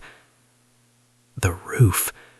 Who the hell monitors from a rooftop unless they expected someone with power or mobility? Damon stopped just outside the glow of the final streetlight and remained in the shadow. Something was seriously off. This wasn't some neighborhood gang loitering or a bunch of bored troublemakers. This was a coordinated perimeter, tight and quiet. And then it got worse. He sensed more men standing inside the complex, and more importantly, these guys were standing right outside his apartment. Fuck. Was I careless in some way? Damon's pulse raced. That woman, she must have remembered everything, and these people were probably from sort of secret services assembled here to catch him and take him away. His thoughts spiraled as he started strategizing for the worst-case scenario. Did he really have what it takes to face these many men right here and right now? Probably not. Fuck it. So what if he did not? He was not going to go down without a fight.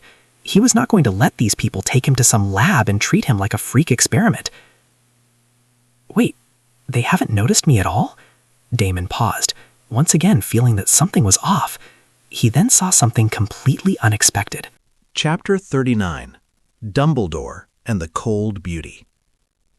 The back gate of the apartment complex opened, and an old man stepped out of the gate. Damon had to rub his eyes and look again, because the old man looked as if he had stepped right out of the game world, or rather the Harry Potter movie set. He was kind of like Dumbledore, with long white hair and a long white beard, and flowing layered robes that shimmered faintly in the moonlight. A tall wooden staff topped with a faintly glowing crystal tapped softly against the pavement as he walked. He had an air of unhurried dignity, each step radiating the calm of someone who had seen centuries pass and grown bored of most of them. Damon blinked again. His instincts told him that this was definitely not a regular old man from the neighborhood. He immediately couldn't pinpoint it, and it took him a second, but he soon recognized why. Mana. This guy in front of him actually had mana gathered in his body. Impossible! Damon's eyes went wide. The first thing he did after he turned into a vampire was try and sense mana, but there was absolutely no mana in Earth's atmosphere. At least not yet. Then how could this old man have mana in his body? It was not much mana. It was definitely not enough to form a mana core. In fact, the old man seemed not to even know how to handle mana and prevent it from constantly seeping out of his body. And yet, there was undeniably mana inside him. While Damon was still trying to size up the old man, a familiar face appeared beside him. It was that cold beauty from next door. Her hair was tied back into a neat braid, but her clothes were no longer the casual gym set he remembered. Tonight, she wore a sleek black outfit that hugged her figure like liquid armor, and around her neck, a slender crystal pendant pulsed faintly in rhythm with the old man's staff. He could see the family resemblance between the two of them. Fuck, what the hell was going on here? Between her bloodline and this old man's mana and his status, Damon could see that he had stepped into some real shit here. The only good news was that none of them seemed to care about him, so maybe he did not have to worry about anything after all. Right at this moment, the old man suddenly stopped walking and turned to look directly at Damon, or at least the spot Damon was standing a second ago. Now there was only darkness and shadow in the area, and no one else. The old man continued to look at the spot with a frown on his face before a black Mercedes silently arrived in front of the back gate. Its polished frame glinted in the streetlights, windows tinted darker than the night sky. The door opened without anyone touching it. The cold beauty stepped forward and opened the rear passenger door with practiced ease. The old man hesitated for a moment, still staring at the empty patch of sidewalk Damon had vacated a heartbeat earlier. He tilted his head, the frown deepening. The glowing crystal at the top of his staff flickered, then dimmed. The old man climbed into the car, moving slowly but not because of age, because of calculation, purpose, like someone who'd learned patience the hard way by outliving enemies and allies. The beauty followed, not before sweeping one last glance at the apartment complex. And then, with a soft click, the Mercedes pulled away, vanishing into the night like a ghost who never intended to be seen in the first place. The men gathered around the area also silently vacated, leaving in the next couple of black vans that showed up. Within 5 minutes, the entire area was empty and deserted again. Meanwhile, Damon silently appeared inside his apartment complex, closing his eyes and sensing everything that happened. His eyes flashed open as the last of the vans left the area, but there was still a frown on his face. He did not feel relieved at all that they had left. Though it seemed that all this pomp and show was simply for the old man visiting the girl, he couldn't help but feel there was more to it. The timing of everything was simply too coincidental. The mana he sensed, the special bloodline of that woman. Damon let out a sigh. Whatever was coming, he would be prepared. On the brighter side, Damon smiled as he gazed at his shadow. He had discovered something unexpected. He was able to use shadow magic outside of the game, and he could see why. Mana was still unavailable on Earth, but he still had his blood. Vampires have always been able to use blood energy instead of mana for fueling their skills, and it looked like he was able to do the same outside of the game. He felt a little weak at the moment, otherwise he was perfectly fine after using Shadow Step. When the old man turned to him, he had acted instinctively and activated the skill, thanks to his last hour of grinding with the shadow skills. Damon thought for a minute about what would have happened if he had not gotten these shadow skills. He then shook it off. There was no point in thinking about what-ifs and what-nots. He needed to focus on the present. He made himself another cup of coffee and then downed it before putting on his helmet and getting back to the game. He had only 12 hours of gaming hours every day, and he did not want to waste them unnecessarily.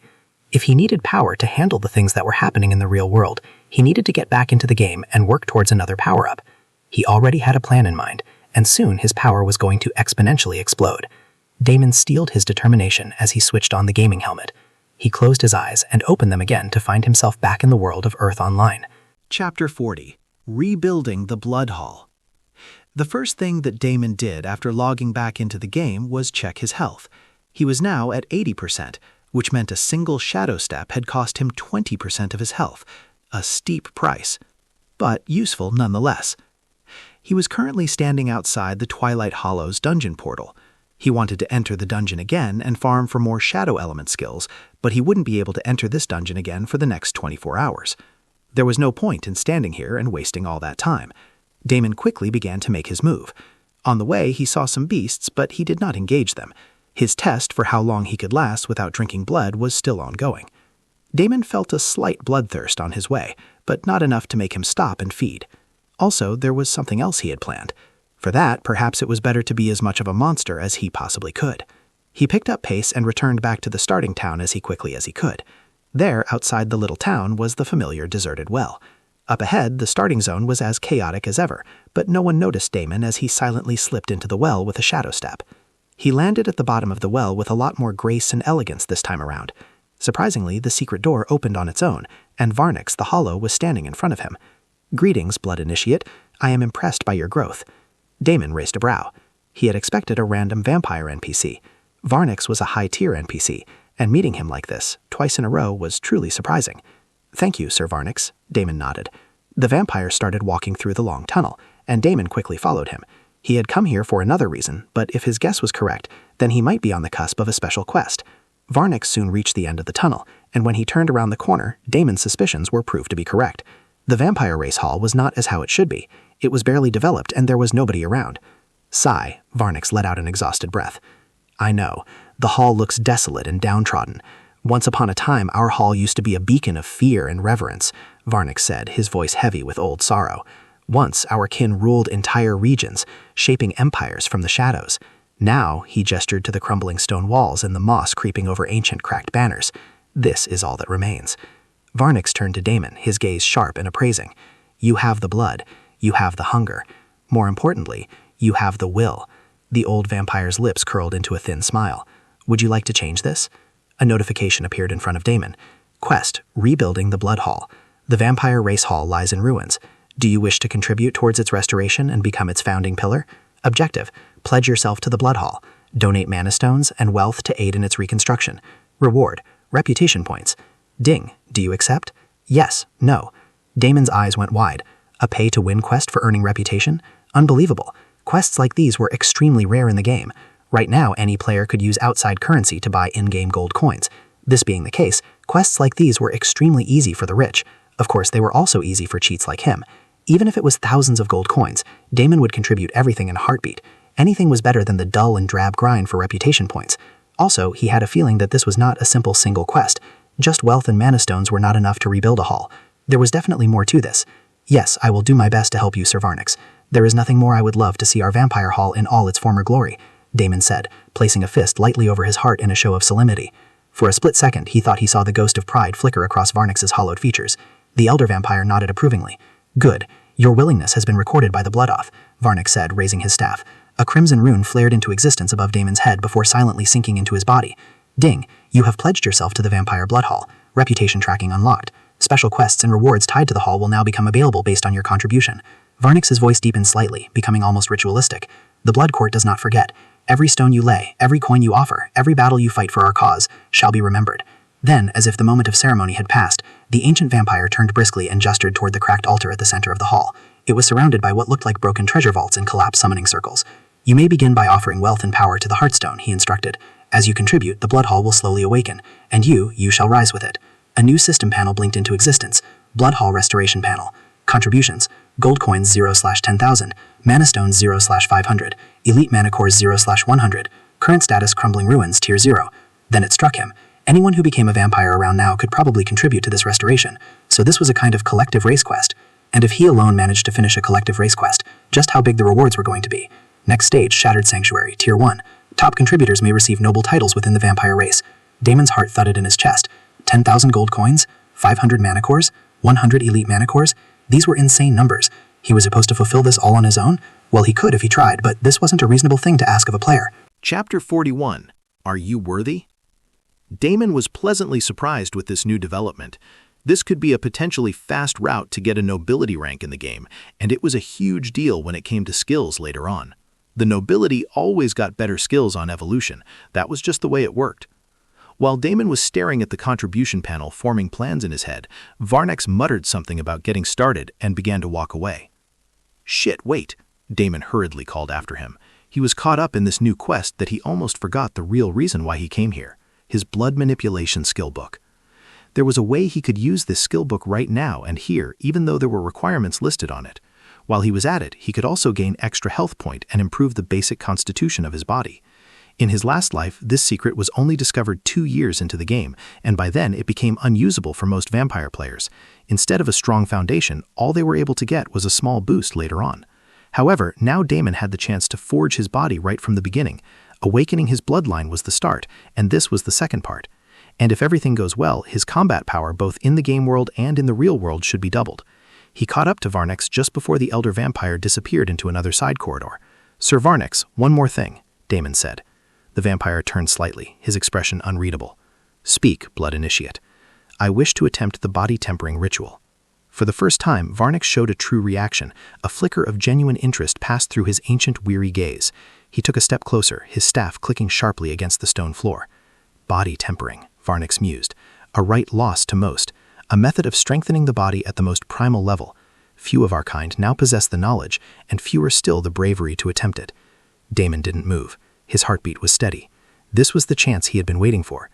Very well, Varnix said after a pause. "I shall prepare the ritual circle, but be warned, Initiate. Body tempering is not without cost. Should your will falter, your blood will rebel. You may die here, and your soul will be erased, permanently." A chill slithered down Damon's spine. Permanent death? Why did he feel that this was not a simple matter? "I am ready," Damon spoke with determination. "Don't be so overconfident, Blood Initiate. It is good to believe in your skills, but know your limits. Since the ancient era, only those from the royal families have managed to survive the ritual, and you are no royal blood. A carp cannot become a dragon." Varnix's voice echoed through the empty halls, every syllable heavy with ancient power. His words weren't intended to scare Damon, at least not entirely. They were a test in themselves, a final, grim reminder that the path he was about to walk was lined with corpses far greater than him. He was only doing this to make sure Damon knew the danger. Damon, however, didn't flinch. His eyes only sharpened, gleaming crimson under the faint glow of the hall's dying torches. Royal blood or not, he would survive. He had no intention of staying a pawn on someone else's chessboard, not in this life. Yes, he had the primordial bloodline, but it was fragmented and only partial. It would be foolish to think he could achieve everything and come out in flying colors just because of the bloodline. However, he didn't have just the bloodline. He had 3 years of experience. If someone from his last life could do it, then he too could do it. He had honed his skills for almost 3 years now. He had almost stood at the top of the game. He had the ability to pass this. Varnix observed him in silence for a few heartbeats longer. Then, with a faint look of sneer and contempt on his eyes, he nodded. "So it be," the vampire said. "But before I begin to prepare for the ritual, you need to prove yourself worthy of even standing within the circle." Varnix raised his staff and tapped it against the floor once. A deep, resonating hum filled the cavernous hall. The ground around Damon shifted, and from the shadows of the broken pillars and the cracked stone emerged figures, ghostly silhouettes. They weren't beasts or simple monsters. They were echoes of fallen vampires, warriors who had attempted the ritual and failed, leaving fragments of their despair and ambition behind. "You will face the fallen," Damon declared coldly. "Each one embodies a desire unfulfilled, a strength unproven, a will that crumbled. Defeat them, or join them. By the blood's decree, you will only use your blood skills to defeat them. I sense corruption within you. Cut it off. Blood and blood alone is the true supremacy." Damon nodded, even though he had no plans to do something like that. However, he was more than ready to use his blood skills to prove his skill proficiency. Yes, this test was all about his skill proficiency, and he was confident to be able to achieve at least 70% or more. This was not him being arrogant. After all, he had already achieved this proficiency in his last life. Slowly, the room and Varnix disappeared from the surroundings. Now only he and the Fallen were left behind. The first Fallen lunged at him without warning, a blur of pale, cracked skin and savage hunger. Damon didn't hesitate and used Blood Swipe, a crisp, efficient strike that carved the air with a scarlet arc. While he was still dealing with this one, another Fallen came at him from the side. His hand sliced forward, an invisible claw of condensed blood energy slashing through the Fallen's torso. Another Fallen lunged forward, and another. Soon he was surrounded, a storm of clawed hands and snapping jaws. Chapter 42. Let the Lamb Get Fatter. Meanwhile, the rest of the world was in a complete uproar. System-wide announcements rang back to back, making everyone freeze in shock and awe. Ding! Global system announcement. Player Blood God has set the first clear record for the dungeon Twilight Hollows. Ding! Global system announcement. Player Blood God has achieved a perfect clear in the dungeon Twilight Hollows. The announcements boomed in front of every player, system screen flashing in golden letters, symbols of prestige and power that no one could ignore. Players in towns and cities stopped whatever they were doing. Merchants froze mid-bargain, adventurers in mid-fight stumbled, distracted. Guild leaders scrambled to message their intelligence networks. Who the hell was Blood God? No one had heard of such a name before. And yet here he was, snatching away 3 firsts in one night, first with a world boss and then setting records in one of the newly unlocked dungeons, no less. World chat. That mofo cleared a level 15 to level 25 dungeon single-handedly? Complete bullshit. I think the dungeons here adjust according to the skill level of the players. Fuck, shut up. My team just got wiped when we tried to run the Poisoned Land dungeon. Of course you are going to wipe out if you try running a dungeon full of poisonous beasts. This Twilight Hollow sounds like an easy dungeon. If you are near that area, you should try it. What is up with this Nira city? Everything there seems extremely easy. Is that the cheat starting point of the game? Here I am, unable to even kill a single boar, and this guy is clearing dungeons and claiming world boss? This game is super bugged. Where the hell should I report this player?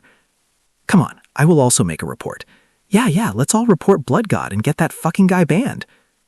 Group chats, online forums, Everyone was discussing the same strategy. The more everyone talked about it, the more they felt better. That asshole was going to become miserable soon, and that gave the general public a sort of satisfaction.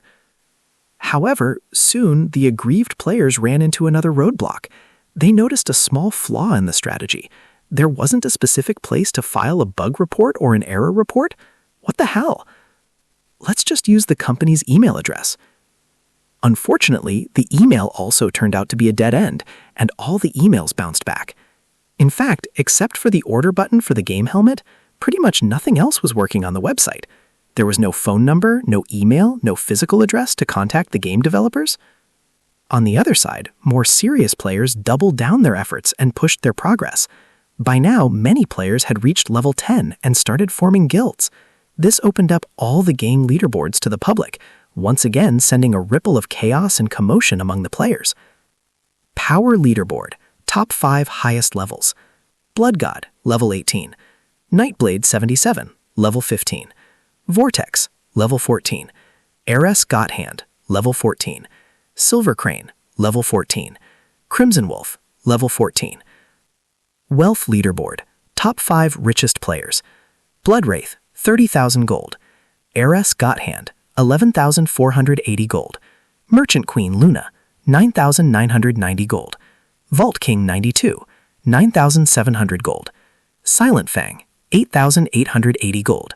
Fame Leaderboard, top 5 most celebrated players. Blood God, Silver Crane, Vortex, Sky Knight 101, Heiress Gotthand. Notoriety Leaderboard, top 5 most wanted players. Blood God, Wicked Ashes, Dark Rose, Black Phoenix, Frozen Thorn. The game world was in full-blown turmoil. Players, NPCs, and guild leaders alike could not stop talking about the mysterious player Blood God, who had seemingly appeared from nowhere to dominate the rankings. The moment the system-wide announcements hit, the entire player base had been struck with disbelief. Blood God's name was on every leaderboard, and his achievements were so extraordinary that it felt like a story woven by the game developers to show off some unbeatable player. Aurora stood outside a green dungeon portal, the entrance to the dungeon, the Meadow of Thorns, dimly pulsing in front of her, yet she couldn't tear her eyes away from the flashing system screens hanging in the air. The golden letters burned themselves into her mind. Blood God, Blood God, Blood God. Aurora clenched her fists. "Who the hell are you?" she muttered under her breath, narrowing her sharp eyes. In other parts of Nira City, another group became extremely heated. Daddy Brutal was currently standing with Golden Dragon Guild members as they monopolized a mine in the outer Nira region when the announcements came flooding in. His face darkened immediately. "Boss, this Blood God guy, he's on every board," one of his lieutenants muttered, shifting awkwardly under the heavy tension in the air. Daddy Brutal's fists clenched at his sides. He was a hardcore gangster ruling the streets of Italy for years. When he heard that an ultra-realistic game like Earth Online was going to be launched, his inner game nerd got triggered, and he decided to get into the game. But now he knew that this game was so much more. Others might not know yet, but Daddy Brutal knew some very high-level secrets, because his grandfather still has connections with some very mysterious families.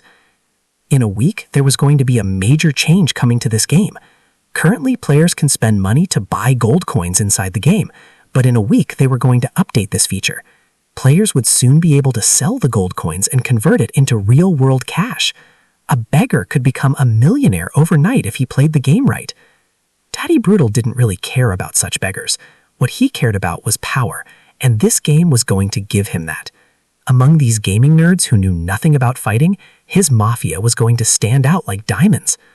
With their skills and combat abilities, they were going to outshine everyone and become the strongest guild in the whole world. But this damned Blood God had given them setbacks after setbacks right from the beginning. "Boss, what do we do?" his second-in-command whispered. "Why did that guy have to start in the same area as us? We got such bad luck because of him. We should bury him before he gets any stronger." "No," Daddy Brutal shook his head. "Don't think like that. Right now you are thinking like a loser. You need to think like a winner. Boss, that guy is never going to be a threat to us. He's a single person. We have 50 men in our group, 50 well-trained fighters. Imagine how strong we are going to become in just a couple of weeks." The guys nodded with determination. Daddy Brutal smiled, a vicious smile that betrayed his thoughts. That guy Blood God is our little lamb. Let him eat and become fatter. The fatter and juicier he becomes, the better. When we finally slaughter him, we can have a grand feast. He clapped a heavy hand on his second-in-command's shoulder, making the man stumble slightly. In fact, Daddy Brutal said, voice dripping with malicious excitement, keep an eye on him. Let him climb. Let him become a shining beacon. The higher he goes, the harder the fall. And when he falls, he licked his lips. It will be our name that echoes through this world. Around him, the other Golden Dragon members cheered, rallying behind his bloodthirsty ambition. Chapter 43. Skill Evolution. Back in the Vampire Hall, Damon had already cleared the first wave of the Fallen. The corrupted figures had lunged at him the moment he accepted the quest, their forms bloodless, hollowed out, more zombie than noble predator. They hissed and gnashed their blackened teeth as they swarmed, but Damon had ripped through them without any problem. At first, he had thought of drinking their blood to possibly get their skills, maybe even steal something that they could have possessed back when they were living. The idea was good. The problem was that these ghouls seemed to completely lack any blood whatsoever. Even when he slashed them, nothing sprayed, no bodily fluid whatsoever. Their bodies might as well be golems. Damon had to give up the idea of using blood extraction as a cheat to get through this test, not that he needed one in the first place. His basic blood swipe was pulling in big numbers, -1,000, -700, -650. Damon had never been the most talented in fighting, but it was precisely because of this that he kept practicing endlessly. He used to spend several thousands of gold coins in booking time dilation rooms for skill practice against his so-called friend's advice, that bastard who betrayed him. Now, all of that hours of painstaking effort was finally paying off. He got the chance to start over, which he never thought he would, and he was cracking the trial with ease. After the first wave came the second wave. This was where the real problem began. These Fallen were slightly more intelligent, aggressive, and coordinated. They no longer stumbled blindly. They moved with a dreadful, eerie precision, circling Damon, trying to pin him down with numbers. Some of them even brandished jagged weapons, rusted swords, broken spears, as if echoes of their former martial prowess clung to their rotting minds. However, this was still not enough. A well-executed blood swipe was a weapon in itself. The trial was particularly designed to show the prowess of a skill when executed well, even if it was a basic skill like blood swipe. Damon now had to use 2 blood swipes instead of 1 to finish off a single ghoul, but nevertheless, he soon cleared the second wave as well. Damon's breath came slow and steady, not from exertion, but from the methodical rhythm he had fallen into. Strike, pivot, swipe. His crimson aura flickered with each movement, weaving a symphony of violence through the dim, crumbling hall. As the second wave dissolved into ash and dust around him, a deep rumble echoed from the cracked stones beneath his feet. The ground itself seemed to mourn the loss of its corrupted children. Damon flicked his wrist sharply, dispersing the blood lingering around his claws. His gaze sharpened. He knew the third wave would be the real test, and it came without warning. 1 second, he was standing in a deserted hall, but the next second, thousands of Fallen materialized out of thin air and completely surrounded him on all directions. The numbers this time were insanely ridiculous. But this was not all. Before, the Fallen would only attack with brute melee-type attacks, but this time, everything would be different. Damon frowned as he caught the sizzle of a blood sphere in the distance. A caster! Hidden among the thousands of Fallen were numerous casters already preparing dozens of blood spheres to be launched at Damon. The damn trial did not even give out any experience points. It was not as if he continued fighting, he would keep getting stronger. The trial wanted to test his skills, and it was dead serious about it. More importantly, his stamina was running out, his bloodthirst was skyrocketing, and his mental exhaustion was piling up. Damon had an option here. He could easily use Bloodlance and finish off the casters one by one. Without the casters, the rest of the bastards would crumble in time. But if he did this and took the easy way out, he would miss out on the real reward of the trial. He needed to keep using Blood Swipe here, and only Blood Swipe. "Bring it on," Damon yelled in madness, accepting the challenge. Saliva dripped from his fangs, and his eyes looked demonic as he directly lifted a Fallen and used it as a meat shield against an incoming blood sphere. His next blood swipe then cleaved the 3 fallen standing on his right, the range of the skill visibly higher. The blood spheres came hurtling toward him like meteors. Damon moved. His body blurred into a swift, ruthless dance. He sidestepped 1 blood sphere, rolled under another, twisted between 2 more. A line of blood trailed behind his motions as he carved through the sea of fallen with endless, tireless blood swipes. -800, -750, -720. Numbers floated in the air like burning embers, but it wasn't enough to thin the tide. The fallen surged again, bolstered by the casters from the back. Another blood sphere grazed his side, sizzling against his aura, stripping away 5% of his health instantly. "Teh," Damon hissed through his teeth, but didn't stop. He couldn't stop. His HP was dropping, his stamina bar was scraping dangerously low, and the world blurred at the edges of his vision. And for the first time, a system notification appeared that made his blood stir hotter than the fight itself. Ding! Blood swipe proficiency, 100%. Congratulations, you have evolved the skill, blood swipe, to blood cleave. Damon's arm moved almost on instinct, carving through the air, and this time when his attack landed, it wasn't just a swipe. It was a rending, shredding, tearing cleave that seemed to ripple through the fallen as if they were dummies. A half-dozen fallen were simply bisected where they stood, their bodies sliced so cleanly that for a full heartbeat, they didn't even realize they were dead. Then they crumbled into ash, one by one, like dominoes tipping over. -3,000, -2,700, -2,500. The numbers exploded in the air like bloody fireworks.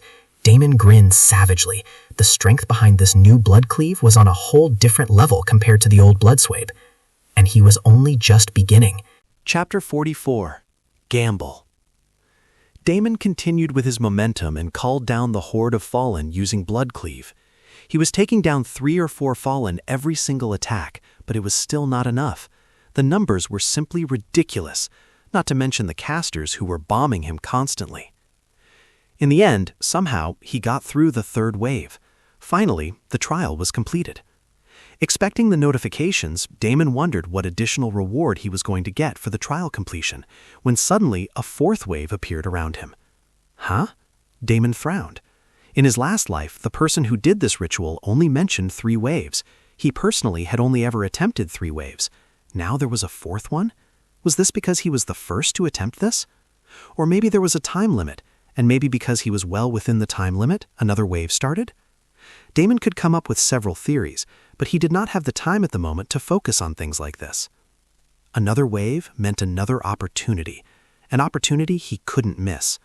He warily eyed the fallen biters and the fallen casters, except there was a new type now, a bigger, brutish fallen who wielded a blood shield. So a tank's in the picture, huh? Damon grinned. He was still confident in his skills and boldly started cleaving the fallen around him left and right. Of course, he completely ignored the tanks and tried to get to the casters. The entire fight was a big mess from the start to the end, and Damon was beginning to see his limit. He was not willing to admit it, but it looked like the 4th wave was too much for him to handle. He was way in over his head, and all his vitals were close to bottoming out. Bloodthirst was also gripping him like a demon on his back. However, it was exactly for this situation that Damon had allowed his blood satiety to fall so low. He had thought he needed a little push to get through the 3rd wave, but in the end he managed fine without any tricks. But now there was a 4th wave, and he was determined to complete it for that extra reward, no matter what. This was a golden opportunity, and under no circumstances was he going to let it go to waste. He withstood his mental exhaustion and continued fighting, pushing his mind and body, when finally his blood satiety dropped to the last 5%. The next instant, a crazed madness overtook Damon, and his mind became filled with the thought of blood, and only the thought of blood and survival. On the other hand, his stats instantly doubled, giving him a boost of raw, monstrous strength and power. A new notification appeared in front of him. Ding! You have triggered Blood Frenzy State, passive. Blood Frenzy State. When blood satiety falls below 5%, the user enters a temporary berserk state. All stats are increased by 100% for 30 seconds. In this state, skill costs are halved, damage dealt is doubled, and healing effects are tripled. However, rational thinking is impaired, and all bloodthirst-related impulses are magnified. Damon roared, a savage sound tearing from his throat as his vision bled crimson. The fallen in front of him, previously an overwhelming tide, now felt like mere paper targets. His claws tore through shields. His blood cleave became a massacre. Every swing of his arms launched broken bodies across the battlefield, and the casters, those damned casters, barely had time to scream before he tore into them like a force of nature. The blood shield tanks that had once seemed so troublesome, Damon slammed into one, his claws sinking past its shield and rending through flesh and bone. He didn't stop moving, his attacks chaining one into another like an unstoppable avalanche. Ads by Pub Future. Pub Future ads. All that mattered was blood. Blood. Blood. The fallen horde quickly shrank under his onslaught, the momentum fully reversed. And when Damon finally stood amidst a sea of mangled corpses, panting, wild-eyed, his thirst still unquenched, the corpses around him disappeared, and a new wave of enemies appeared. A fifth wave. Damon barely managed to kill a couple of dozen when his frenzy state finally ended and the severe backlash followed. His health started steadily dropping. Damon wanted to try more, but the trial immediately ended. He let out a sigh and collapsed on the ground. He had done the best he could do, and now it was time to see the results. He could have farmed more attribute points or upgraded his gear, but the thing was, the trial would have adjusted accordingly. The test was purely about insight into a skill, and thanks to his previous life experience, he was able to crack it to a decent level. Maybe some genius would have cleared more levels, but Damon was satisfied with his progress. He even ended up getting a skill upgrade for free. "Fuck it, I just need blood now, damn it," he murmured, his entire body coming down with extreme weakness. Thankfully, a blob of blood splashed on his face, and Damon greedily drank it all in. Looking at his condition, Varnix unexpectedly laughed out loud. "You deliberately starved yourself just to trigger blood frenzy, didn't you? You used the oldest trick in the book, little blood initiate." He stopped laughing and looked at Damon seriously. But only a few initiates would dare gamble with their lives like that. Fewer still would survive it. And you didn't just survive it, you used it to complete an entire level. Only if your technique is ingrained in your very soul, you would be able to accomplish what you just did. I applaud your commitment to the skill and learning blood magic. However, I simply cannot allow you to proceed with the common ritual." Damon's eyes went wide. What the hell? Wasn't the guy praising me all this time? He opened his mouth to speak when Varnix stopped him. "Come and meet me tomorrow. I will prepare a grand ritual for you." Chapter 45. Keep the rewards coming. You have proven yourself more than worthy, Varnix continued, but a true seeker of the blood path. It would be an insult to your spirit to offer you the same crude baptism the others receive. Damon, still panting from the aftermath of the trial, blankly nodded. He couldn't believe what he was hearing, but oh well, he would take whatever he could get. A body upgrade from a grand ritual couldn't hurt. Ding, you have a new quest available. Quest, Rite of True Blood. Description, you have been chosen to undergo the Rite of True Blood, a rare and prestigious ritual reserved for the future pillars of the vampire race. Survive the rite and awaken a deeper connection to your bloodline. Present 3 offerings, a beast core of rank D or higher, a drop of elven blood, and a drop of divine or holy blood. Ding, do you wish to accept the quest? Damon quickly selected yes. Getting these offerings might be a little tricky, but he wasn't about to pass up a chance like this, especially not when the rewards could potentially skyrocket his growth beyond anything he could achieve by normal leveling. Still, he couldn't help but grimace internally. A beast core of rank D or higher? Possible. Elven blood? Tricky. He had never even seen an elf yet, let alone fought one. And divine blood? Holy blood? Wasn't that just asking for death at his level? Varnix seemed to sense his hesitation and chuckled. Fear not, young blood initiate. Grow your strength and sharpen your fangs. The blood doesn't have to be extremely pure. Even a mixed blood would do, but the higher the purity of the blood, the better would be the results. Oh, Damon nodded. The world beyond this cradle is stirring, and when it does, you must be ready to hunt, not be hunted. Prepare yourself and bring me good offerings. I shall personally make sure your body's potential is unlocked. Damon inhaled slowly and nodded. I will do my best, Sir Varnix.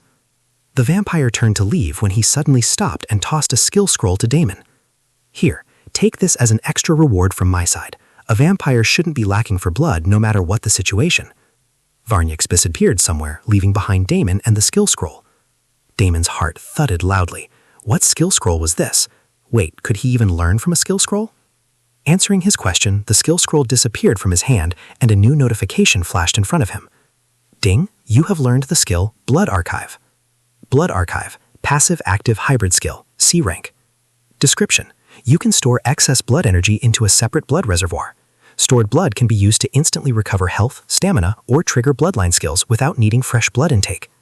Passive effect: 10% of blood energy gained from feeding or combat is automatically stored.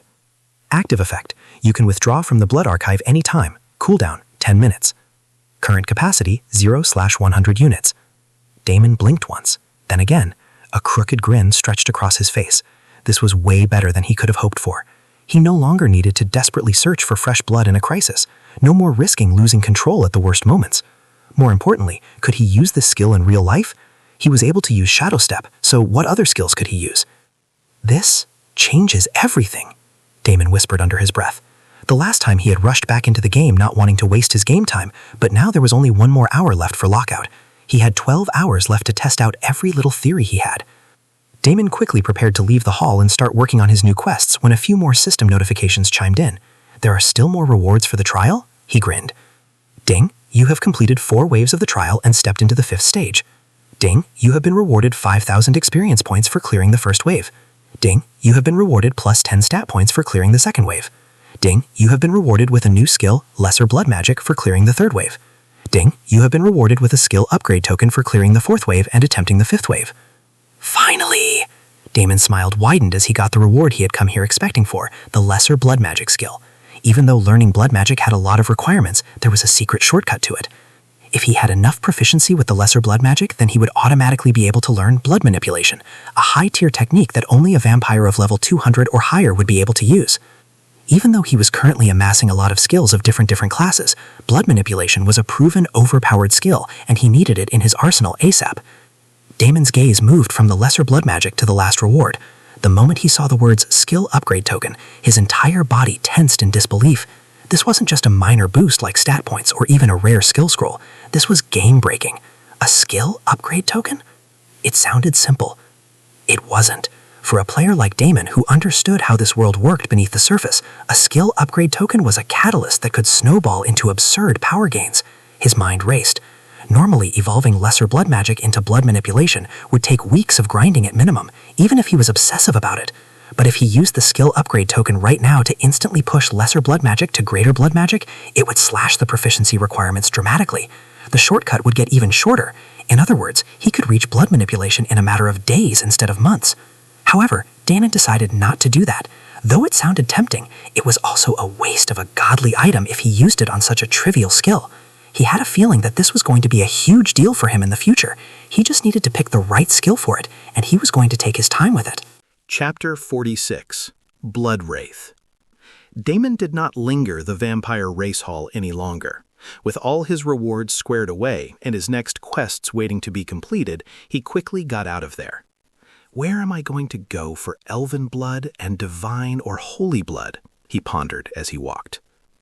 Apart from this, there were also other things in his mind. Money. He needed money at the moment. Any way he could achieve both these targets in the next hour before he logged out? An idea popped into his mind, and to make that idea work, he needed to find the right idiot. If Damon remembered correctly, he knew exactly which idiot he needed to go after. He quickly opened the leaderboards to see if that person registered with the game yet or not. Sure enough, the wealth leaderboard was exactly as he remembered it, with all the familiar names at the top.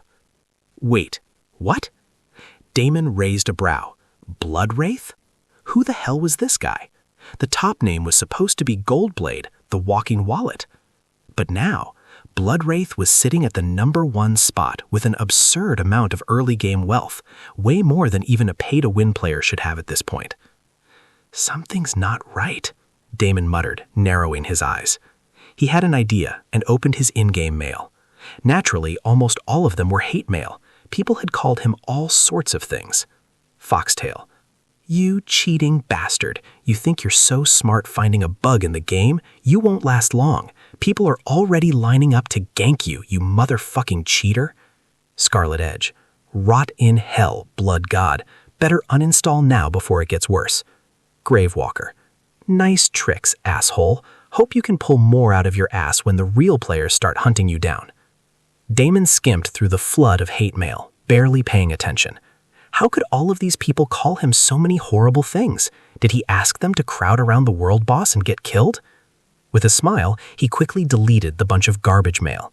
He then continued scanning and scanning and scanning until he arrived at the few mails from Bloodwraith, the current top golden wallet. Bloodwraith. Bro, how do you like my nickname? You are Blood God and I am Bloodwraith. Bro, I am a big fan of yours. Damon frowned. Maybe this was not the person he was thinking of? He then read the next few messages. Bloodwraith. Bro, can we meet up? I would really like to meet my idol. I will make it worth your time. Bloodwraith. Bro, please, I'm afraid of getting hurt. Can you help me level? Bloodwraith. Bro, I just got an amazing secret quest. Please help me out. I guarantee you won't lose out. Seeing these messages, Damon was finally sure that he was indeed the same person from his last life, Golden Blade. The same gullible, eager to please, bottomless wallet fool who had practically painted a target on his back in Damon's past life. Only this time he'd changed his name as Bloodwraith. A fan, huh? Damon chuckled as he started writing a reply to the guy. I can help you level. Meet me in the outskirts of Nira City. And just as he thought, Bloodwraith instantly replied to him. Bro, I am so sorry. For this quest, I need to be in the Garth City. Can you come here instead? I'm sending you some gold coins for the teleportation cost. The very next second, Damon received 500 gold coins, an exorbitant amount of sum. Damon stared at the notification. 1 gold coin equaled $50. 500 gold coins, just casually sent over for teleportation fees. That was 25,000 real-world dollars, enough to buy a used car or pay months of rent, and this idiot had wired it to him without a second thought. His fingers twitched. Just how rich was this guy? He shook his head helplessly and walked over to the Nira City's teleportation portals.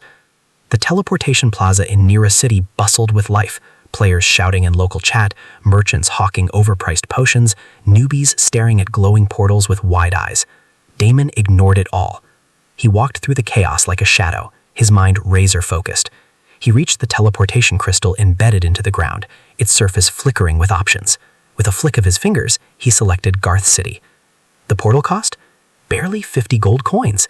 And yet the guide had sent him 500 gold coins? This was the attitude of a true whale. Damon again let out a sigh and used the portal before he popped up in Garth City. A lot of people were hunting for him in Nira City, so it was good to change it up once in a while. Besides, he could think of some special quests he could attempt in Garth City. All of that had to wait until he finished with his existing quests.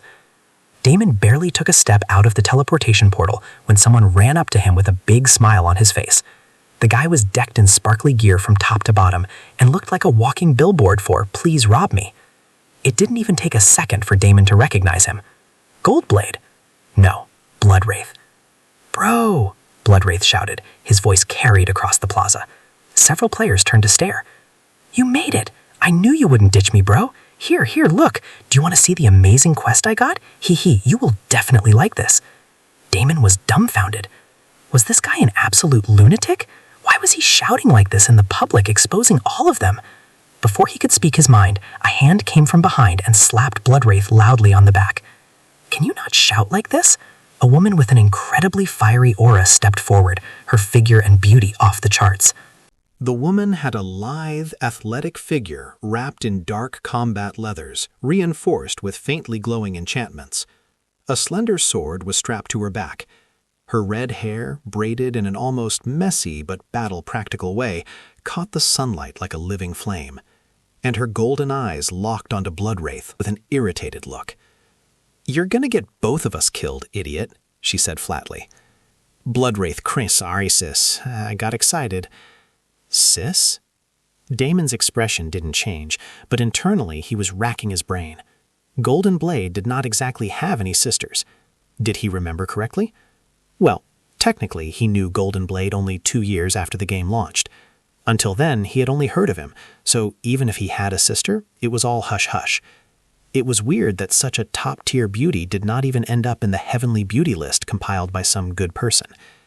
Anyway, this duo was not exactly his concern, so he did not bother too much with it. Let's go. Let's get done with this quickly and finish our deal. Damon started walking. 1,000 gold coins for 10 levels, and 2,000 gold coins for the next 10 levels. You are at level 5 right now, and this should guarantee your place in the top 5 level rank leaderboard. Of course, if you are bringing an extra person with you, then double all the rates. Bloodwraith quickly hurried after him. Of course, bro, of course. However, the sister did not seem to be all that happy with this arrangement. Not so fast. She walked over to him, giving him a once-over. So you are the famous blood god. Damon didn't break stride, but he allowed his gaze to slide lazily over to him, meeting her golden-eyed stare without flinching. I guess my reputation travels faster than I do. The woman's mouth quirked up at one corner, a half-smirk. Not friendly. I've heard stories, she said lightly, but stories tend to leave out the important parts, like whether you can be trusted. Damon gave a soft chuckle, low and rich. If you're looking for trust, you're in the wrong game. I'm here for business. Your brother pays, I deliver. Simple. My brother is stupid, but I am not. You'd better do the job quickly. Otherwise, I will cut your payment down to half. I do not have all day to waste on this stupid game. Stupid game?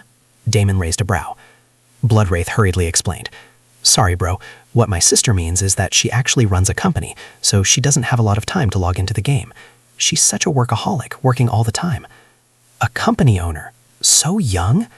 That explained the confidence and the sharpness in her attitude. She wasn't some casual player or starry-eyed newbie. She was someone used to commanding people and making things happen her way. Damon gave a slight, almost lazy shrug, as if her threat barely warranted his attention. I work fast, he said simply, but quality has its price. If you want rushed work, you can find someone else. It was bait, a little tug at her pride. Sure enough, the woman's golden eyes narrowed slightly, but then she smirked again, a glint of approval flashing in her gaze. Good, she said. I like people who can back up their big mouths. Bloodwraith just laughed nervously. You two are getting along already. That's great. Damon nearly rolled his eyes. Getting along wasn't the phrase he'd use. Okay, that's enough chatting. Did you not want to do this fast? Let's walk. The three of them started walking out of the teleportation portal area towards the city gates. On the way, so many heads turned towards them. The sister had her face covered with a hood, and Damon was pretty much ordinary looking with newbie gear, so no one spared him a second glance. The real spotlight was on Bloodwraith. Dressed in sparkling gear from top to bottom, combined with a handsome face and fit body, he was fully covered in a protagonist aura. Several women rushed to introduce themselves to him, some even flashing their assets. Hey, handsome, where are you headed? Mind if I tag along? We can have some fun. What happens in the game stays in the game, right? One woman winked. Another woman, dressed in a revealing battle robe that left little to the imagination, pressed close with a sultry smile. You look strong, but I bet you need a good support class to keep you up. She ran a finger across Bloodwraith's chess piece as if it were her own personal buffet table. Bloodwraith sputtered. I'm flattered, but I'm with my party already, he. Damon's face twitched. Rich, handsome, and a sweet tongue, this guy was an asshole. His single heart could barely take the injustice. Damon narrowed his eyes, watching Bloodwraith laugh nervously and wave the women off like some innocent prince dragged into a brothel by mistake. The idiot wasn't even trying to be flirtatious, and yet he radiated that clueless, irresistible charm that had the world handing him luck on a silver platter. You deserve what's coming to you, miserable bastard. Damon silently gnashed his teeth, watching the show. You know you can also do all of this if you talk to women in a friendlier manner and not look like a serial killer all the time with your super serious face, Bloodrain chimed in. Damon wondered why this woman had popped out after all this while, and in the end decided not to ask. It was not as if she was going to explain anything. Instead, he used this chance to talk about the grand ritual quest. Of course, after he mentally explained the whole thing, all he got was radio silence. The damned woman had once again gone back into hiding. Damon's mood further blackened. Fuck it. I am going to start hunting. Without any warning, he disappeared into the shadows. He had already chosen violence today, and there was no point in holding back. Chapter 48. Lesser Blood Magic. When Damon reappeared from the shadows, he was right behind one of the women. With a casual smile, he used his claw to slice her throat. Blood gurgled out. However, none of the blood poured out. Damon quickly stepped forward and placed his hand on the open wound. Thanks to lesser blood magic, he no longer needed to use his fangs and could extract blood directly through his palm. He could eat without getting his hands dirty. A faint crimson glow pulsed beneath his skin as the magic activated. The woman's body convulsed once, and then the blood began to rise. Not spill, not pour, but rise, as if being pulled by invisible threads. It shimmered unnaturally, forming a smooth, spiraling stream that flowed into Damon's hand like silk. Ding! Lesser blood magic activated. Direct absorption. Ding! Lesser blood magic proficiency has increased. Ding! Lesser blood magic proficiency has increased. Ding! Lesser blood magic proficiency has increased. ... Damon's skill proficiency was rapidly increasing as he felt the familiar bond between blood essence and his soul. In his last life, when he became crippled and couldn't sense the blood essence or mana anymore, he had felt miserable. It was worse than losing a limb or two. It was as if he couldn't breathe anymore. He did not want to think about that indescribable misery. In this life, he would not suffer that fate again. As the warm thread of blood wove itself into his body, Damon let the sensation flood him. Ding! Plus 10 units of fresh blood essence acquired. Ding! Blood archive, 1/100 units stored. Damon's eyes glowed faintly red as the stolen blood entered his system. The warmth of it spread across his limbs, strengthening, sharpening. Now the question was, would his bloodline skill activate? The next second, the smile on his face widened as notifications started rolling in. Ding! Bloodline extraction initiated. Target, human being, level 9. Ding! You have extracted the ability Fireball. Fireball, level 1, basic spell, element, fire, type, offensive projectile. Effect, launches a small sphere of condensed fire that explodes on impact, dealing minor fire damage in a small radius. Mana cost, 15. Cooldown, 6 seconds. Note, effectiveness scales with intelligence. Damon's grin deepened. It looked like his skill worked after all. He let the woman's body drop to the ground and quickly pocketed the bracelet which dropped. In a matter of seconds, he was once again back next to the brother and sister. Only after that, people started noticing what had happened and that a player had died. Ah! Someone shrieked, and panic spread like wildfire. Someone just died. Was that a stealth kill? Who did it? Who the hell? What are the city guards doing? This is complete bullshit. There was a stealth killer among them? Bloodwrath started sweating as he was very nervous about his newly bought gear. He finally showed some damned urgency and quickly started walking away. Sorry to keep you waiting, bro. Damon gave him a sidelong glance, amused by the sudden burst of self-preservation. Bloodwrath, despite his wealth and gear, had the instincts of a spoiled house cat, utterly unprepared when the illusion of safety shattered. The sister, however, didn't move. She stood there, eyes narrowed, head slightly tilted as she looked at Damon. How did you do it? I have no idea what you're talking about. The woman did not ask any further questions, and Damon shrugged as he casually walked. The three of them reached the outskirts of the city in a couple of minutes. Bro, are we going to run a dungeon? Which dungeon? Oh, can we set a record together, big bro? It would be awesome if we all got on the system-wide announcement together, Bloodwrath asked in excitement. Not a dungeon. Damon gave him an even stare. If you want to set a record together, the charge is separate. Let's talk about that later. For leveling, it's enough to focus on these beasts. Damon pointed to a monkey sitting in a tree nearby. Bloodwrath started sweating as soon as he saw what beast Damon was talking about. The poo flingers? Hell no. Bro, please listen to me. How about I pay extra? Let's go somewhere else, please. These monkeys are a menace. Everyone wants to get out of Garth City thanks to them. He looked back at the tree where the long-armed creature stared at them with human-like malice, chewing something suspicious and hurling an acorn at another monkey with unnecessary violence. Then another monkey joined, and another, and another. One of them snapped a branch in half and started drumming the tree like a war cry. Damon snorted. Bloodwrath pointed desperately. Look at them. That one. He's foaming at the mouth. They aren't normal mobs, bro. They parry attacks, they steal weapons, they throw shit, and not just figuratively. Their shit stinks for hours, bro. And when they're not throwing shit, they throw stones. They gank players and pelt them to death. This is not going to work, bro. Everyone avoids them like the plague. I see, Damon said. Then it's settled. Bloodwrath perked up. You'll take us somewhere else? No, Damon replied. We're staying right here. Before Bloodwrath could contest again, Damon disappeared from their side and reappeared next to the monkey. At the same time, party invitations arrived.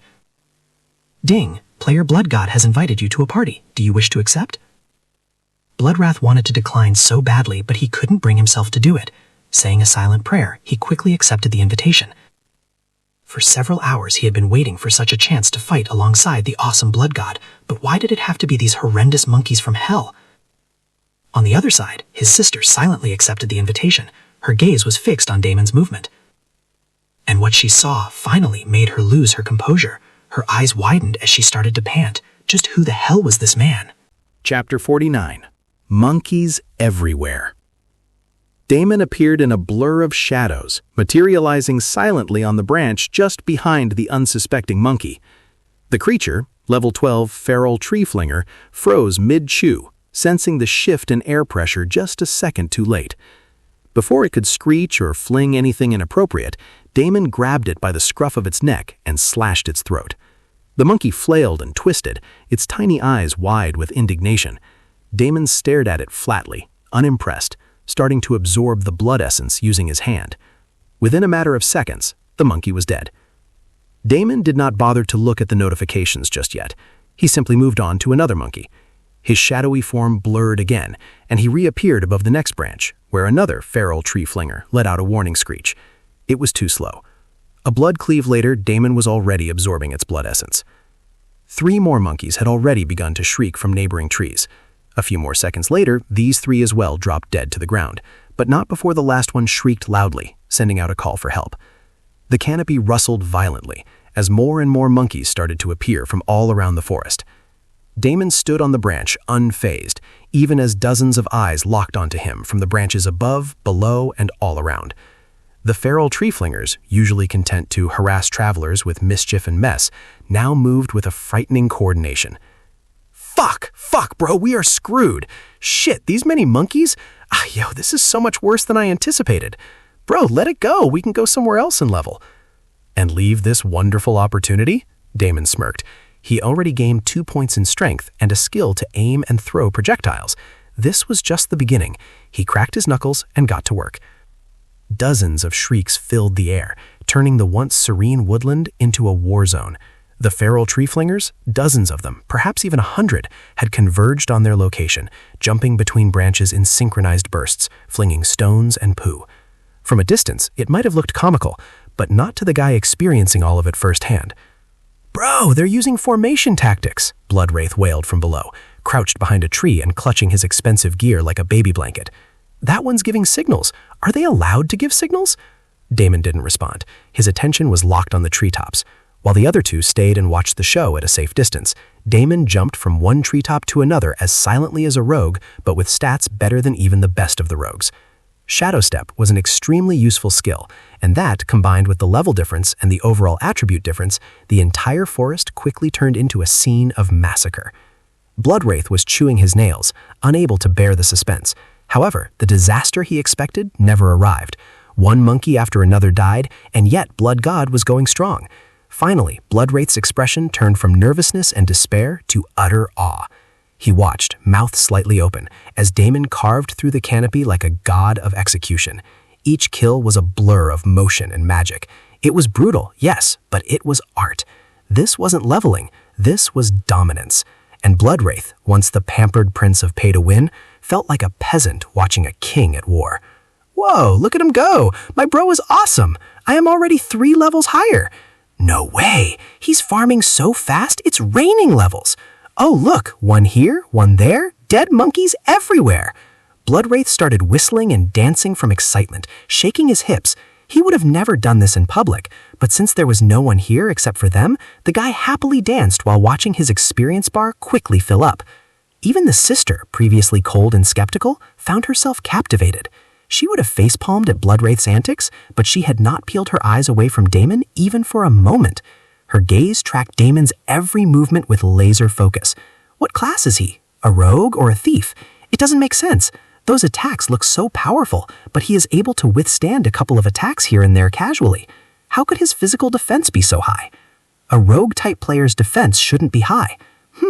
A rogue shouldn't be able to take on so many beasts at the same time. What do you think? She asked the guy, only to realize her words were going into deaf ears. Bro is awesome. Look at that attack. Wow. Look at him punch that monkey. Wow. Amazing. The sister gave up and continued observing Damon. The feral tree-flingers were dropping from the trees one after the other. They didn't stand a chance against the lone being hunting them. Their once organized assault dissolved into chaotic screeches and panic as Damon's shadowy afterimages became the last thing they ever saw. He moved like the forest belonged to him. None of the monkeys could predict his next move. He moved erratically and finished the job before the others became any wiser. He was culling down the monkeys one at a time, weaving in and out of the shadows of the canopy. I need some AoE attack, Damon thought. He had given himself an hour, but within half an hour he cleared the entire barrel of monkeys. But that was not the end of it. The real show was about to begin any time now. Just as Damon landed from his last kill, the branches around him began to tremble, not from the wind, but from sheer weight. Out of the deeper canopy emerged more monkeys. These were much bigger and stronger, and when they pelted into the stone, it left an indentation on the ground. The elites, the stone-skinned monkeys. Unlike their chaotic cousins, these ones clearly possessed more intelligence. Standing a foot taller, their hides shimmered with mineral-like plates that clinked softly with each motion. Their eyes glowed faintly red, and saliva dripped from their mouths. Zone event triggered. Stone-skinned monkeys appear. Chapter 50. Zone Event Triggered. A system-wide notification popped up in front of every single player in Garth City. Zone Event Triggered. Stone-skinned monkeys appear. Classification: Rare Elite Swarm. Objective: Defeat or survive the Elite Pack. Recommended party level: 25+. Reward bonus: 3 times XP. Rare drops. Super Sniffer: Hey, what is this zone event? Crispy Mage: Stone-skinned monkeys? Do they belong to the same poo flingers mob? Fuck! These monkeys are horrible. Dark Snack: Bro, run, log out. I am not doing this again. These monkeys are fucking bastards. Potion Mama: Idiot, can't you see? This is a special event. 3 times XP and rare drops. Even if it is those horrendous monkeys, I am not missing out on this. I am going right away. It should be somewhere on the outskirts of the city. Maybe a world boss would show up. Cannon Fodder: I am going too. Thoughts be gone. Me too-o. Wolfie69: Bro, I swear if the Arcane Dawn Guild gets there first, we're all screwed. Slick Archer: I don't care if I die 50 times, I'm tagging that boss at least once. Pixel Mistress: Everyone, head to the outskirts. Party up, let's do this. The local chat all of a sudden buzzed with activity as all the players in the area started rushing off to find the location of the event. A 3 times experience points event would undoubtedly be a boon this early in the game. Any player who capitalized on such an event would become unstoppable because of the momentum. They will progressively become more powerful than the others and amass even more opportunities. Even better if a guild managed to get in on such an event. The guild could then become a top guild in the city just riding on this single advantage. Everyone understood this. The moment the system-wide notification hit, every ambitious player, solo grinder, and guild rat raced to the outskirts of Garth cities like their future depended on it. However, the reality became painfully clear once they reached the event zone. Moonlight Pupper: Guys, the monkeys just one-shot my tank pet. It was a rock turtle. Flame Fister: A rock turtle? That thing has 400 base defense. Dark Snack: I told you, log out. Too late. They just turned my party into soup, literal soup. Bastard: Damn it, it's Planet of the Apes out here. Don't come, you will die. Nobody paid attention to the chat and considered the warnings because the lure of 3 times XP was too sweet, too intoxicating. By the time the first wave of overeager adventurers arrived, the outer edges of the event zone were already littered with dropped loot. An unbelievable scene was unfolding in the event zone. Bloodwraith grinned in glee as he watched one by one getting pummeled to death by the stone monkeys. At first, he himself was unsure about the situation, but seeing that his bro was still going strong, he assured himself that there was nothing to worry about. Damon was steadily taking out the stone monkeys one after the other, just like before. This is what I am talking about. Love you, bro. You are my one and only big bro. Blood God and Bloodwraith will rule this world. Bah-ha-ha-ha-ha. Shouting and cheering loudly, Bloodwraith looked at the pests arriving at their personal event in disdain. Of course, he couldn't be so obviously rude to women. After all, every woman deserved a knight in shining armor. He almost ran over to save a damsel in distress when a sharp look from a stone monkey made him apologetically backwalk. That damsel in distress ended up getting pelted into a pulp, none of her features even recognizable anymore. Damon facepalmed when he saw this. Now he understood why so many people chased and killed this guy in his last life. He shook his head helplessly and continued killing. Meanwhile, more and more players started arriving in the event zone. Despite many dying, others couldn't help but try their hands. Some attempted to kill the monkeys in big party groups, and some brought their guild along with them. Damon could only thank these guys because it made his life a lot easier. When the monkeys found other targets to take out their anger on, he happily used Shadow Step and continued killing them. At the same time, his shadow clone was running around and collecting loot. Naturally, Damon did not plan to just stick with the monkeys. So many new targets had offered themselves to him, why would he just stick to beasts? The monkeys aren't going anywhere anytime soon. I should go and greet all the unwelcomed guests. Damon's crimson eyes swept the battlefield, noting the players scrambling for loot, flinging spells wildly. Let's see what kind of skills you lot drop. He silently appeared behind a healer. Wrong place, wrong time. Before the player could even react, Damon's claw pierced through their back with surgical precision. A single notification blinked in his vision. Ding, you have slain player Holy Hugs, initiating bloodline extraction. Skill acquired, minor healing light, level 1. Damon's lips curled. Not bad, I could use a patch-up now and then. Wait, can I even use this skill? Can I use all skills from all types of affinities? He wondered.